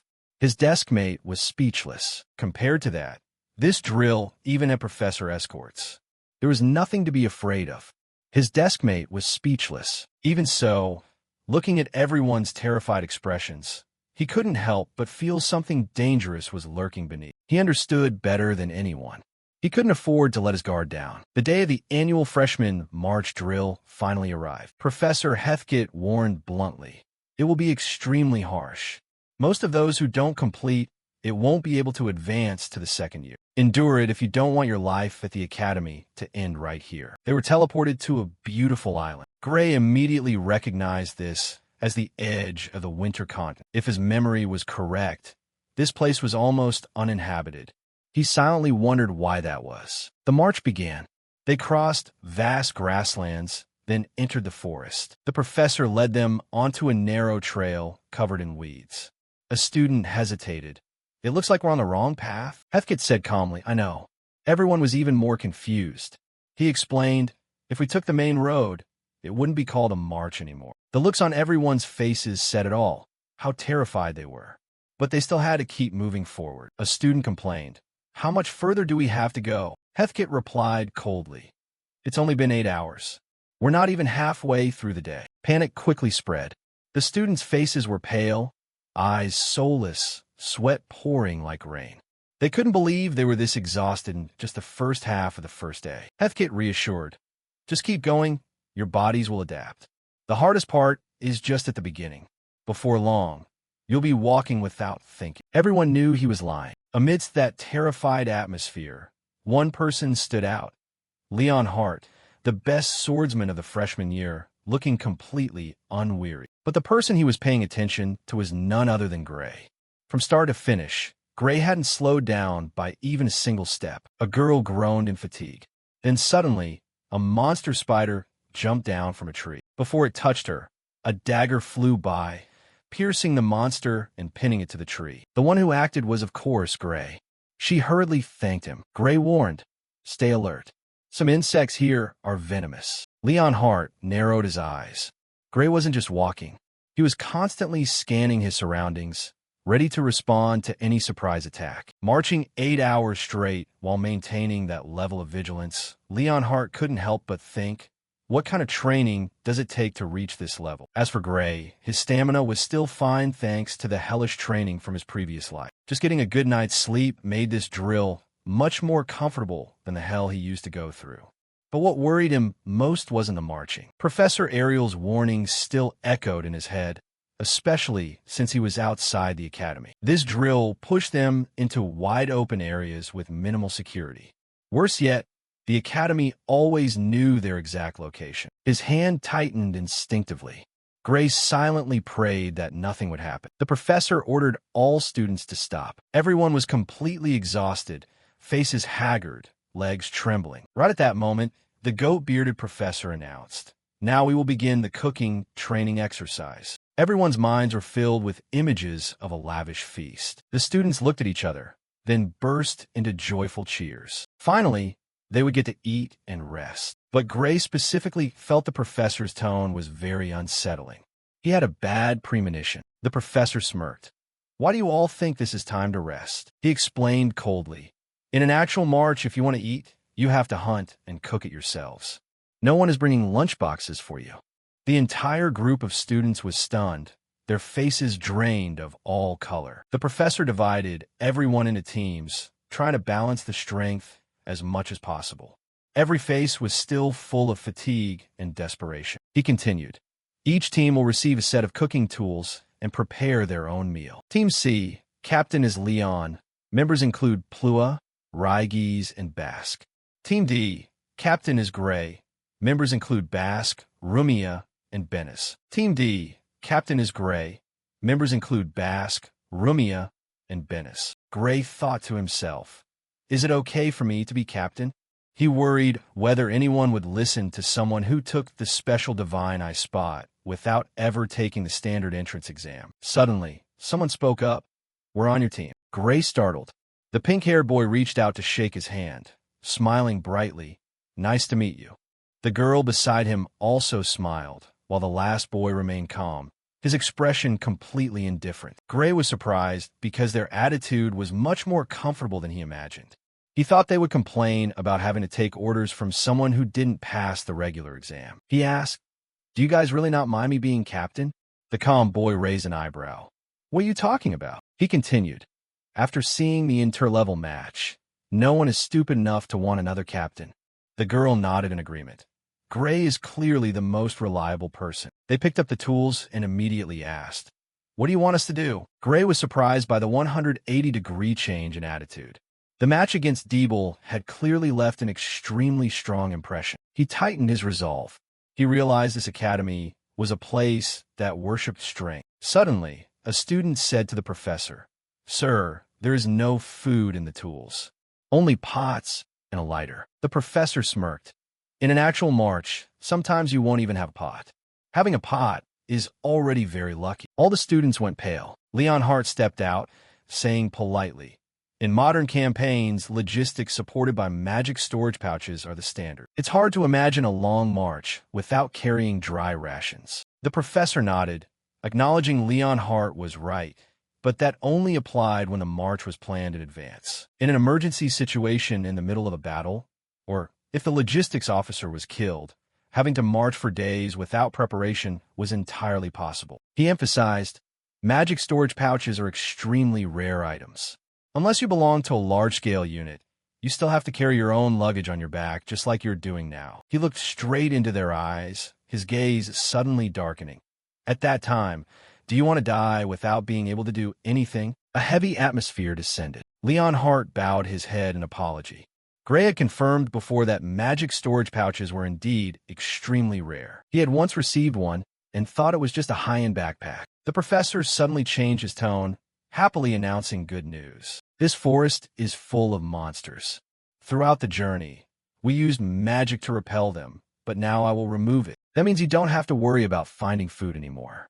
Good luck." He snapped his fingers, and the monster-repelling magic shattered like glass. The students looked left and right in a panic. The pink-haired boy turned to Gray, his voice trembling. "Captain, what do we do now?" Gray calmly replied, "The only way is to hunt monsters." He had been paying attention throughout the march, observing tracks and monster droppings.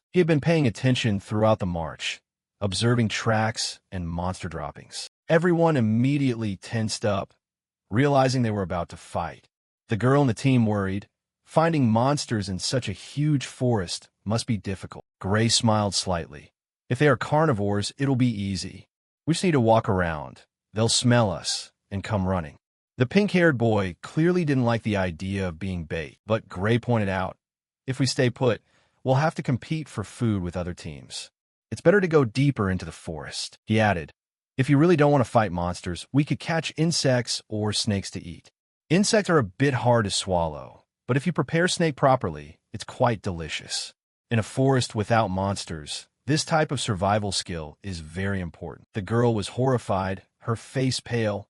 "Forget it. I'd rather hunt monsters." The calm boy nodded. "Whatever the captain decides is fine." The pink-haired boy also said, "I trust you." They began to move, observing tree trunks and checking tracks on the ground as they walked. Suddenly, Gray felt something approaching. He warned everyone, but they were still unaware. A rustling sound came from the bushes. The pink-haired boy's face went pale. A giant monster bear suddenly burst out from the bushes. The whole team panicked when they realized Bask was the one standing closest to the monster bear. Bask froze the moment he saw the monster in the flesh. It was much faster than he had anticipated. As the bear lunged, Bask ducked, avoiding it by a hair's breadth. His body reacted instinctively. After all, he had passed the academy entrance exam and endured hellish training. He wasn't a pushover. Bask swung his sword hard at the bear, clearly showing the combat skills taught at the World Alliance Academy. Blood sprayed from the wound. Bask breathed a sigh of relief, realizing he could still handle it. But that relief didn't last. The monster bear suddenly lunged again, its teeth snapping straight at his head. At that very moment, Gray slashed off one of the bear's front legs. Bask looked in astonishment at Gray, who had suddenly appeared right beside him. Gray landed lightly, his sword already driven deep into the bear's neck. The bear still tried to swipe its remaining leg toward Gray. The swipe was sharp, but Gray had seen it coming from the start. At the final moment, he swung his sword in a clean, circular arc, completely severing the bear's head. The heavy head fell to the ground and rolled away. Bask's sword slipped from his hand, clattering to the side. The other three members stood frozen, mouths agape. Gray calmly sheathed his sword, shook his hand slightly, and muttered, "This monster's bones are really hard." Afterward, he reached out to pull Bask up, his voice calm. "Are you okay?" Bask nodded shakily, thanking him. "Thank you for saving my life." Gray gently reminded him, "Monsters can often still move even after receiving a fatal wound. Don't just focus on killing it. The top priority is always to dodge the attack." Bask smiled bitterly. "I just learned this lesson the hard way." The whole team realized an important truth. Fighting monsters is completely different from sparring with people. As the sun set, the pot of water finally boiled. Bask chewed a piece of bear meat and praised, "Bear meat is actually delicious." Gray explained, "Depending on the species, monster meat can taste very different. Some are delicious, others are terrible or even poisonous. Whenever you go on an expedition, you should learn about the monsters in that area beforehand." He added advice. "If you have to forage in an unfamiliar place, it's best to hunt monsters like wild boars. They're less poisonous, and the meat is quite good." Gray just smiled faintly.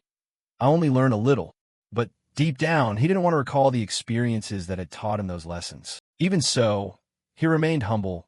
"Actually, I don't know much either." Bask immediately objected. "That's not true." "Absolutely not." Suddenly, another group of students approached. They shyly asked if Gray's team had any leftover food to spare. Their hunt had been a complete failure. Gray turned to ask his team members' opinion. They had enough leftover food to feed the whole class. He intended to give them the food.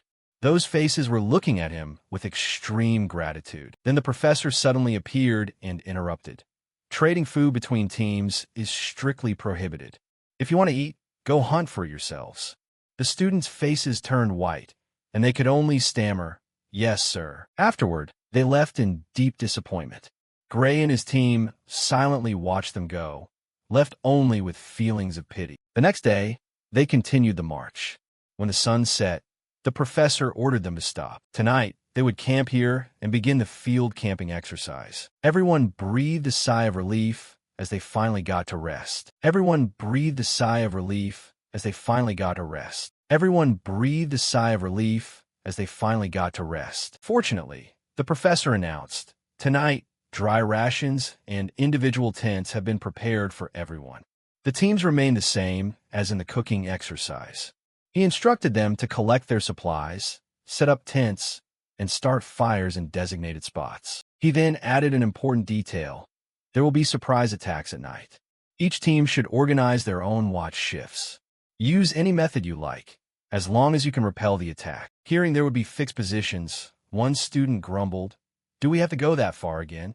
Another whispered, "If the tents are set up near other teams, we might be able to slack off on guard duty." The professor replied calmly, "I heard all of that." He explained that the tents being placed far apart was intentional so that no one would rely on other teams. He officially announced the start of the exercise and reminded them, "The slower you prepare, the less sleep you'll get." Hearing this, the students rushed to set up their tents. That night, Gray asked his team, "How many people per watch shift?" Someone suggested, "One person is enough." The girl in the team admitted, "I want to sleep as much as possible." Bask agreed, "If it's 2 people per shift, everyone only gets half a night's sleep." "That sounds miserable." Gray nodded, agreeing to 1 person per shift. Bask asked how to arrange the order. The first and last shifts were usually the most comfortable, while the middle shift was the worst because sleep was constantly interrupted. Gray volunteered for the second shift. He asked who wanted the third shift. Gray volunteered for the second shift. He asked who wanted the third shift. The guard order was decided. He reminded them, "When your shift is over, you must wake up the next person before going to sleep." Rumia took the first shift. She sat by the fire, her face clearly showing exhaustion and sleepiness. Inside the tent, Gray slept soundly. His face was completely relaxed. At the same time, outside their tent, a dark figure holding a sharp-bladed weapon was quietly approaching the camp. A strange noise caused Gray to wake up immediately. If it were a monster, the noise would have been much louder and more chaotic. So he knew for sure this was a human, and one who didn't want to be discovered. He slightly opened a crack in the tent flap and looked out. Rumia was still sitting silently by the fire. She was completely unaware of anything. There was a moment Gray even thought he had misheard. But then the faint noise sounded again. Confirmed, someone was sneaking in. Gray thought the first possibility might be the professor coming to check the night watch. But he still didn't dare to lower his guard for even a second. Professor Ariel's warning still echoed in his mind. After defeating Varian, you might become a target. Once you leave the academy, you must be extremely careful. The thought that it could be an assassin flashed through his mind. For safety, Gray decided to treat the intruder as an assassin and act accordingly. After all, long-range attacks had happened, so staying still in the tent wasn't a smart choice. He quietly crawled out of the tent and slipped into the bushes. Tonight was a full moon, and the whole forest was as bright as day. This made it easier to detect the enemy, but also made hiding much more difficult. Gray moved extremely cautiously. This situation reminded him of training with his archery master in the past. Back then, the trainer had pointed out that Gray's normal way of walking, pushing off with the heel, created too much noise. To move silently, one must place the foot starting from the little toe, then gradually to the big toe, with the heel touching the ground last. Even if one steps on dry branches or leaves causing noise, as long as it doesn't create an artificial rhythm like human footsteps, it will blend into the natural sounds of the wind and forest animals, making it hard to be detected. In training, they even practiced walking barefoot through mountains and forests to completely merge with nature. Presently, the footsteps of a stranger echoed nearby. That person was holding a sword. Suddenly, the man felt something and stopped. But when he turned his head, no one was there. The very next moment, Gray appeared behind him, his sword pointed straight at the man's throat. "Don't move. Answer my questions. If you make any move, I will kill you immediately." Gray asked coldly, "What is your name? Who do you serve?" Afterward, he froze in surprise. The person standing before him was a professor. The professor looked back, just as surprised to see Gray. Gray immediately asked, "Is this the surprise attack for the exercise?" The professor replied, "I just came to check if your team was taking the night watch seriously." He admitted, I didn't expect a freshman to be able to sneak up behind me without being detected and then point a sword at my throat. He raised both hands in surrender, smiling bitterly. At this point, I don't know who is teaching whom anymore. Gray still didn't fully trust him. It was possible this was just someone disguised as a professor to make him lower his guard. But if he really wanted to kill him, the opponent would certainly have brought a more dangerous weapon. He still kept his cold, sharp gaze. The professor gently pushed the blade away from his neck. Gray finally decided to trust him. Both suddenly turned their heads in one direction when they heard noise. Rumia was holding a sword, standing there with an expression of utter astonishment as she saw both Gray and the professor. She asked, "What are you two doing?" The professor explained, "I came to check the team's night watch, but Gray discovered me before I could get close." He praised, "Your team's vigilance is perfect. I have never seen any freshman team set up camp and keep watch this accurate." Rumia was dumbfounded because Gray should have been sleeping. The professor asked, "It's not Gray's shift yet, is it?" Gray asked back, "Did you step on a branch or something when approaching?" The professor nodded. Gray replied, "That sound felt human." The professor couldn't believe it. "You realized such a small sound, even while sleeping?" Gray just smiled faintly. Maybe it was just a coincidence. "I wasn't fully asleep at the time." The air fell into an awkward silence. Suddenly, the professor burst into loud laughter. He said Gray kept surprising him, first during the simulation match, and now reacting to the slightest sound. He started to wonder what else the Academy had to teach Gray. He looked at Gray intently, then declared, "From now on, Gray is banned from participating in night watch training.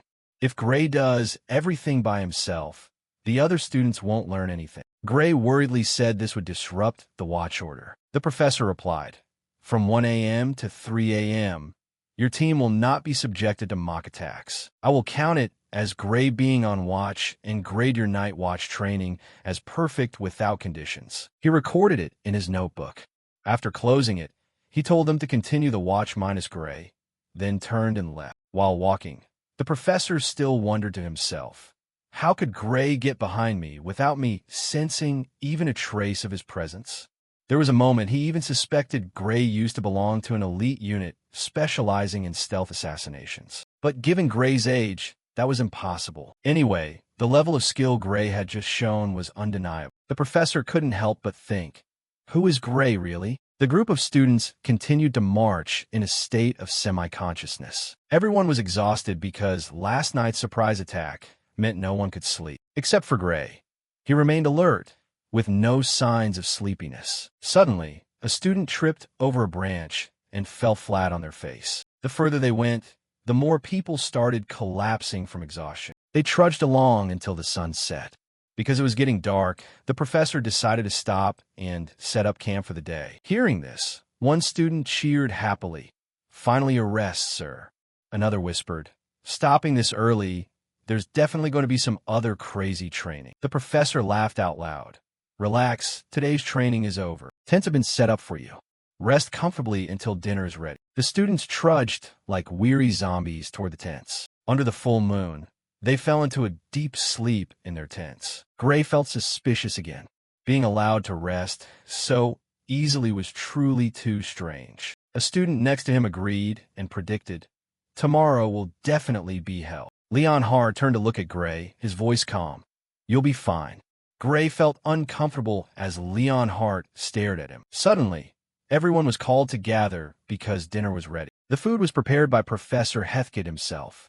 The table was piled high with delicious, tempting dishes, making all the students drool with hunger. Other professors brought out more pots and encouraged everyone to eat freely, even suggesting they have 2 or 3 servings. The professor praised, "You have passed 2 days of harsh training. Get some good rest today and wash away all your fatigue. This is your only chance." The professor's smile radiated a scary, insidious aura. Time passed quickly to the next day. The professor's voice rang out again. "From now on, we will start training to cross the danger zone in the Gastia mountain range." The professors led the way, and the group continued deeper into the forest. A student breathed a sigh of relief. "At first, looking at the mountain range, I panicked, but at this pace I think I can handle it," his friend replied. "Luckily, last night we got a proper rest. It's really effective. The professor commented, "No one has given up yet.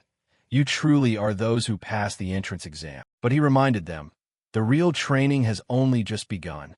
About 2 kilometers ahead, they would step into the territory of the water lizard. The professor warned, "These monsters are much stronger than the ones you hunted for food the other day. Most will be killed without even having a chance to resist." The students asked in horror what they had to do with such strong monsters. The professor replied, "You must pass through this area without being detected. This is level 2 danger zone movement training." Luckily, in the dry season, water lizards don't move much because they are conserving energy. As long as you don't make loud noises, they won't detect you. But the dry season also makes them terribly thirsty, and your blood is also an option. If detected, consider yourselves dead. He instructed, "Move carefully and avoid making noise." Moving silently made Gray remember his monster hunting training with the lore of archery back then. The professor who encountered Gray during the night watch shift recognized him and knew Gray had experience hunting monsters. He still warned, "Even if it feels easy for you, don't be overconfident." He looked at the other students. They were struggling just as much as in previous years. Another professor shouted, "You're moving too slowly."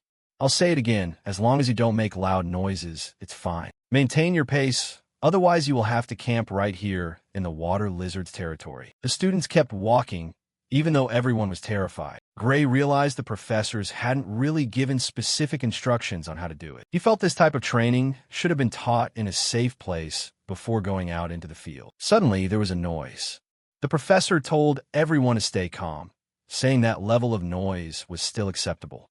He repeated, "Don't make loud noises." They continued walking. At one point, the professor declared, "From now on, talking is strictly prohibited. Use hand signals to communicate. If you make loud noises or talk, you will be punished." The group continued the march in deathly silence. Gray scanned his surroundings. A student thought to himself, even though they said, "Don't make noise," it's actually just normal walking on a mountain, and the pace is even slower than yesterday. This should be easy. Moreover, no monsters were seen at all. He thought the academy wouldn't dare use a place where dangerous monsters could appear at any moment for training. The professors were just scaring them to train their stealth skills. Not wanting to lose points, he decided to play along.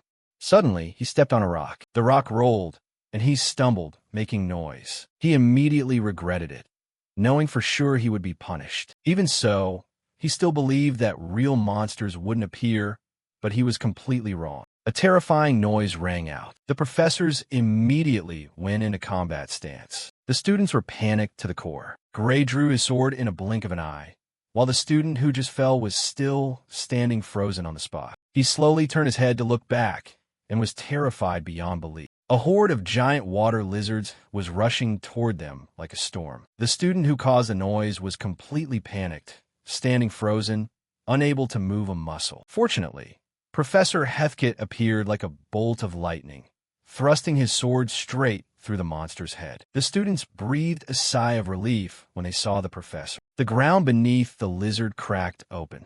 Heathkit pulled out his sword, but in that very moment, another water lizard roared and charged straight at the crowd. Leon Hart immediately gave chase, swinging his sword with a powerful blow. But to his surprise, the blade didn't even leave a single scratch. The monster charged straight at Leon Hart.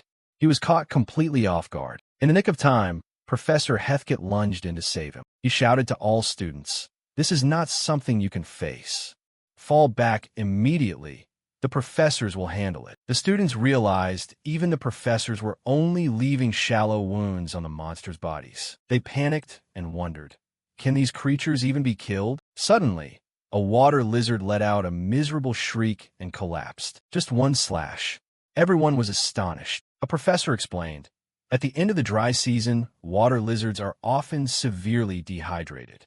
If they lose even a little bit of body fluid, they will die immediately." A student asked tremblingly, "And what if we meet them in the rainy season?" The professor sighed heavily.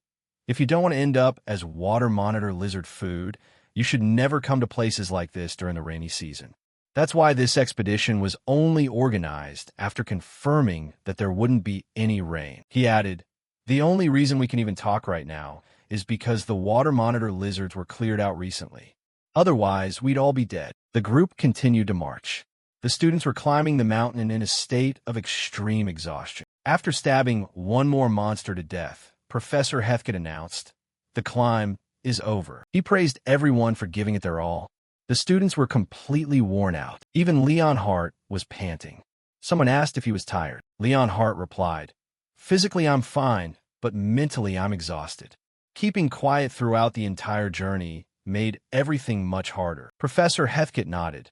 "For those not used to it, it's definitely tough. That's exactly why we train." He said that so far they had been spotted by water monitor lizards a total of 4 times. Compared to previous years, this was actually a pretty smooth result. He asked if anyone had any questions before they continued, because once they left the monster's territory, they would not be allowed to speak anymore. Gray spoke up. "I still have one thing I'm wondering about." The professor asked him immediately. Gray pointed into the distance. "I see a cloud over there growing, and it's in the opposite wind direction from our position." The students didn't understand what he was talking about. Professor Hethkett praised him. "You have a very sharp eye." He asked Professor Rent if clouds could form during this season. Rent shook his head. "No way." He also agreed that the cloud was growing unnaturally. Hethkett immediately decided. Training canceled. "Everyone retreat immediately.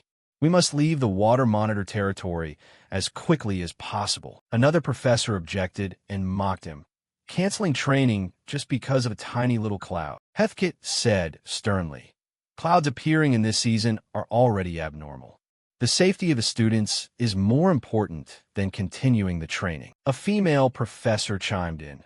"Professor Warmal has led this expedition training for many years.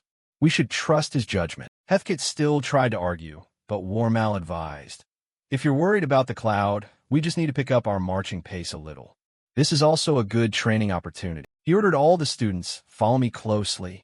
Act as if your lives are at stake. Based on the training results so far, I believe you can keep up." He warned them strictly, "Don't fall behind. We don't have time to fight the water monitor lizards. No matter what happens, you are absolutely not to make any loud noises." That night, the rain started to fall. The students continued to march in the rain. Professor Hethkett clearly felt that something was terribly wrong. Rain in this season was already strange. Furthermore, the humidity in this area was not enough to form such a large cloud. He suspected that this rain was artificial. Professor Warmal commented, "It's raining so hard. I don't understand how it can rain in this season." Gray called to him in a very low voice, but Warmal answered in a loud voice. Gray immediately felt uneasy. Was talking that loudly in this place safe? Just as the professor realized his mistake, a giant water monitor lizard was standing right behind him. The water monitor lizard roared and lunged at the group like a nightmare. Professor Warmal intended to turn around and deal with it, but the monster had already lunged too close. He dodged the sharp claws, then countered with a sword strike. The water monitor's arm was severed, but the wound only made it more frantic. It swung its tail powerfully. Warmal prepared to take the hit, but at the last moment, he gritted his teeth and stabbed his sword into its tail, blocking the attack. Even so, the terrifying power of the tail swipe still sent him flying. Warmal slammed into a tree. An explosion rang out, and the tree shattered. The students were panicked and worried about him. Warmal tried to stand up, even though his body was trembling. Gray thought to himself, the professor's reflexes should normally be fast enough to dodge a hit like that. Why is he so badly injured? He suspected that Warmal had focused too much on the counterattack and left himself wide open. The students were horrified by the water monitor's terrifying speed. They were much faster than they had been told, although they had been warned beforehand. Seeing it with their own eyes made it clear. When not dehydrated, they moved at a terrifying speed. Professor Hethkett shouted to the other professors, "Stay calm." They lunged at the monster in unison. The water monitor also roared and lunged back. Blood started flowing from the shallow wounds. A professor sneaked behind it, but the monster's tail swept back, sending him flying. The professor slammed hard into the ground. The water monitor immediately lunged straight for him to finish him off. But at that very moment, a figure moved faster than the naked eye. Professor Hethkett. In a flash, he slashed the monster to pieces. The other professors breathed a sigh of relief. Although killing it was also thanks to luck. But no one escaped the battle without being injured. A professor sighed.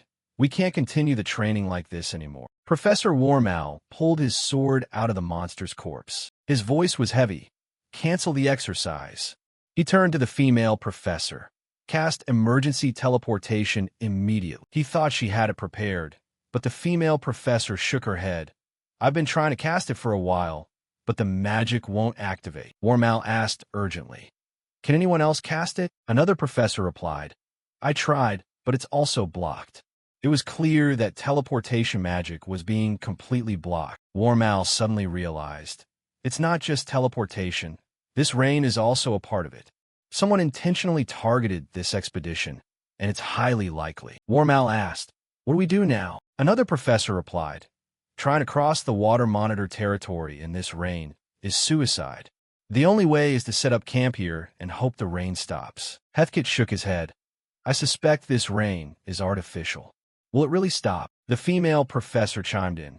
Regardless, staying in one place is safer than continuing to fight the water monitor lizards in our current state. We were only lucky enough to have no casualties in the recent battle. You understand that too, right? Heathkit nodded. I know, but when it rains, the water monitor lizards will be much more active. There's no guarantee our position won't be attacked again. He sighed. If only there were a way to get through. Gray called him. Heathkit was slightly startled, but still listened. Gray said, as long as there's healing magic, I can still fight. Is there any way to break through? Heathkit knew clearly that with Gray's power, they had a high chance of piercing through the water monitor territory, but he was worried about whether Gray's body could handle. Gray pointed out a harsh truth. Even if we stay here, no reinforcements are coming. It's better to try and break through than sit here and wait for death. Even with healing magic, Gray would have to use his red power multiple times in a single day. Heathkit asked seriously, do you understand the consequences? Professor Ariel once warned strictly, absolutely do not let him do that. Gray calmly replied, consider it good training. When I return to the academy, there will be plenty of good healers waiting. Heathkit emphasized, if it were just wounds that healing magic could handle easily, Ariel wouldn't have warned you so severely. Do you really understand? Gray looked straight into his eyes. Do you have any other way to get the students back safely? The students stood there, their eyes filled with hope as they looked toward Gray. Heathkit intended to argue back, but Gray cut him off. Are you really planning to let everyone die here just to protect me? Heathkit was stunned. He remembered what Professor Ariel once said. Gray is willing to sacrifice himself if necessary. That was Gray's greatest strength, and also what worried her the most. She had begged him not to let Gray do anything irreversible. Now he had to make a difficult choice. Looking at the terrified faces of the students, Heathkit finally bowed his head and apologized to Gray. Let us borrow your power. Gray prepared to answer, but Professor Warmal suddenly chimed in. Don't decide on your own. He shouted harshly. Even if Gray is good in a fight, entrusting everyone's lives here to a single student is a huge joke. Heathkit explained firmly. With Gray's power, he can handle a water monitor lizard on his own. I can guarantee this because I have witnessed it many times in training. Therefore, I want to bet on Gray's strength. Professor Warmal was still adamantly opposed. He ordered, Professor Gallic, use transmission magic. Send a request for reinforcements to the Academy headquarters immediately. He believed that calling for reinforcements was safer than taking the risk of escaping on their own. Professor Gallic replied, I have already sent the request for reinforcements. Although the transmission magic was heavily interfered with, the message had definitely been sent. Professor Warmal was satisfied with his prompt handling of the situation. Then, he turned to Professor Heathkit, his voice full of innuendo. Acting alone only increases the danger. Are you really planning to put the students in danger? The students looked at Heathkit with worried eyes. Heathkit glanced at the dead water monitor lizard's corpse and asked bluntly, how many times do you think we will be attacked by water monitor lizards before reinforcements arrive? Warmal replied, I don't know, but staying still in a safe zone is still safer than wandering outside. Heathkit tried to argue, but Warmal hissed, keep your voice down. Noise could make other monsters smell us. Heathkit frowned. In the end, the whole group had to stand still and wait in the pouring rain. The students became increasingly worried. Heathkit frowned. In the end, the whole group had to stand still and wait in the pouring rain.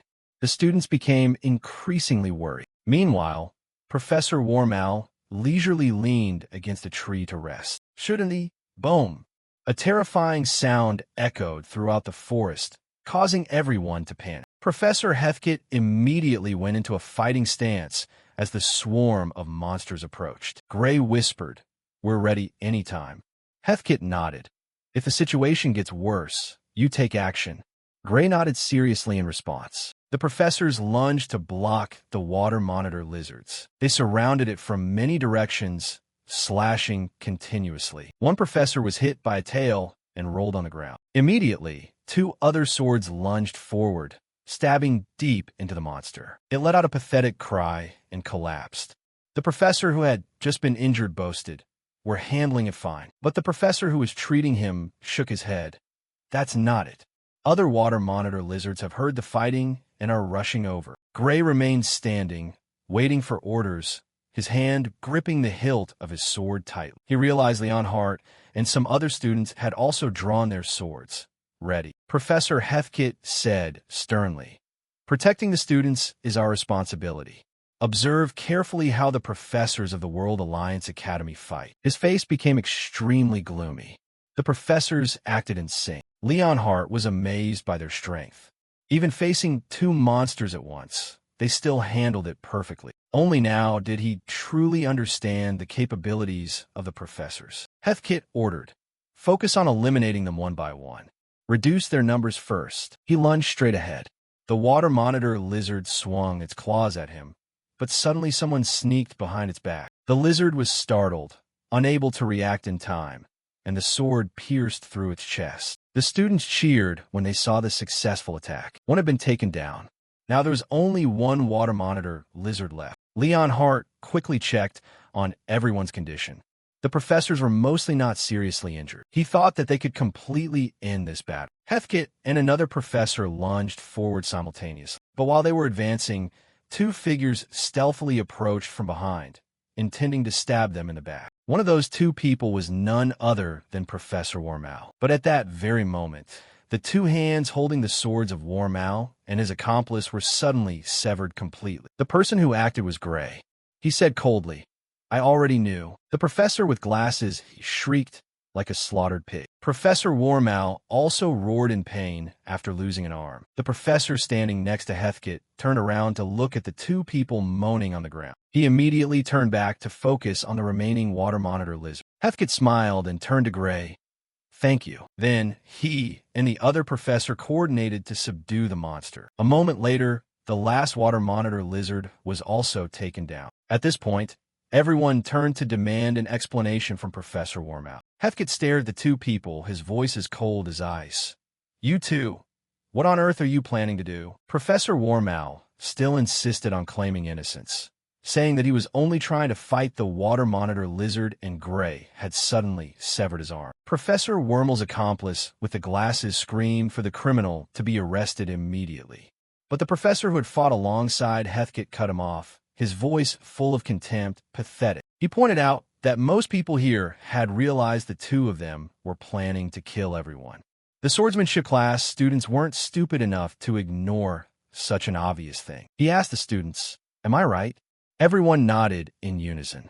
The professor with glasses was immediately cornered. Professor Heathkit explained coldly, "Assassination and kidnapping plots against Academy members are not rare. Our organization has many enemies and many high-value targets." Basically, Professor Warmal intended to conceal the attack amidst the chaos of the water monitor lizards, kill a professor, then when the security forces withdrew, kill or kidnap the students for some dark purpose. The students were horrified as the plot became clear. Professor Heathkit continued, "We survived thanks to Gray.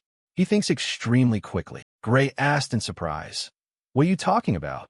You realized from the beginning that those two wanted to kill us." Heathkit nodded. "I had a gut feeling." Professor Warmal couldn't believe it. "You? How did you know?"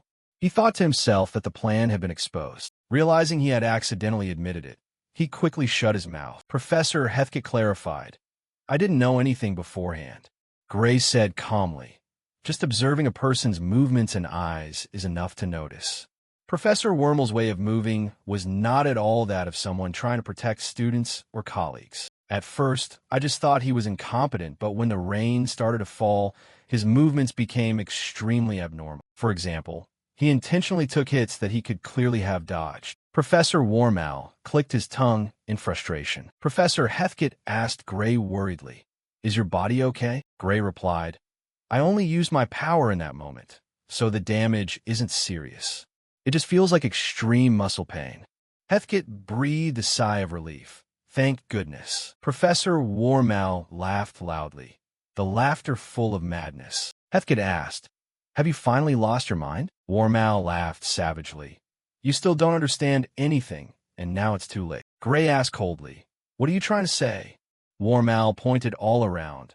"Think about our current situation. We are trapped in the middle of the water monitor territory in pouring rain, while a powerful teleportation blocking seal has cut off all exits. Reinforcements can't arrive in time either. So, even though you've seen through the plan, it's already too late." He laughed loudly.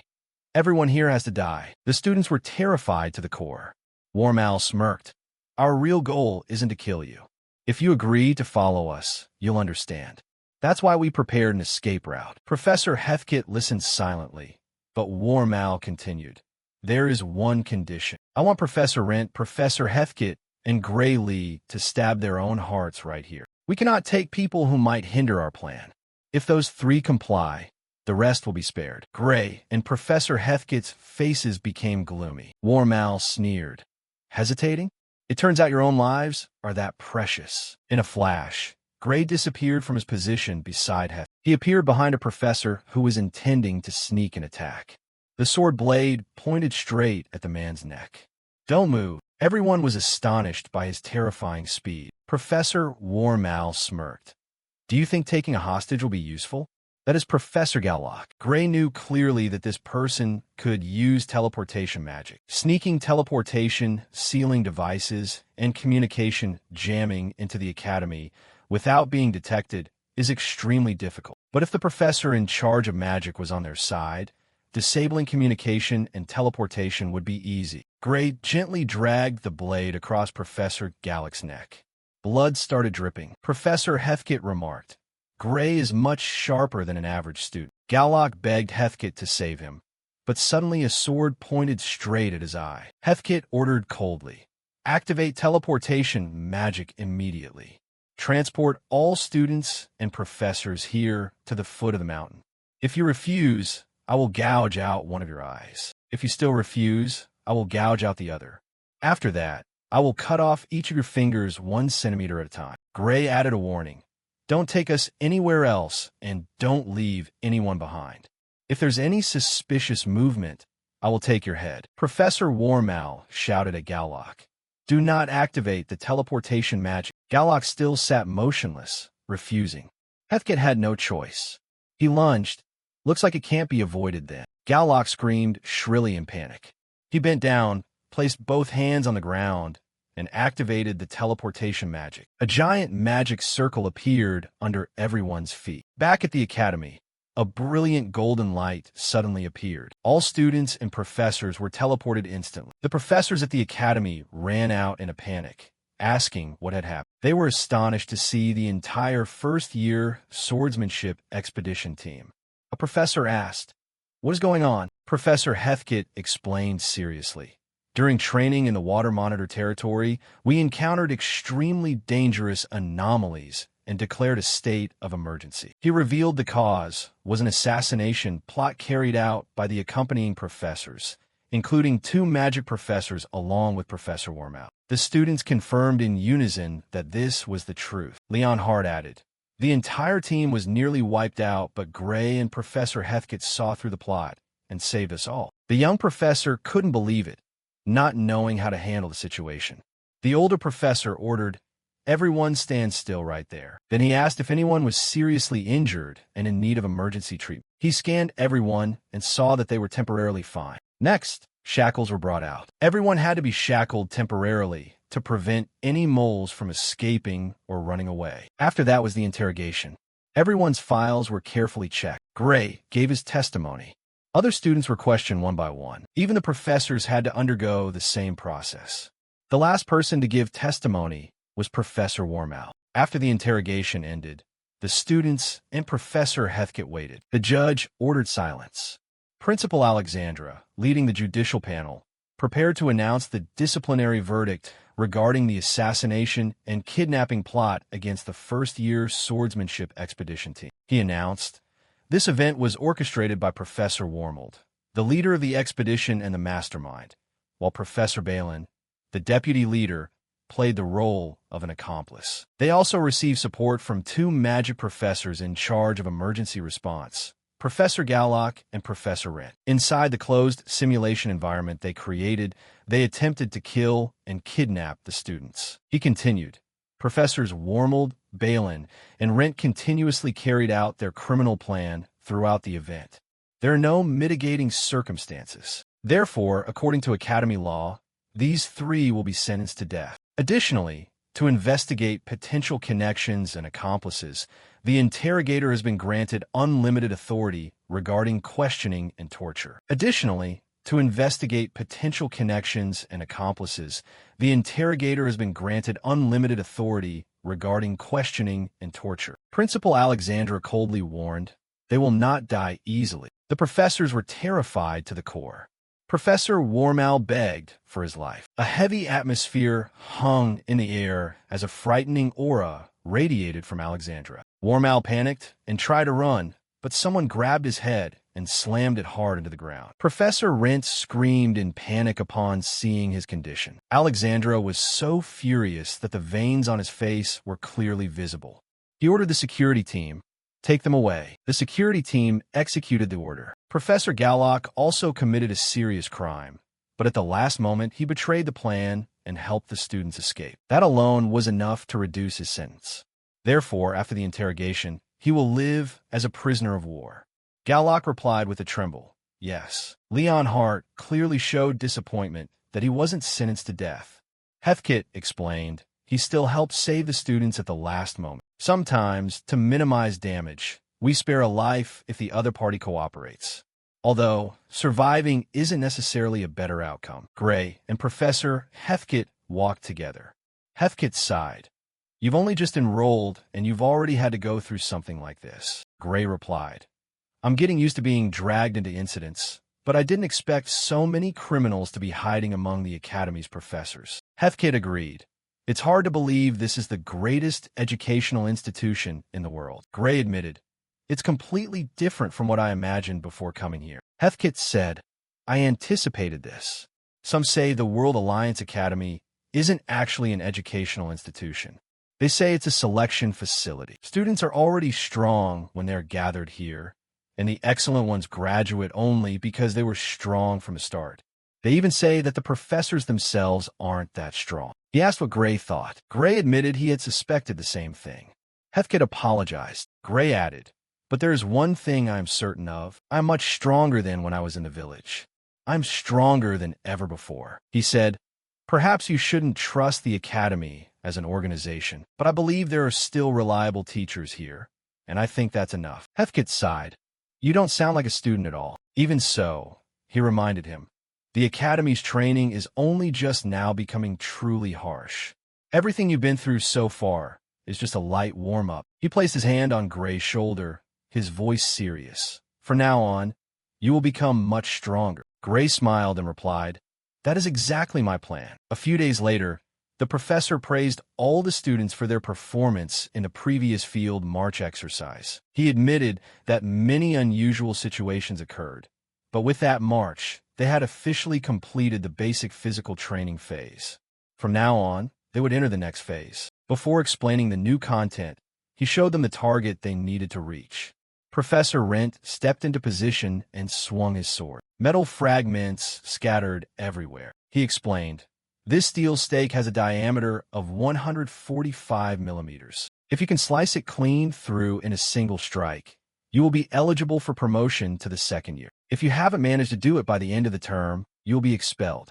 The entire student body was horrified.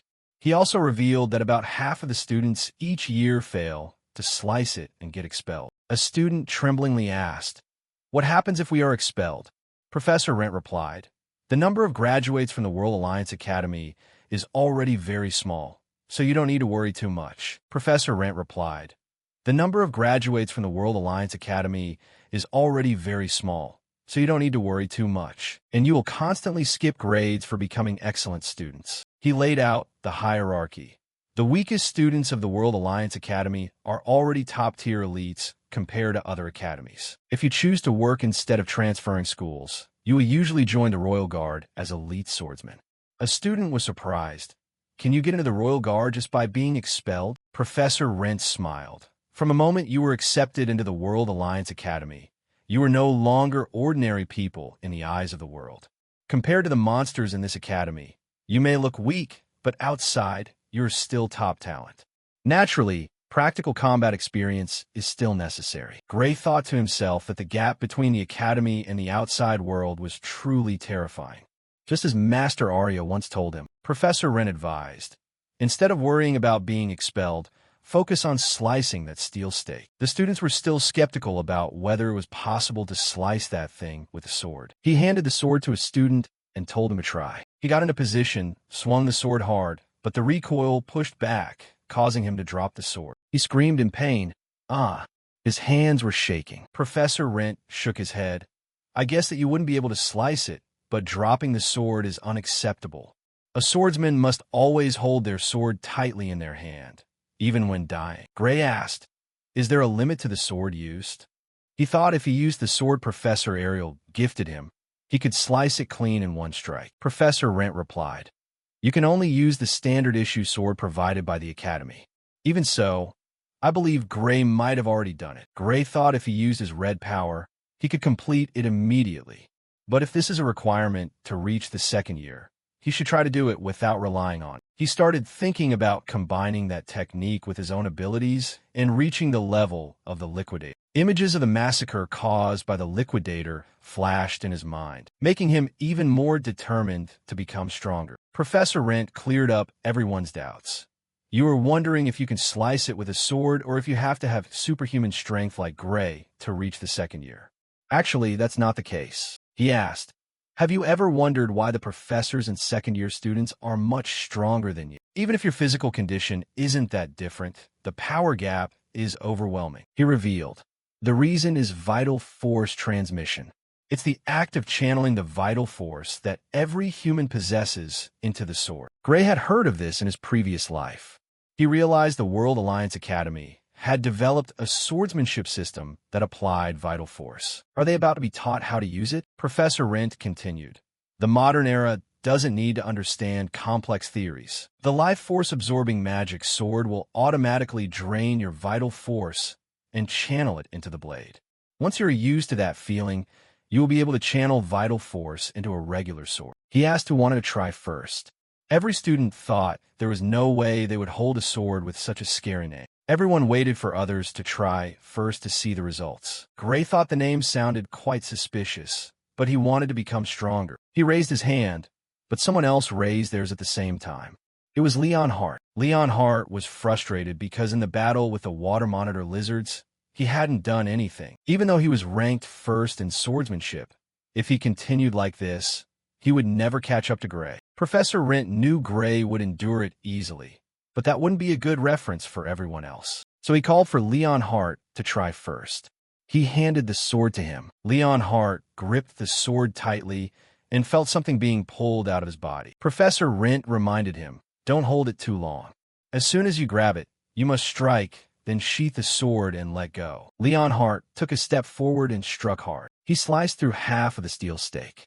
It wasn't a complete slice, but the power he had just released was extremely incredible. He couldn't believe that strike had come from him. Suddenly, he felt something strange in his body. Leon Hart collapsed face first onto the ground. Everyone was terrified to the extreme. The students rushed to Leon Hart's side. Professor Rent reassured them, don't panic. Everyone is like that at first. Just let Leon Hart rest. The vital force exhaustion is only temporary. Rest for a while, and he'll be able to stand up. He praised him.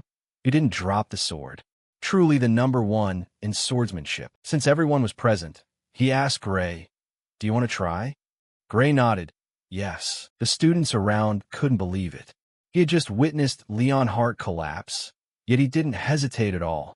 A student whispered, "Not just his skills, his will is also on a completely different level." Gray drew the sword and got into a fighting stance.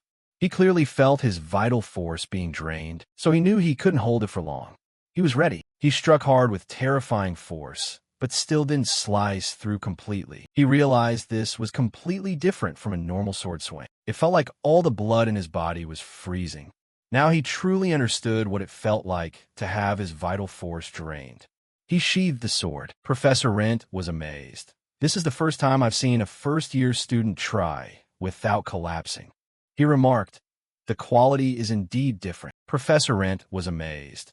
"This is the first time I've seen a first-year student try without collapsing." He remarked, "The quality is indeed different." He also thought that being beaten until broken repeatedly had made his body accustomed to trauma. Professor Wren asked, "Can you try one more strike?" Gray nodded and tried again, but this time he couldn't do anything. His vision began to blur, and his consciousness started to drift away. He only hoped to sheath the sword in time. He did it, then collapsed. Professor Rent smiled wryly. "I was only half joking. I didn't expect you to actually try." But now he understood why Gray was so strong at a young age. They placed Gray and Leon Hart lying next to each other. While waiting for them to recover, Professor Rent spoke to the class. "Vital force swordsmanship is extremely powerful. Even someone holding a sword for the first time could damage the steel stake to that extent. However, no matter how powerful the technique is, the only official institution that teaches it is the World Alliance Academy. No national academy teaches it. Even local dojos have never heard of it." He asked, "Do you know why?" A student guessed, "Because if you abuse vital force, you will die. Right, teacher?" Professor Rent shook his head. "No one dies from this sword. When you no longer have the strength to swing the sword will automatically stop draining your vital force." The students were still worried. Leon Hart woke up and said, "Perhaps because the sword is too rare." Professor Rent nodded. "The sword is indeed rare, but that's not the main reason. Within the academy, there are about 30 such swords, and there are similar ones outside. In the past, people used them for training, leading to countless deaths. That's why they stopped using them outside the academy." Gray chimed in, "Even if the sword doesn't drain all your vital force when you can't swing it anymore on the battlefield, the enemy will still kill us." He continued, "If you want to use this power in actual combat, the important thing is that after swinging the sword, you must still be able to move. And almost no one outside the academy can do that." Professor Rent praised. "Perfect answer." He added, "Being able to activate it once is meaningless. Only when you use the vital force, sort of like breathing, can you say you have mastered the power. If you can't do that, it's not you using the power, but the power using you. That's why countless swordsmen have lost their lives." The students were worried when they knew they were about to train with something so dangerous. They asked if the second-year students could use it. That is why they must learn to use this power like eating and drinking. They will use these swords in the next training session. They were also allowed to practice outside. The lesson ended. Gray realized he had to find a way to use this power normally. If he collapsed after one use, he would become useless. The same applies to his other power. Every use drains him, even requiring a healer. At least he wanted to master one of the two. He thought to himself that the World Alliance Academy was the right choice.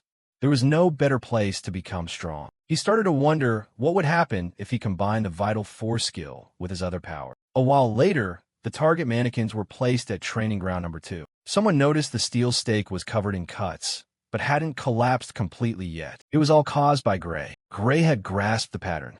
He needed a 3-minute rest after each strike. Thanks to that, the recovery rate of his vital force could keep up with the rate at which it was being drained. This was an extremely inefficient training method, but he felt like he was finally beginning to understand. He intended to try using a regular sword because if he continued without resting, he would collapse again, but he didn't want to lose the feeling that was still fresh in his body. Just as he was about to draw his sword, someone stopped him. "Wait," Gray asked in surprise what was wrong. The person replied that Professor Ariel wanted to be present when Gray used the Vital Force sword for the first time, so he had to wait for her to be called. Gray nodded. "I understand." But he knew she was very busy, so he asked, Is it necessary to bother her with this? The other person laughed. She anticipated you would grasp it today, so she cleared her schedule in advance. Gray understood, surely thanks to her divine eye. A moment later, Professor Ariel appeared and apologized for keeping him waiting. Gray noticed she had brought someone else, so he asked, "Who is this?" Ariel explained, "I brought her along to treat you in case there's an unexpected problem. You've accumulated a lot of fatigue." Gray nodded. "If anything happens, I'll ask for her help." Just to regain the feeling, he asked, "Can I try a Vital Force sword strike to warm up?" Ariel smiled. "Sure, I'll watch. Go ahead." Gray thanked her and stepped in front of the target mannequin. He struck hard. It didn't slice through completely, but he had regained that feeling. Just need to replicate this feeling with a regular sword. Ariel attentively observed every one of his movements. Gray got into position, imagining drawing vital force from within his body. He tried to remember that feeling, visualizing it as a flow of energy streaming from his heart. Suddenly, red energy covered his arm. "That's not vital force," he thought to himself.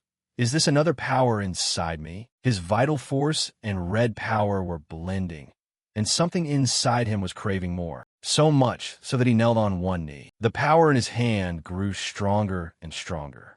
His vital force was being drained completely out of control. He couldn't hold it back. Professor Ariel immediately ordered her assistant, "Do your duty before the power spreads." Blood splattered. Gray's arm was severed completely. The red energy slowly dissolved into the air until it disappeared completely. Ariel had anticipated that something like this would happen. Special powers are very difficult to harmonize with vital force. Even previous Divine Eye students had huge difficulties when trying to fuse them. The woman in the white robe took off her hood, revealing elf ears. That was Rafa Elixir, a professor specializing in healing magic.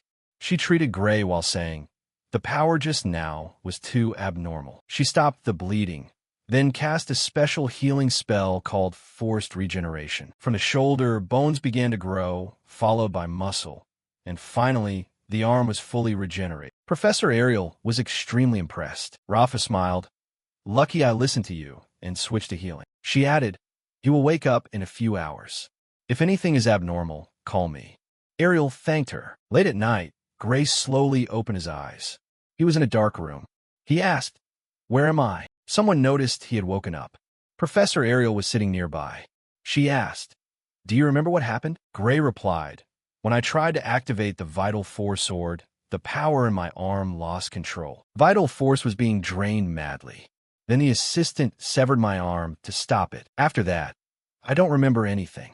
He panicked when he discovered his arm had grown back perfectly. Ariel said, "Your memories are still intact, and honestly, that worries me." Gray asked why, but Ariel just stuffed an apple into his mouth. He asked, "Did you anticipate this would happen?" Ariel nodded. "Not this exact situation, but something similar has happened before." Gray was surprised. Ariel revealed, "It was when Amy White, the Holy Sword, tried to use Vital Force. That's why I wanted to be present when you tried." Gray couldn't believe it. Even the Holy Sword had encountered this. Gray curiously asked, "So what happened to Amy White then?" Professor Ariel sighed and recounted. "Amy couldn't withstand the combined power. Her arm exploded." Gray was speechless. Ariel continued, "Luckily, it didn't need to be amputated, but the mental shock was very heavy. Even now, Amy is still hesitant whenever using Vital Force." Gray asked, "Does that mean Amy was finally able to use it?" Ariel nodded. "It took a lot of effort. They used a type of contract magic to seal her power. Amy trained while the contract was gradually loosened. Finally, she was able to use Vital Force independently without the contract." Gray was amazed. "Can contract magic do that?" He asked if he could use a similar method. Ariel shook her head. "No, contract magic isn't suitable for sealing your irregular power. Even Amy's power pushed the contract to its limit and only lasted for 3 minutes. As for your power, you'd be lucky to get half a second." Gray clearly showed disappointment because he couldn't use that method. Ariel apologized. "I still haven't found a clear way for you to use Vital Force. Your power is too irregular. There are no precedents or reference techniques." Gray asked, "Does that mean I can't use Vital Force?" Ariel shook her head. "That's not it. When you train enough, you will be able to do it, Just like the life force-absorbing magic sword, you must train until you only draw out your own vital force. But I don't know how you have it trained to reach that level. If you try to use vital force without control, it will explode like just now. And if you lose control every time, you won't even be able to train. Gray calmly suggested, every time I lose control, just slice off my arm and heal it again. If you can arrange a healer, I think I can train without restraint. Ariel was amazed by his crazy idea. She said, I can arrange a healer, but first I must ask if you are truly sure about choosing not to use vital force. Gray shook his head firmly. My goal isn't just to reach the second year. If there's even a small chance to become stronger, I will take it, because your power is already much greater than the sword. Just using that sword, you have already met the requirements to reach the second year. Ariel had anticipated this answer.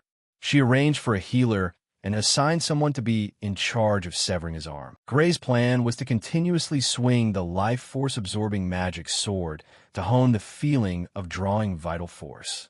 After that, he would need a healer and someone willing to sever his arm. Ariel understood and said she would tell the supervisor to strike immediately if anything happened. She reminded him, regenerating the arm can take until the next day, but at least you won't lose your life. This training session is far beyond what I could have imagined, but I will cheer for you. Gray thanked her. The next day, the other students were complaining loudly. This training is absolutely brutal. They felt like they were starting to get the hang of it, but trying to use a sword with only intermittent slashes was proving to be incredibly inefficient. After 30 minutes passed, they decided to stop, knowing that if they pushed any harder, they would just end up wrecking their bodies. But then they noticed Gray was still training. Gray hadn't collapsed yet. Everyone whispered, his stamina is on a completely different level than ours. They even gossiped that they had seen Gray at the training grounds that morning. One student couldn't believe it. Has he been practicing with that life-draining demonic sword since this morning? Everyone paused to think about it before concluding, you must have seen wrong. Gray probably just started a little earlier than we did. They were exhausted after just 30 minutes. If Gray had been training since the morning, he definitely would have died by now. A very scientific conclusion. But even so, the protagonist kept going.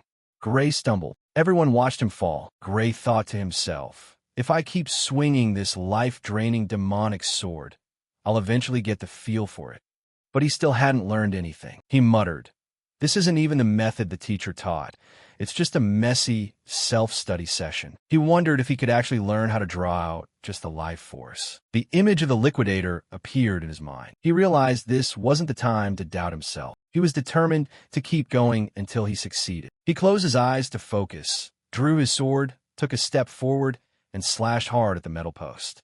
Crack! The blade sliced right through it. This was the first time he had completely cut through a brand new post in just one strike. He was thinking about his plan, but when he looked down at his hand, he realized he had just used a regular sword. Gray muttered in disbelief. Is there some kind of mistake? Then he narrowed his eyes and looked straight ahead. He unleashed another slash and easily cut through the steel post in front of him. The cut was incredibly clean, but Gray didn't stop. He continued to swing his sword, unleashing another slash, and this time it easily sliced through the steel post as well. Two fragments fell straight to the ground. Gray himself, being completely exhausted, collapsed to the ground as well. His eyes stared blankly straight ahead, and then he gave a silly laugh. Ha ha, it's easier than I thought. Instead of just focusing on the feeling, I just need to repeat it continuously until I can swing the sword without thinking. Thinking that, Gray stood up and reminded himself, but the work isn't finished yet. I need to practice sword aura more so that it becomes a basic skill, rather than a final move to be used only when necessary. With this effort, I'm sure I can do it, he declared with absolute confidence. Behind him, the two remaining students saw Gray being so enthusiastic and looked at each other suspiciously. His slash looks a bit different from how the teacher does it, doesn't it? I think it's a bit strange, too. But it seems like Gray doesn't realize it. They recalled the moment the protagonist unleashed his final slash. Time passed quickly until evening. By now, the dining table was laid out with countless delicious-looking dishes, and the protagonist ate like a starving ghost, not caring if the food tasted good or not, just stuffing it into his stomach first. His eating posture stunned everyone around him. It was hard to believe. Is his recovery speed really that effective? Why is he eating so much? On another side, Leon nodded in praise. That's truly amazing. He has completely mastered the art of channeling aura into his sword. Hearing that, a friend nearby curiously asked, "What do you mean?" Leon explained, "That technique consumes a lot of stamina and requires intense focus. The fact that he's eating so much is proof that he's activated his sword aura countless times already." As soon as he finished speaking, a cheerful exclamation from a female student rang out nearby. "Does that mean if he uses that demonic sword a lot, he won't get fat no matter how much he eats?" When she said this, her eyes sparkled like stars, while Leon just replied, slightly confused, "Yeah, pretty much. But training with sword aura is much more exhausting than regular physical exercise." At the same time, just as Gray finished eating, a notification suddenly rang out. A notification from Professor Ariel. "First-year sword arts student, Gray Lee. Please report to Professor Ariel's office." Being called suddenly made the protagonist feel a bit strange. It's rare for anyone to call me over the school's PA system like this. What's going on? Without thinking too much, he hurried to Professor Ariel's office. She called him in because it was a very urgent matter. It was about this year's training program. After saying that, she tossed a notice to the protagonist. It read, "Fastest sword student, Gray Lee, you have been selected to participate in the prestigious book reader's special elite training course. Schedule and detailed information will be announced 42 hours before the start. Stay ready and prepared to fight at any time. I wish you survival and the ability to surpass yourself. Anonymous Professor, the book reader." After reading it, Gray wasn't worried at all. He even excitedly asked, "Prepare to fight at any time means this training is no different from actual combat?" If so, before he could finish, the professor shouted, "It's only training in name." She spoke in a slightly dissatisfied tone, then continued, "There have been cases where they used teleportation magic to throw participants into a criminal gang's hideout and didn't pick them back up, causing those students to lose their lives." Hearing that, Gray panicked a little. Thrown into a criminal hideout, wouldn't the students lose their lives? Ariel shrugged and replied casually, "Certainly." In reality, less than half of the students who participate in this training course survive and return. There have even been years where no one survived. It's just that the pressure of it reached the ears of those in charge. So this training course has been suspended for the past 10 years. However, I didn't expect you to become a target for this training. Contrary to her, Gray began to feel worried. Less than half survive, and they still call it training? He asked curiously. Ariel slammed her hand on the table, expressing her dissatisfaction. "I also refuse to call this training. So I have a suggestion. Let's decline it now. Normally, once you've been selected, you can't refuse. But with an exceptional student who has the divine eye, I can use my authority to stop it.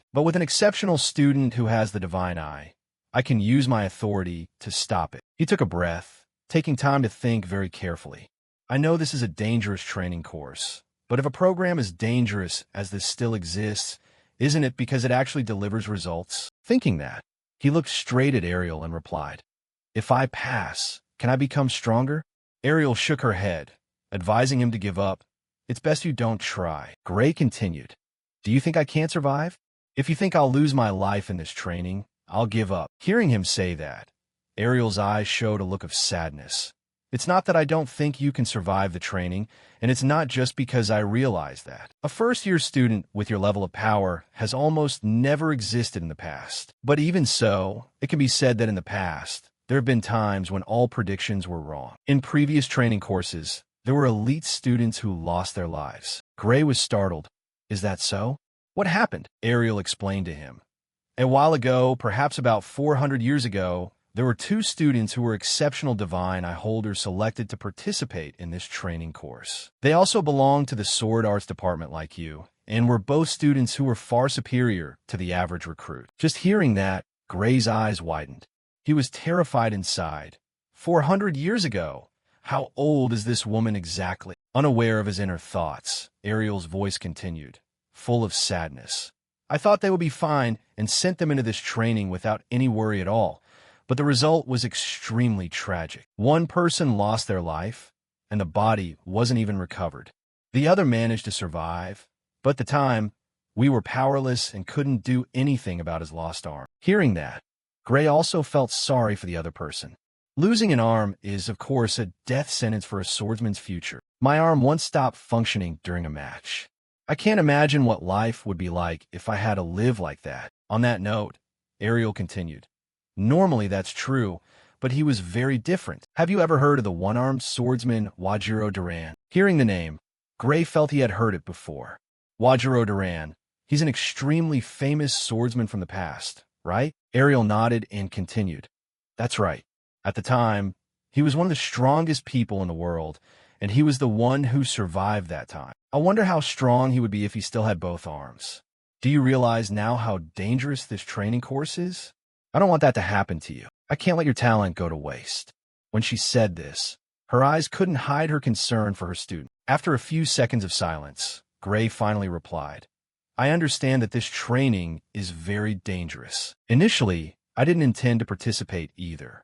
However, there's one thing that makes me wonder. According to the legends I know, rumors say that Duran became extremely strong after losing his arm. Is the real reason he became so strong actually due to this special training? Graylee stared intently, his crimson eyes betraying his resolve whenever the topic of becoming stronger came up. The red-haired woman broke out in a cold sweat, realizing that Gray's current strength likely stemmed from that very special training course. She secretly regretted letting it slip that Duran was the only survivor of the training, but Gray responded so calmly, as if he had already anticipated everything, which only made her more anxious. She warned Gray that Professor Starseer was a notorious figure who had sent countless students to their deaths. She emphasized that participating in his training was no different from throwing himself onto Professor Varian's body modification operating table. Images of the past flashed through her mind. Grisly experiments on human bodies in a dark, damp room. Gray mused, remembering Bella Albright, who had been the strongest mage in the world before he turned back time. Bella appeared, magnificent amidst massive magic circles, a testament to the ultimate power that Varian's surgery could bestow. Gray secretly thought that while a safer way would be better, if he had to bet his life in exchange for overwhelming power, he would not hesitate. He clenched his fists, convinced that this wasn't such a bad deal after all. A faint smile graced his lips as Gray told himself he would do whatever it took to survive and return. The red-haired woman looked at Gray with apprehension, seemingly still wanting to stop. The sound of the door opening cut through their conversation, and a messenger appeared with a letter from Central Command. The letter, sealed with formal red wax, was handed directly to the woman. When Gray asked about the origin of the letter, she explained that it was an order from the most powerful people running the academy. She confessed that she had never even seen the faces of those high-ranking figures, nor did she even know if they were still human. Her eyes sharpened as she opened the letter. The contents directly addressed Gray's special selection training course. The letter explicitly stated that they knew she would try to cancel the training, so they had sent this additional appendix. The letter categorized two types of training, one that was safe but only yielded average results, and another that was 80% fatal, but those who survived would be stronger than all others combined. Starseer had chosen the most brutal option and elevated it to a special directive from command. With this order, even her independent management authority could not intervene or prevent Gray from participating. The letter expressed high expectations for Gray's growth for the sake of the world's future, signed by an anonymous professor, Starseer. The red-haired woman was shocked. She couldn't believe Command would issue a special directive for just a single first-year student. She furrowed her brow, trying to figure out what the hell was going on. A first-year student receiving a personal directive from the highest level was absolutely unprecedented. She wondered why Starseer would go to such lengths just to force Gray into that training course. Seeing her expression change, Gray spoke up to ask what was wrong. With an apologetic look, she informed him that the only way to avoid this trap was for him to drop out immediately. Gray took the letter and read every line of the order in silence. The woman gripped her sleeves tightly, acknowledging that this was the best academy in the world when it came to output results. The magnificent academy building appeared in the night, a place that had forged, yet also crushed, countless talents. She wondered if putting Gray on the special list from the very beginning had been a mistake. Given Gray's talent, she believed he could still succeed outside the academy and promised to use her connections to find him a great mentor. Looking straight into her eyes, Gray firmly asserted that he would not drop out. He declared that if he couldn't survive this training, he wouldn't stand a chance of surviving in that brutal future world anyway. Seeing Gray's resolve, the woman gave up and decided to reveal a piece of good news to reassure him. Even though it was dangerous, the truth was that most of the strongest individuals from previous generations were survivors of this very training. Gray smiled, relaxing, and told her she should have mentioned that from the start. The woman sighed, admitting that she genuinely wanted to stop him because she knew he wouldn't hesitate to throw himself into the jaws of death. Now she was powerless against Gray's determination, while the young man could only laugh it off. The red-haired woman bowed her head, her heart heavy with unspoken thoughts. She looked up at Gray Lee, her gaze filled with a mix of anxiety and expectation as she told him he absolutely had to survive and come back. Gray Lee clenched his fist with confidence, asserting that surviving was already part of his plan. The list of students participating in the special training was announced, gathering the most outstanding names from first to third year. In the meeting room, the 4 chosen students stood together, each exuding the unique aura of a genius. Starseer's messenger stood before them, coldly declaring that he was merely delivering orders on the professor's behalf. He began to dive into the main contents of the mission briefing. This was not a simulation, but an actual assault on a human trafficking base belonging to the criminal organization Blood Drinker. Since other units had already raided their supply lines, the current situation at this base was quite specific. There were no victims currently being held at the base, so they could strike without fear of harming civilians, though Leon and Pons looked tense as they sensed the gravity of the mission. The messenger emphasized that the enemies would fight like maniacs to take their lives, and their only objective was to wipe every last one of them out. After finishing the briefing, he asked if anyone had any questions about the operation. Leon spoke up cautiously, noting that this felt more like a real military operation than a field exercise. The messenger didn't deny it, admitting that this mission could indeed have been handled by professional soldiers. However, the opportunity to fight and kill enemies directly was an extremely valuable experience for the students. Pons timidly asked if any professors would be accompanying them to ensure their safety. The answer was no, as facing death in an environment without protection was the core goal of the training. He even strictly forbade Pons from using the defensive magic necklace she was wearing. The messenger advised them not to rely too much on professors, as sometimes the combat prowess of third-year students far surpassed their own. Gray Lee was momentarily surprised to hear about this unexpected power disparity. Luenel added that many professors were only good at research, and with Gray's strength, taking one of them down was entirely possible. A brutal vision flashed through Gray Lee's mind, and he silently acknowledged that Luenel's statement had a basis in reality. All 4 of them fell silent in the face of the messenger's coldness. He smirked slightly behind his mysterious mask, which bore a glowing gold star symbol. They had only 2 short hours of preparation time before being sent directly to the battlefield. Luenel and Leon were lost in thought, understanding that they had to prepare meticulously for every step of the way. Gray's eyes burned with a crimson hue, his killing intent beginning to radiate as he prepared to enter the life-or-death game. A stack of documents was placed on the table, setting the stage for an all-important tactical meeting. The purple-haired senior picked up the papers, introducing them as information about the group's destination, exclaiming that they were about to dive straight into the heart of enemy territory. Gray Lee wondered if this was a criminal den.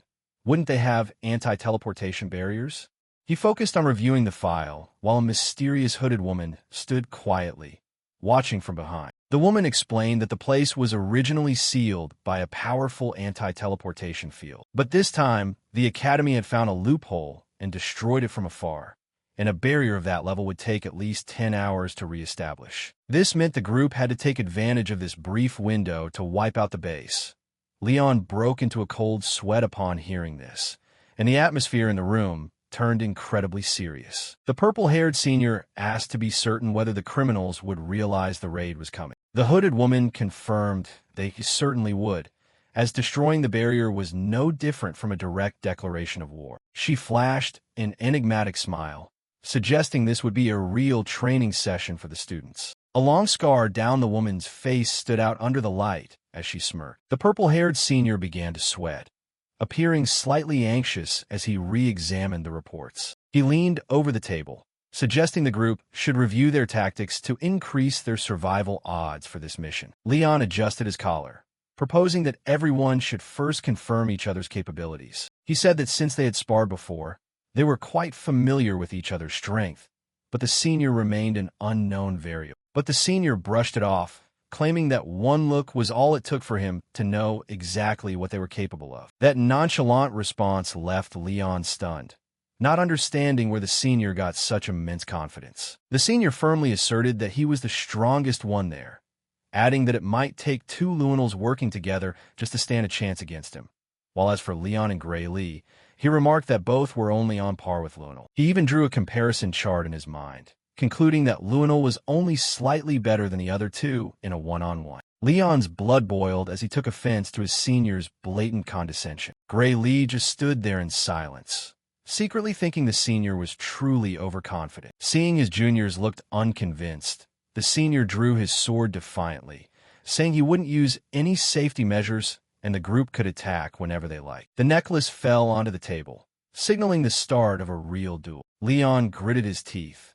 If his opponent was going to be that confident, there was no need for him to hold back. He stomped his foot to gain momentum, surging toward the senior who was standing there casually. "Then take this," Leon shouted, swinging his sword in a powerful downward strike. Facing the fierce attack, the purple-haired senior kept an unnaturally calm expression. A shrill clink rang out as the two blades collided, but the situation turned out to be completely one-sided. Leon was shocked to realize the opponent's sword felt incredibly light, despite the direct collision. The senior dodged artfully, muttering that the second year's strength only amounted to that much. With a single lightning-fast counterattack, he sent Leon flying and slammed him directly into the wooden floor, creating a loud bang and a cloud of dust. Leon lay sprawled on the floor, panting in pain as his chest heaved after the impact was strong enough to crack the floorboards. The mysterious woman stood far away, watching the scene and chuckling with interest. It seemed she had already anticipated the result. The purple-haired senior sheathed his sword, coldly declaring that even the weakest third year like him would never lose to a bunch of second years. Gray Lee was startled. Someone this terrifyingly strong considered himself the weakest of the third years?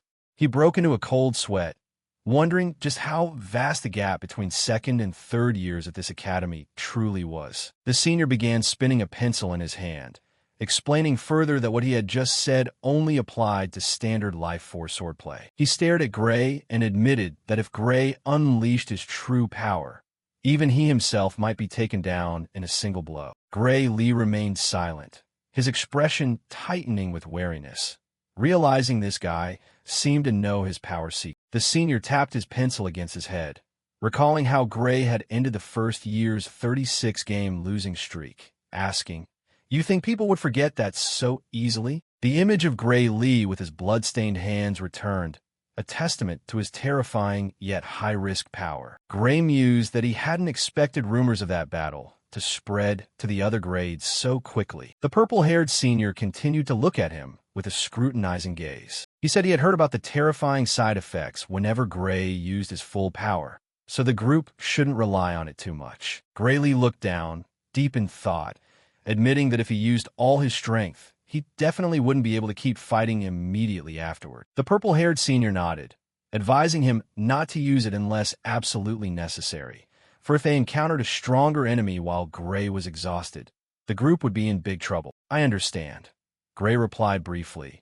accepting the senior's warning, and the group began to move, preparing for the final steps before the raid officially commenced. On the table lay maps, covered in red circles marking targets, with only 30 minutes left until the teleportation time. The purple-haired senior leaned over to review them, confirming that the group had a basic grasp of enemy positions. He pointed to an area that looked the most crowded on the map and decided he would take on that attack vector himself, while the red lines on the map laid out a complex attack plan against the criminal organization's lair. Luenel observed the map and suggested whether the other three should choose their attack routes randomly. But the senior waved it off, saying he would distribute tasks based on each person's distinct combat style. His finger pointed to a spot on the map, assigning Luenel to handle the area on that side. Next, he pointed in another direction and ordered Leon to neatly handle the target there. Leon, though still in pain, nodded in agreement.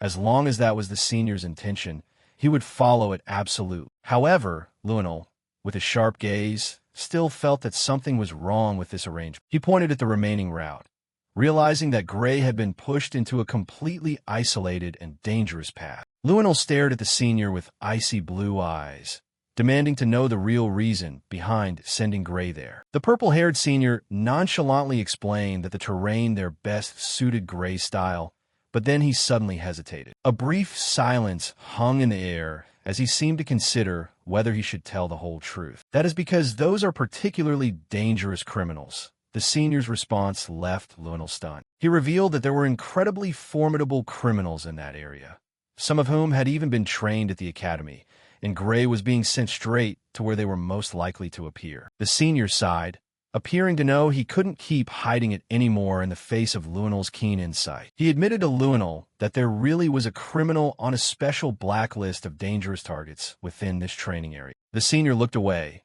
asserting that if that were true, then even if he, Leon, and Luenel teamed up, they wouldn't have a single chance of winning. Luenel looked at the senior with concern upon hearing of the enemy's terrifying strength hidden in the shadows. The only one who can face them is Gray, the senior said with a heavy voice, and Gray Lee stood silently with glowing crimson eyes, ready to face the life-or-death challenge awaiting him. Gray pondered over the phrase, specially designated criminal. He remembered that there existed individuals in this world who possessed monster-like strength, people who could wipe out thousands of ordinary soldiers all by themselves. And when that kind of power was used for evil purposes, they were classified as specially designated criminals. Han explained that even among these specially designated criminals, the disparity in their power was enormous. Even so, most of them were still far stronger than the professors supervising the first and second-year students. Gray found it hard to believe that even those professors couldn't handle that kind of enemy. He realized that if they confronted such enemies head-on, they wouldn't stand a chance from the start. Han said that he had never heard of any special screening training being easy in history. He warned Gray that this wasn't something they could casually get through while hiding their strength. Leonard stated that he opposed this plan because if specially designated criminals were really involved, splitting the team was a terrible idea. He argued that when facing someone stronger, the most basic rule was to keep as many allies by your side as possible. Paul sighed and told him to think carefully. He asked what they could do if they witnessed Gray fighting a specially designated criminal.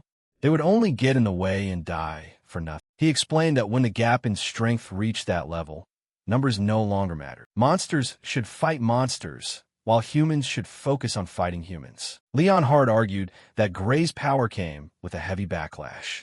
Even if Gray defeated the enemy, he would completely lose his ability to fight afterward. If Gray handled the specially designated criminal alone, the rest of them could at least protect him after the battle ended. Hall emphasized that they were underestimating Blooddrinker way too much. The organization had countless members, while they only had 4 people. If they stayed in one place, they would be surrounded and overwhelmed in the blink of an eye. To avoid being wiped out one by one through predictable movements, they had no choice but to split up. Ruinal thought that moving alone would make them vulnerable to being backstabbed. He agreed to split up, but suggested dividing into groups of 2. Han apologized before bluntly stating that he wasn't asking for anyone's opinion. He reminded everyone that they had seen the disparity with their own eyes. The gap after just 1 year of experience affected not only combat capability, but also planning and strategic skills. Those words instantly silenced the group. Paul affirmed that they would follow his plan. Deep down, Gray still didn't believe this was a good plan. He wondered if Paul had some hidden reason for being so persistent. The cloaked woman announced that the teleportation magic would activate in 10 minutes. She stated that they would be teleported directly from the room. She advised everyone to check their equipment one last time and review the plan once more. Gray realized there was no time to argue. Quarreling right before starting a mission was the worst thing possible. At this point, he had to accept that they had no other choice but to follow the plan. Ruinal said that if Gray was fine with it, he wouldn't object, but Leon Hart remained silent. Night fell quickly. Leon Hart asked Gray if he was really sure about this. Gray replied that they didn't have many options. Then Gray asked if the area assigned to Leon Hart included the medical storage. Leon Hart asked why. Gray asked him to bring back a few recovery potions if he saw them. He needed a way to keep fighting after using his power. Leon Hart replied that Gray could trust him on this. He swore to bring back the potions, even if it cost him his life. Meanwhile, in another place, a couple of men were mopping a blood-stained floor. One guy complained that this job sucked. The other told him to shut up, but he kept grumbling, saying that hallway duty was already miserable enough. Even so, he heard that working in the product storage area was far more terrifying. He whined and suggested letting the slaves clean it up, since no shipments had arrived recently. There was still some inventory left. The other guy replied that all the inventory had already been turned into test subjects or magic materials. He added that maintaining the storage cost a lot of money, from food to other expenses. Moreover, keeping those products alive was extremely annoying. They were always looking for ways to escape. The other guy laughed, saying that catching them and beating them into shape was the fun part. Normally, they only use leather whips, but if they try to run, they could skin their backs or gouge out their eyes. And honestly, that was the exact reason he worked here. The other guy couldn't deny it, and both of them burst into a loud laugh. Suddenly, a strong gust of wind swept through the hallway. One guy asked if the other heard a strange noise too.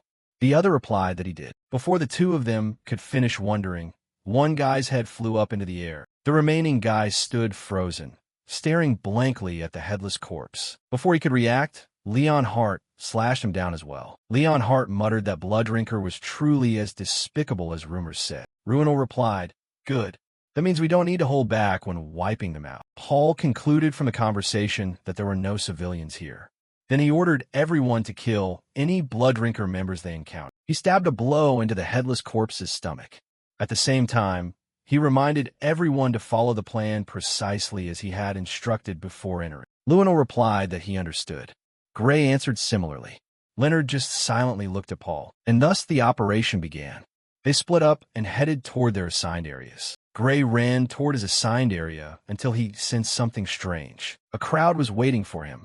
One guy in a mob shouted that they had found the intruder. Seeing that Gray came alone, a guy laughed and said he must have a death wish. One guy stopped the others and told them to let him handle it himself. He said he had built up a lot of stress lately because he hadn't had a chance to kill anyone in a while. Suddenly, a sword pierced right between his eyes, splitting his head cleanly in half. The rest of them were horrified. They had no idea what had just happened. None of them even saw the sword move. Deep down, Gray thought they were so weak it was almost disappointing. He wondered if this was a trap meant to make him let his guard down. Suddenly, a voice called out asking where the intruder was. Another group of people swarmed in, led by a red-haired guy. They spotted Gray approaching. One guy laughed when he realized there was only one person. The guy for the previous group pointed at Gray and said he was the intruder. Before he could finish his sentence, his head flew off. The head rolled across the floor while the headless body collapsed backward. The red-haired guy recognized Gray's academy uniform and instantly grew alert. Gray continued to slash down the men standing in front of him. Blood splattered across the hallway. More men swarmed in, but the red-haired guy ordered them to stop. He warned that if they rushed in one by one, Gray would kill them all instantly. A guy wrapped in a turban asked what was going on. The captain tried to answer, but an impatient thug rushed straight at Gray, screaming at him to go die. Gray thrust his sword straight into the guy's wide-open mouth, the blade piercing through the back of his neck. The captain finally realized Gray was a student from the World Alliance Academy. The turban guy replied that no matter how strong Gray was, it didn't matter because he was still just a swordsman. Furthermore, he only had one sword. If they surrounded him, sheer numbers alone could beat him to death. Another guy agreed. He said there was no way an ordinary swordsman could overcome such a massive numerical disadvantage. And so the whole mob rushed forward to kill the bastard. Gray blocked their attacks. At this point, A mage ordered everyone to get back, then fired a barrage of condensed ether bullets. Gray skillfully dodged the bullets.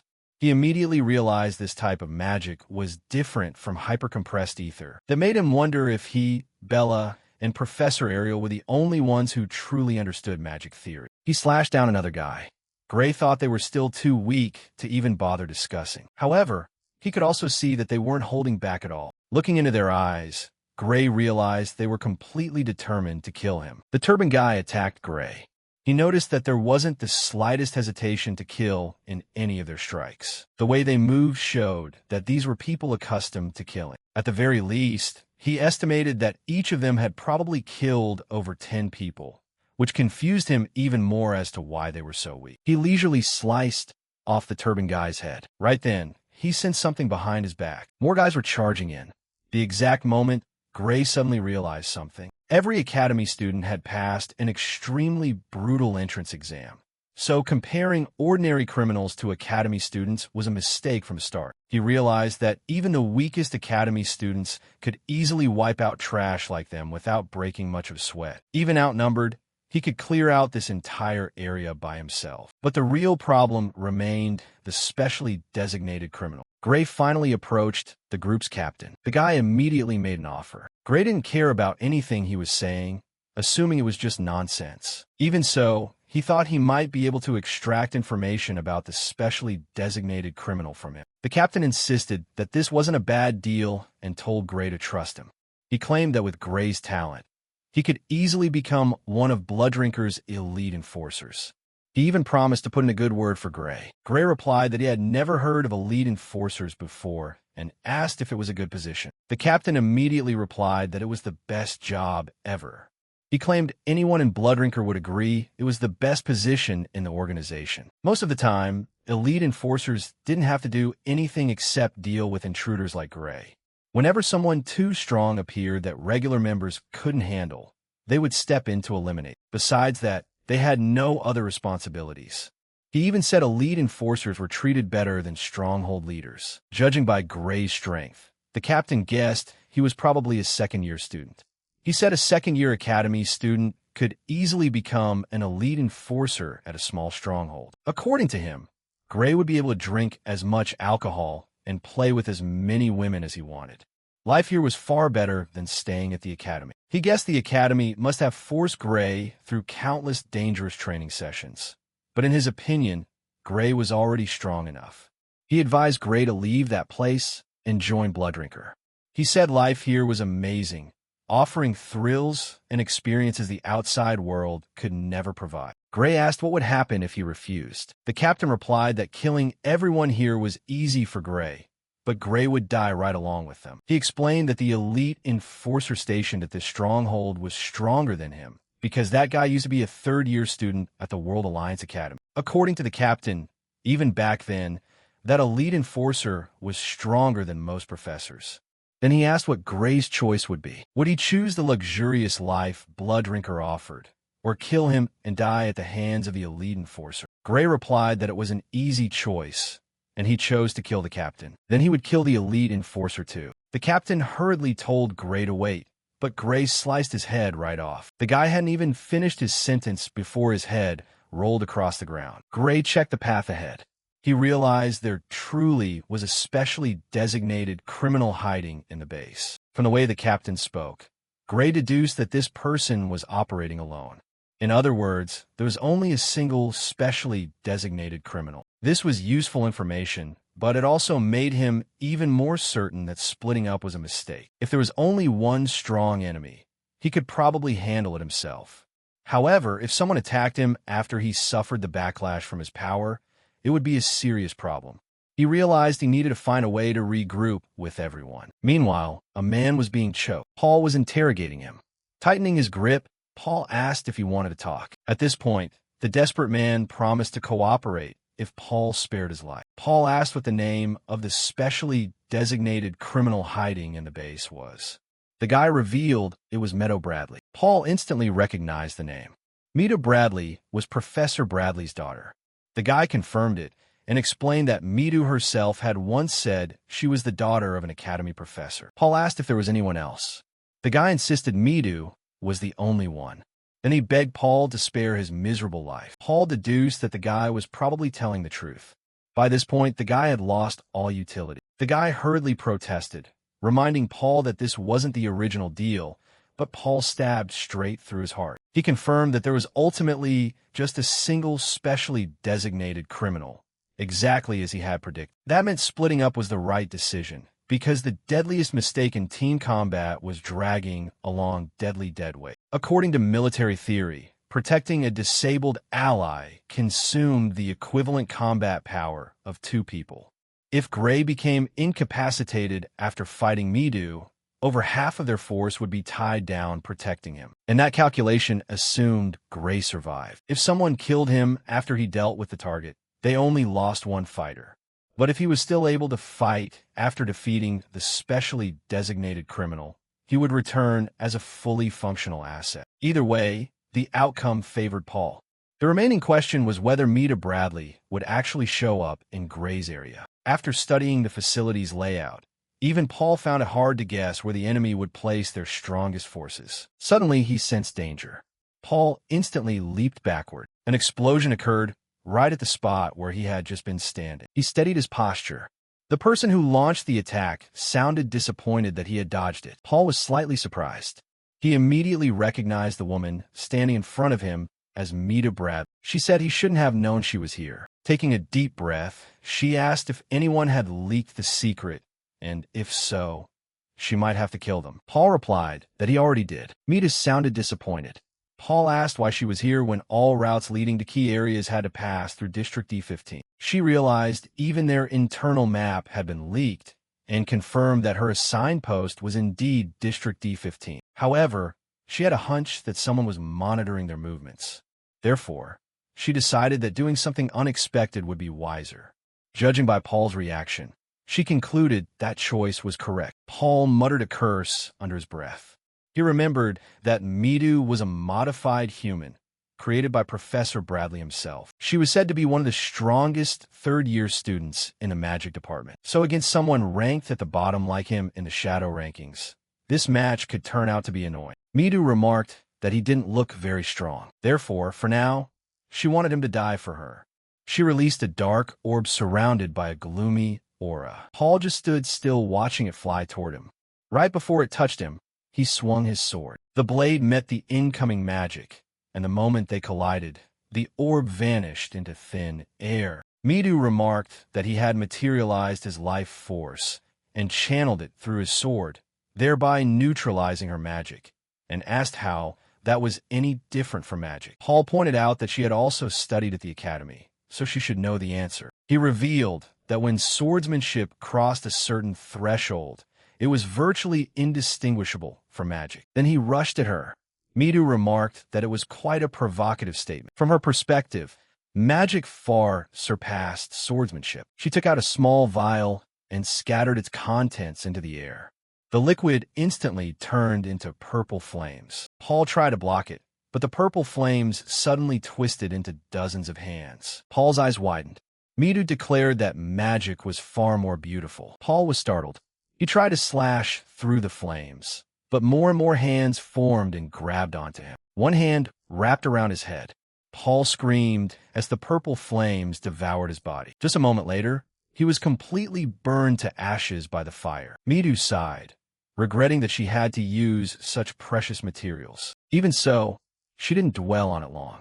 After all, she could always create another one out of him. Too bad for Paul. The plan to turn our protagonist into a sacrificial pawn had completely backfired. Meanwhile, Gray stood silently, lost in thought. He had heard the sound of the battle earlier and instantly realized it was completely different from anything that had happened before. The scale was on an entirely different level. Only an extremely powerful magic user could produce a sound like that. Suddenly, a man stealthily approached from behind and launched an attack. He looked extremely confident, but his body was sliced in half just before the blow could reach Gray. Gray noticed that ever since hearing that battle, he hadn't heard any more sounds like a pawn fighting. Thinking back now, the pawn's chances of survival were practically zero from the very beginning. He realized the situation was getting worse by the minute. Setting aside the backlash from his own power, Luenel was currently the strongest fighter in the team. If that enemy could defeat the pawn, even though the pawn was that strong, possessing the kind of power would surely make future battles much easier. Perhaps that was a loss that could have been avoided. Gray recalled how the pawn had pointed out the gap between their abilities and insisted that everyone follow his plan. As he continued moving deeper into the facility, Gray heard someone shout that they had found the target. One of them immediately told his accomplices to fall back. He warned that if they rushed in blindly, they would all die. But another one sounded very excited. If they pulled this off, it would be a huge achievement. They might even get promoted to elite guards. Another one objected, saying there was no way they could win because that thing was a monster. Gray noticed that the enemies were no longer rushing in recklessly. He wondered if they were waiting for the person who killed the pawn to appear. He took that as a sign that he was getting closer, so he picked up his pace. Just as he turned a corner, a whole crowd was waiting for him. The group lunged forward all at once. Gray instantly realized this was an ambush. He moved at terrifying speed, slashing through everything in his path. The crowd screamed as their heads were sliced off. The mages in the back yelled for everyone to stay calm and keep firing. Gray dodged the attacks effortlessly. One guy screamed that they had the numbers advantage and could grind a lone swordsman to dust. The others agreed and rushed forward to kill him. Gray observed that their attacks were completely chaotic. There was not a shred of coordination or teamwork. If that was the extent of their level, their numerical advantage meant nothing. But the real problem was where the elite guard was hiding. If that person had blended in with ordinary soldiers and was pretending to be one of them, it would be a huge headache. Gray realized he needed to thin out their numbers before that person showed up. Therefore, he moved carefully yet quickly. In the end, all of those people were wiped out. He had temporarily dealt with them, but the thought that the elite guard could appear at any second kept gnawing at him. Suddenly, Meadow appeared behind him and said she was a little late. Gray's eyes widened in shock. He instantly created some distance between them. Meadow revealed that she had originally planned to crush him while he was distracted by the cannon fodder soldiers. Gray focused his attention on her words, aura, and the halo surrounding her. Right then, she was certain that she was the elite guard. But something about this situation made him feel uneasy. Her aura felt unfamiliar, almost artificial. That feeling made Gray doubt whether she was even human. Meadow said she didn't mind dying. However, she wanted to be useful before that happened. Then she asked if he agreed. Gray replied that he was glad he turned down Blooddrinker's offer. He said he had no interest in becoming her ally. Meadow replied that she would welcome him, since he was different from the trash around here. At least he would be useful before he died. She told him to join Blooddrinker. She even offered to speak with her superiors and promote him straight to an elite guard. Gray noticed that she was completely exposing herself. He wondered if she was deliberately baiting him into attacking. With his speed, there was a chance he could end the fight before she could react. To minimize the burden on his body, he needed to maintain his power for as short a time as possible. Ideally, he wanted to end everything in a single strike. Since she wasn't an opponent he could defeat fairly, this method also placed the least amount of pressure on his body. But every instinct he had trained before regression was screaming at him not to touch her. He couldn't explain the terrible feeling creeping into his mind. Meadow asked what he planned to do. She pointed out that someone as strong as him must have realized he couldn't beat her. Joining Blooddrinker would make a lot more sense. Grayan suer fine. Then he reached out his hand and threw a dagger. The blade hit her square in the face. She stopped moving. Gray's eyes widened. The debris on her face began sprouting hands. A moment later, her head returned to normal. Gray couldn't believe what he was seeing. Suddenly, he heard a voice behind his back. It was another Meadow. Right at that moment, Meadow realized something. Gray possessed the power to kill her. Gray noticed that Meadow seemed to hold him in very high regard, even though they had just met. She admitted he was right, but also said she didn't think she was wrong. She pointed out that even though he had the perfect chance to launch a sneak attack, he only threw a small weapon. She said he had deliberately chosen a low-risk probing method, and with his strength, he should have realized long ago that he couldn't beat her in a direct confrontation. She said that if he hadn't been hiding any trump cards at that exact moment, despite the risk of a counterattack, he would have poured everything into a finishing blow. She claimed that the fact he only probed with a small weapon was proof that missing the sneak attack wasn't a big deal to him. She asked if she was right. He only gave a vague response. Deep down inside, he thought imposters were really annoying. With that power, he could fight opponents far beyond his level. There was a high probability he could end the battle in a single strike before the enemy could react. But considering the backlash, that power was practically suicidal. He realized that if he had fallen for the illusion earlier, he would have been done for. He felt this was the worst possible matchup. He realized that if she intentionally used deceptive tactics, she was an unbelievably dangerous strategist. He thought that if he crushed both of them at the same time, it wouldn't matter which one was real. His eyes narrowed when she suddenly blurted out the exact thought going through his head, that he wanted to obliterate both of them at once. She told him what a pity that was. Then she created a few more clones of herself. Gray watched her. While asking him which version he thought was real, she fired magic toward him. Gray skillfully dodged the attack. He was surprised that she could create so many fakes accurately and simultaneously, but the magic itself wasn't all that impressive. He predicted she would have a limit when casting spells through clones. He suspected her goal was to drag the battle out into a war of attrition, creating an opportunity for him to use his power. And if her magic focused only on sheer brute force, it would never touch him. Therefore, he predicted she would eventually switch to another tactic and slowly wear him down. He realized she would keep her distance, attack from afar, and trap him the moment he lunged. That was the basic tactic any mage used when facing a swordsman. He blocked the flames. She noticed her attacks weren't hitting, so she created a huge boulder and prepared to detonate it. She threw it at him. Our protagonist was surprised when flying debris nearly hit him. He realized it was impossible to dodge that many attacks. There wasn't even a gap for him to slip through. He decided he had to at least avoid fatal wounds. A sharp fragment brushed past his cheek, and another cut across his shoulder. Then he ran. She guessed that he truly didn't care about minor injuries, as long as he made sure his vital points weren't hurt. So she created another boulder. He realized that if he kept getting hit like this, it was only a matter of time before he bled to death. Even knowing she was waiting for him, he had no other choice but to charge forward. He abruptly turned and rushed straight ahead, and that was exactly what she wanted. She prepared a fire spell while telling him to burn just like that trainee with the slanted bangs. Gray watched her intently. She created a massive fireball while black mist wrapped around her giant hands. Gray kept charging forward. He regarded himself as a single sword. He shattered her defense, catching her completely by surprise. He swung his sword. It was a fatal blow, yet it brushed right past her and carved a hole in the wall behind her, revealing her true body. She stood there stunned. When she asked which clone was real, Gray had known the answer beforehand. None of them were. Meadow's head was sliced off. As her head fell, she asked how he had known. He had known from the start that the real one wouldn't be mixed in with the fakes.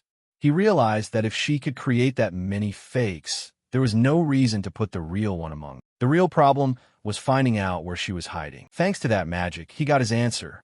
The moment she activated it, vibrations spread outward from her actual location. He thought that casting magic that powerful through a wall probably wasn't easy, even for her. Suddenly, a sharp pain pierced through his entire body. Blood dripped from his arm as he dropped to one knee. A long, gaping slash opened up across his arm. He tore off a piece of clothing and tied it tightly around the wound. He had only swung his sword once, yet the backlash was already this severe.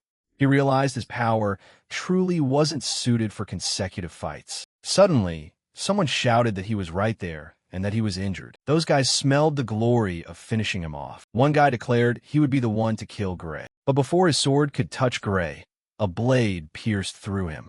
He coughed up blood. Gray asked why he was so confident he could finish him off. He found it laughable that this person spoke as if he could actually kill him. Meanwhile, Leonhard had just defeated a few guys and was hurrying away. Suddenly, a loud explosion rang out, making him freeze in his tracks. He realized that explosion came from Gray's area. This worried him because a normal fight couldn't produce a sound like that. He wondered if Gray was battling the designated special criminal. He decided he had to back him up immediately, but his feet couldn't lift a single step. He hesitated because this action might be completely useless. Leonhard knew that when Gray was serious, he operated on a completely different level from him. He believed that even 100 clones of himself couldn't defeat Gray if Gray used his full power. He wondered if there was any enemy Gray couldn't defeat alone. He pondered whether rushing in to help had any meaning or if he was just throwing his life away for nothing. Leon Hart wondered what he should do. Then he realized that at least he shouldn't waste his life by acting rashly. He recalled his earlier promise to bring back medicine, even if it cost him his life. Leon Hart took a deep breath. He admitted that he could never keep up with Gray when Gray fought with his full strength. And because of that, he knew where he needed to go wasn't that direction. Hart trusted Gray. He believed our protagonist could defeat that special criminal. Then he turned around and headed in the opposite direction. Meanwhile, Gray drove his blade through a guy's head and slammed him to the ground. But Gray himself was suffering excruciating pain. The remaining crowd quickly found him and confirmed he was injured, just like the intelligence report said. A cloaked guy asked if this was the guy Meadow came to eliminate. He realized that if Gray was still alive, it meant Meadow had been taken down, but the guy next to him insisted that was impossible. He believed there was no way an ordinary swordsman could kill her. A scarred guy announced to everyone that they had found Meadow's body in the room right next door, and she was killed with just a single sword slash. They asked if that meant Gray was strong enough to kill Meadow. The scarred guy confirmed. He warned that even though the opponent was injured, they weren't allowed to let their guard down for even a single second. He whispered to a guy to go call a mage.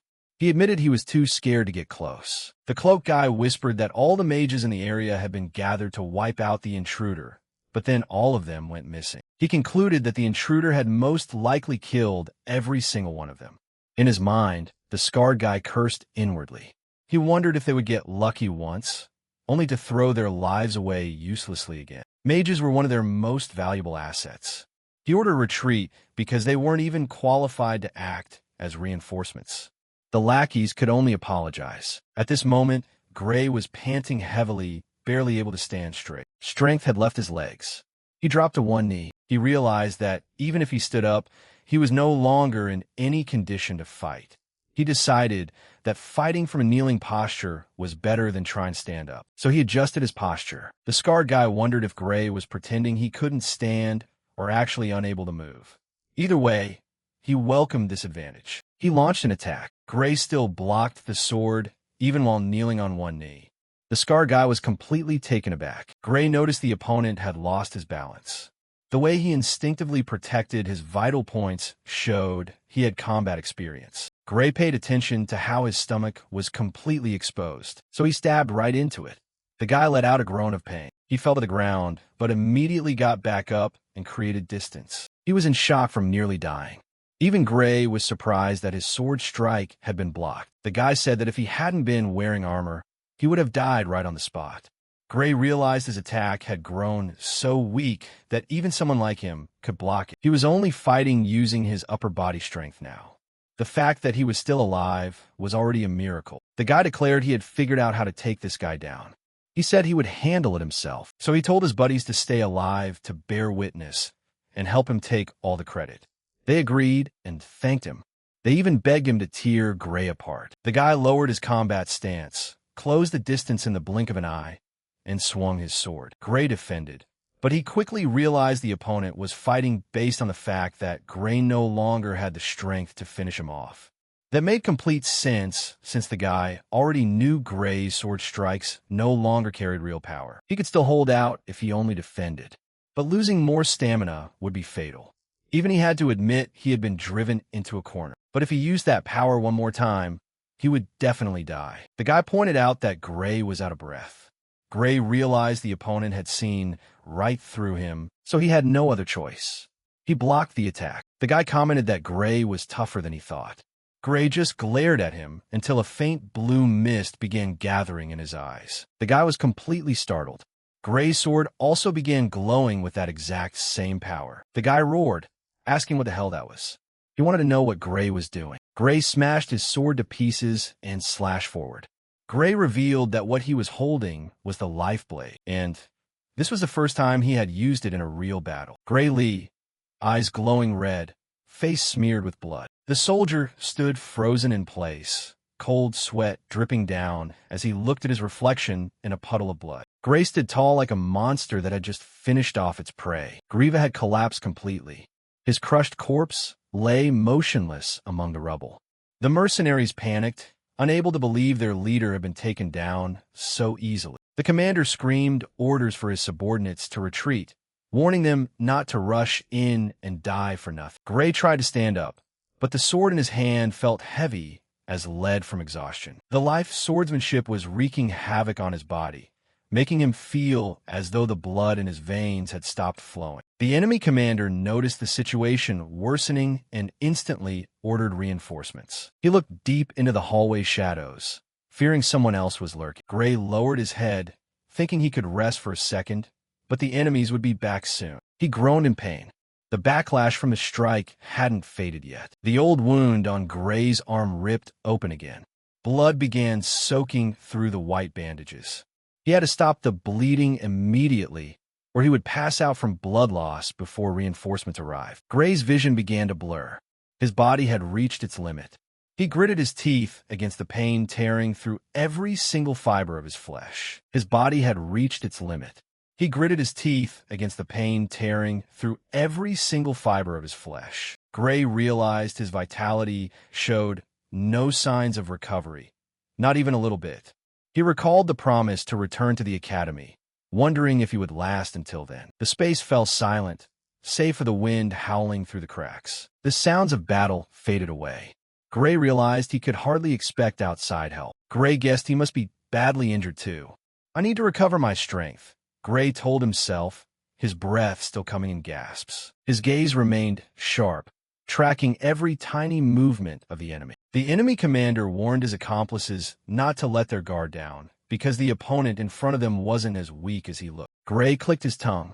He had intended to rest a bit longer, but these annoying pests were back. A new squad of mercenaries appeared, each gripping their weapons tightly. Seeing that Griva had been taken down, the commander decided to switch to Plan D. Gray narrowed his eyes tiredly, wondering what trick they were about to pull. It seemed the power of a life blade had made them hesitant, too scared to charge indirectly. He had to focus all his mental energy to guard against an ambush coming from the shadows. The troops began lining up, surrounding Gray from all sides. Exécuting plan D. The leader's ironclad command rang out. The subordinates obeyed perfectly, tightening the encirclement. The entire unit kept a safe distance, just observing without any intention of charging in. Gray realized they were waging psychological warfare to drain his very last ounce of energy. Having to keep forcing himself to stay alert in this state exhausted Gray rapidly. The enemy commander observed Gray meticulously, trying to find even the smallest opening. He smirked upon realizing Gray was trying to hide his exhaustion. Gray chose to stay silent. He knew that even a single breath could give away his actual condition. The commander deduced that if Gray had any strength left, he wouldn't just stand there letting them surround him like this. The smile on the leader's face grew increasingly vicious and triumphant. He confidently asserted that Gray was just pretending. In reality, he was completely exhausted. The leader analyzed that even if the previous guys didn't kill Gray, they had succeeded in draining his stamina completely. Gray stood motionless in pain, hearing the enemy commander order a switch to Plan A to finish him off. Gray's vision blurred. He realized the encirclement was tightening, and he was hanging by a thin thread. The assassins lunged forward all at once, weapons flashing in the hallway shadows. Gray gripped his sword tightly, preparing for the final battle even though his body was shattered. Sweat mixed with blood streamed down Gray's face as he stared straight at approaching death. He tried to stand up, but realized both arms were completely numb. He couldn't even lift his sword. In desperation, Gray thought of using the ultimate taboo power to gamble his life against the enemy. The enemy approached, a giant shadow blocking Gray's vision, accompanied by mocking laughter. He raised his weapon, preparing to deal the finishing blow down upon the exhausted man. Suddenly, a terrifying roar echoed out, and the ground beneath their feet seemed to shake. Blood sprayed as a terrifying wave of power suddenly disrupted the battle. Gray looked up in astonishment at the scene before him. Streaks of blue light tore through the darkness, completely wiping out the entire squad of mercenaries surrounding him. Leon appeared like a flash of lightning, his sharp gaze cutting through despite his face being covered in blood. Another soldier, tried to sneak in and attack from behind, but Leon pivoted in time to counterattack. The attacker was taken down by the lightning-fast blade before he could even utter a sound. Fresh blood stained the ground crimson as Leon stood tall amid the shattered encirclement. Leon sheathed his sword, his body also covered in wounds after cutting through the enemy ranks, and approached Gray to apologize for being later than expected. Leon pulled a glass vial filled with glowing blue liquid from his pocket. It was a high-grade mana recovery potion that Leon had gone to great lengths to acquire. Gray Lee smiled faintly, knowing he had truly been saved by his most trusted comrade. Leon flashed a brilliant grin, affirming that he would never break the promise he had made to him. Gray downed a recovery potion right on the spot. Blue light radiated around him as he quietly offered his thanks for having his life saved. The blonde student leaned against the wall, waving his hand to insist that they were actually the ones saved by Gray. Looking at the scattered corpses, he wondered aloud how Gray could have ended up so badly injured when the opponents were mere small fry. He brought up the name of the special criminal that Gray had taken down. Gray smiled bitterly, admitting that such power came at an exorbitant price and left him completely exhausted right after use. If reinforcements hadn't arrived in the nick of time, he might have chosen to go down with the enemy. Gray shifted the topic to Senior Pounce, who should have been stationed in the nearest area. The blonde student wondered if the senior had abandoned Gray. Gray's gaze darkened as he asserted that Senior Pounce had most likely fallen in battle. That dangerous criminal seemed to have targeted the senior before coming after him. The blonde student clicked his tongue, figuring that the senior had brought this fate upon himself by stubbornly insisting on acting alone. Gray fell silent for a moment before nodding in agreement. He murmured softly, "Let's put that aside for now," and turned to ask if his companion had any recovery potions left. The student pulled out 3 vials, explaining that he had only managed to grab that many in the heat of the moment. Gray told him to drink one of them himself. The blonde student looked bewildered, assuming he only had a few minor scratches. But looking down at his blood-soaked hand, he realized his wounds were much deeper than he had thought. Gray sighed, realizing that his friend didn't even know how badly injured he truly was. In his rush to provide backup, he had completely ignored the sword slashes grazing his body. The only thought in his mind at that moment had been to get here as fast as possible. His resolute gaze had driven him to fight on despite all his injuries. Gray remarked that when people are deeply focused, they usually stop feeling any pain at all. As soon as it was mentioned, the pain finally hit, making him wince. But he still wanted to save the potions for the real battle ahead. Gray reassured him, telling him to drink it because 2 vials were more than enough for him. Hearing that, his friend finally accepted the medicinal vial with peace of mind. He drained the magic potion down to the last drop. Letting out a sigh of relief, he muttered that Gray was someone who always pushed himself way too hard. Gray removed his bandages, astonished to see his wounds vanishing without a trace. The blonde student remarked that the potion's effects were always miraculous, something he had noticed ever since he was a kid. Gray paused, wondering why a mere child would ever need such high-grade medicine. The student casually recounted how, whenever he got hurt during sword practice as a kid, he was just given the potion so he could get right back to training. Gray froze, utterly speechless. He secretly thought that this family must be ridiculously wealthy to use such precious medicine for minor scratches. The blonde student asked about their next course of action. Gray decided they would regroup with Senior Runel first before figuring out a way back. According to the intelligence he had, the most dangerous criminal was down, and there weren't many enemy stragglers left. His friend smiled, thinking their mission was practically complete. Gray wasn't nearly as optimistic, knowing full well that things were never that simple. He started walking, warning that cornered enemies with nowhere left to run would become frantic and the hardest to deal with. The blonde student admitted that he lacked practical experience, so he wasn't entirely clear on the current situation. Gray asked in return if he had noticed the enemy numbers suddenly dropping off during the fight. Prompted by the question, the student nodded and confirmed that from a certain point onward, the enemy's presence had mysteriously vanished. Gray stated that his intuition had been spot on when he saw the bloodstains scattered across the floor. He analyzed that they were deliberately gathering all their remaining forces into a single location. The blonde friend wondered if it was some kind of vital area,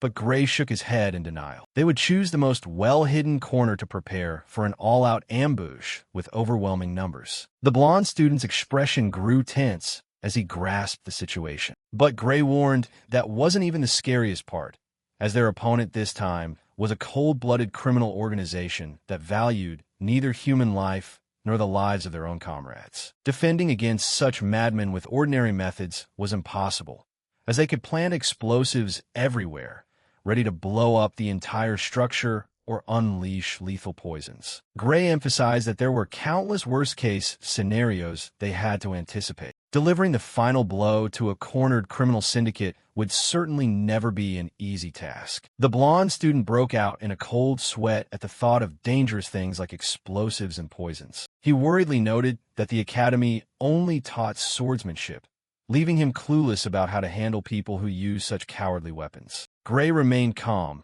figuring that no matter how special the weapons were, the users were still human, so they just needed to be hunted down and taken care of. But deep within his eyes, he knew things were not as simple as he made them sound. A fragment of a memory from his past life surfaced, back when the world still contained entities known as the Purifiers. Those who worshipped them frequently used the dirtiest tricks imaginable to wipe out Gray's conquest team. It was thanks to those countless clashes that Gray had honed his way of fighting criminals.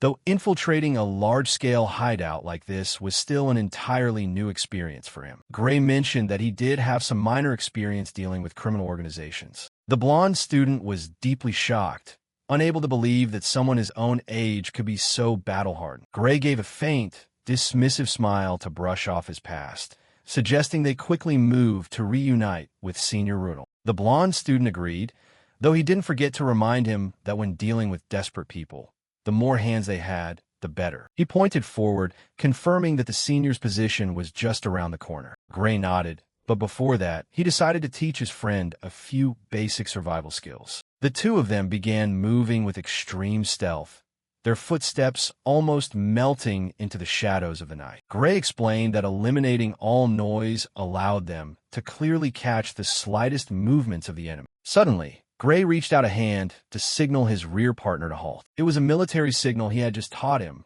which meant stop and maintain high alert. Gray's hand gestured with absolute decisiveness and professionalism. The blonde student stared wide-eyed in astonishment at his friend's deep expertise. He wondered if Gray was preparing them for an emergency evacuation scenario. Sweat beaded on his face as he desperately tried to recall every single instruction to make sure he didn't misunderstand. Looking at the empty hallway ahead, he genuinely couldn't see anything unusual and felt entirely confused about what the hell Gray had spotted to signal danger. Gray kept walking with extreme caution across the cold floorboards. Silence enveloped the space, leaving only tension visible in every single motion. Boom!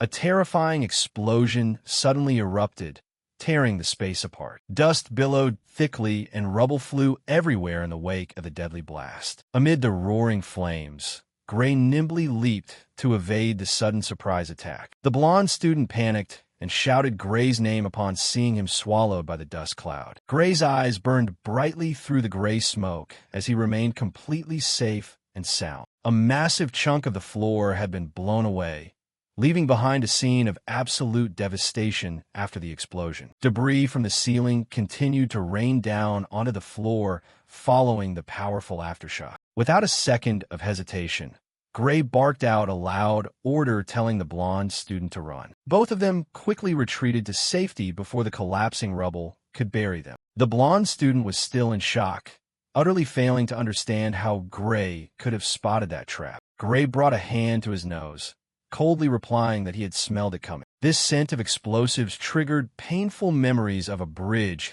packed with comrades being blown to pieces in his past life. Experience from the Conquest team had taught him that every organization possessed its own distinct, signature explosive scent. And that scent just now was an exact match for the people who had fought against the Conquest team back in the day.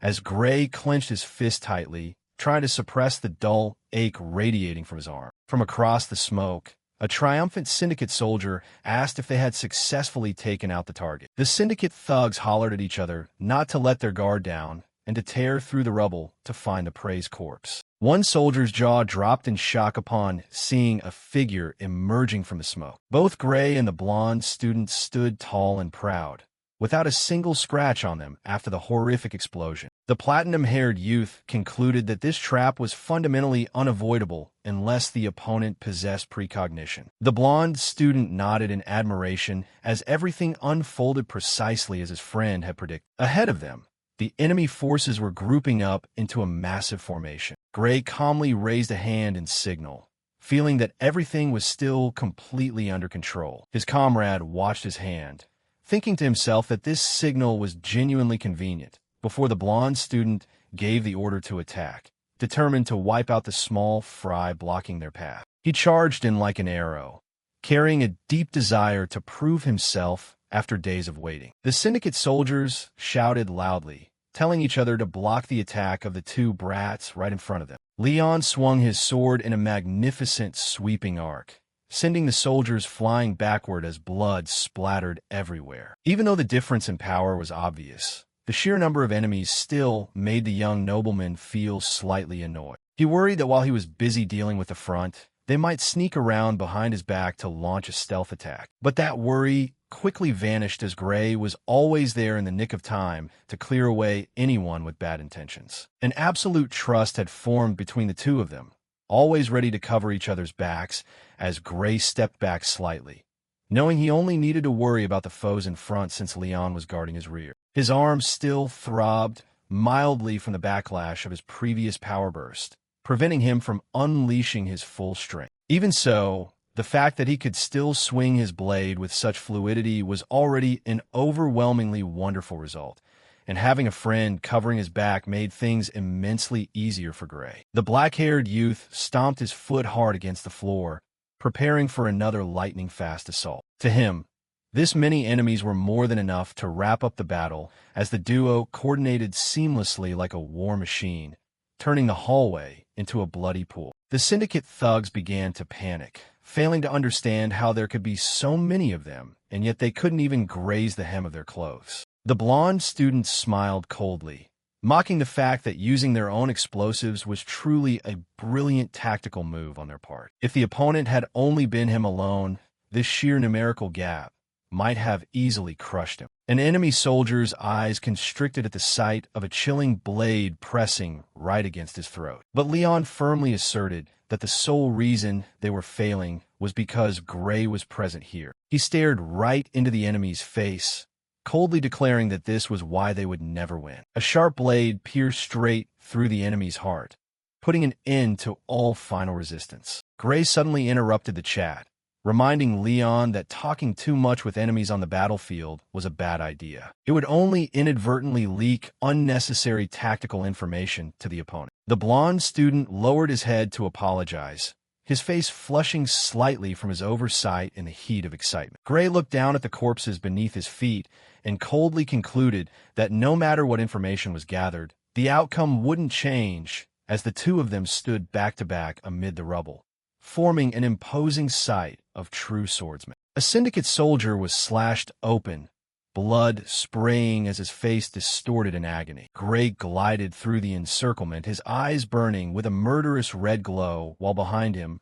other students frantically swung their blades against the syndicate soldiers. The syndicate thugs shrieked in terror, calling this group of students monsters upon seeing their comrades slaughtered without mercy. A brown-haired student gasped for breath, beginning to worry whether reinforcements would arrive in time, or if they would end up losing their lives here after trying to buy time. A syndicate soldier sneered triumphantly, believing that if they just held out a little longer, reinforcements from headquarters would arrive to turn these students into lucrative slaves, though his words were cut short when his steel shield was cleanly sliced right through. A head flew from its shoulders amid the utter shock of the soldiers standing nearby, the sheer power proving truly terrifying. The remaining syndicate thugs began to tremble, unable to believe their eyes at how easily their companions were being wiped out. Gray tightened his grip on the sword hilt, preparing for the next finishing stroke. He lunged forward like lightning, a single thrust piercing straight through a soldier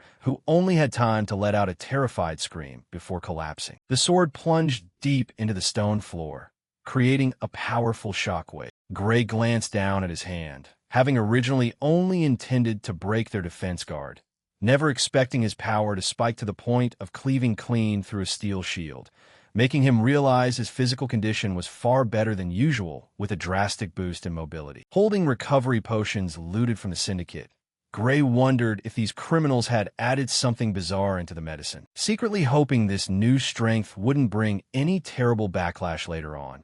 He turned his head just as a sword suddenly lunged toward him. But the attempted ambush was instantly thwarted by Ruinal as blood splattered onto the face of a nearby student. Ruinal coldly finished off the enemy, irritated that someone had dared to target Gray's blind spot while he wasn't paying attention. Ruinal's eyes flashed with a cold blue light, brimming with wrath. The remaining syndicate soldiers realized they had been driven completely into a corner when facing both of them. Rushing footsteps echoed as a syndicate soldier secretly hoped it was reinforcements from his own side. But Ruinal firmly confirmed that reinforcements had indeed arrived, though they belonged to the Academy's side. A ferocious attack slammed down from above, crushing the remaining syndicate thugs trapped in the debris. The brown-haired student admitted that from Gray's perspective, he probably looked no different from an enemy due to this delay. He happily called out Senior Ruinal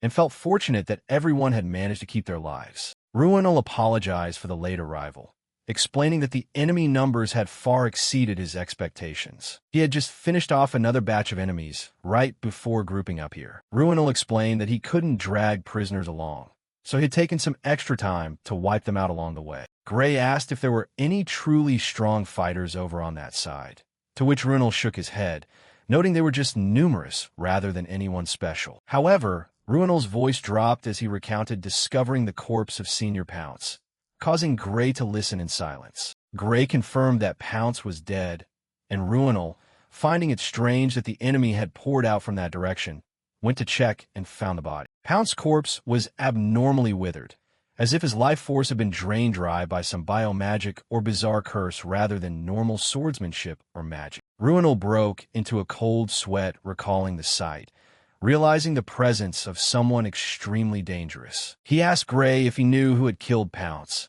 plunging the atmosphere in a heavy silence. Intelligence extracted from the enemy revealed it was Medway Bradley, a high-level criminal, as Ruinal confessed that even he wasn't certain he could win in a one-on-one duel against her. Ruinal intended to ask Gray if he knew anything about her fighting style or weaknesses to prepare defenses. Gray replied casually, "If it's Medway Bradley, I've already taken her down," causing Ruinal to freeze with his eyes wide open in shock at Gray's nonchalant declaration. Gray maintained his calm expression as if it were nothing, ignoring his senior's utter astonishment. Ruinal reached out and grabbed Gray's shoulder, a wave of disbelief and surging admiration washing over him. He stared hard at Gray, having vaguely guessed his junior's strength, yet never expecting him to actually pull it off. A syndicate soldier lay motionless on the floor, blood still oozing from a fatal wound. Gray looked ahead, suggesting the group regroup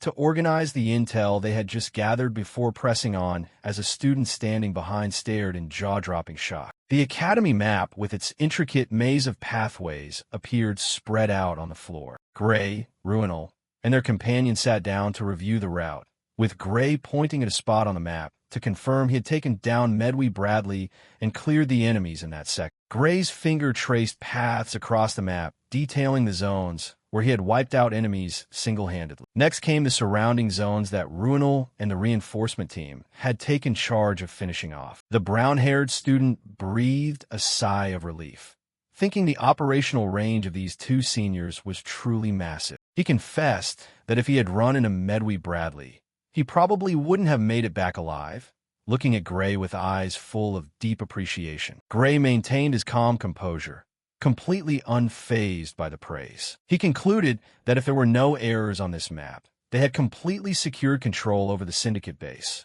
while from above, the three of them looked tiny amid the complex corridor maze, casting a quiet atmosphere as they thought about the journey back. Gray mused that while the Academy had promised support to help them return, no detailed instructions had arrived yet. Suddenly, faint greenish-blue smoke began seeping unusually into the room, causing Gray to jolt as he realized something was wrong. He immediately yelled out orders for everyone to avoid inhaling the gas at all costs because it was toxic. A cold system notification echoed across the facility.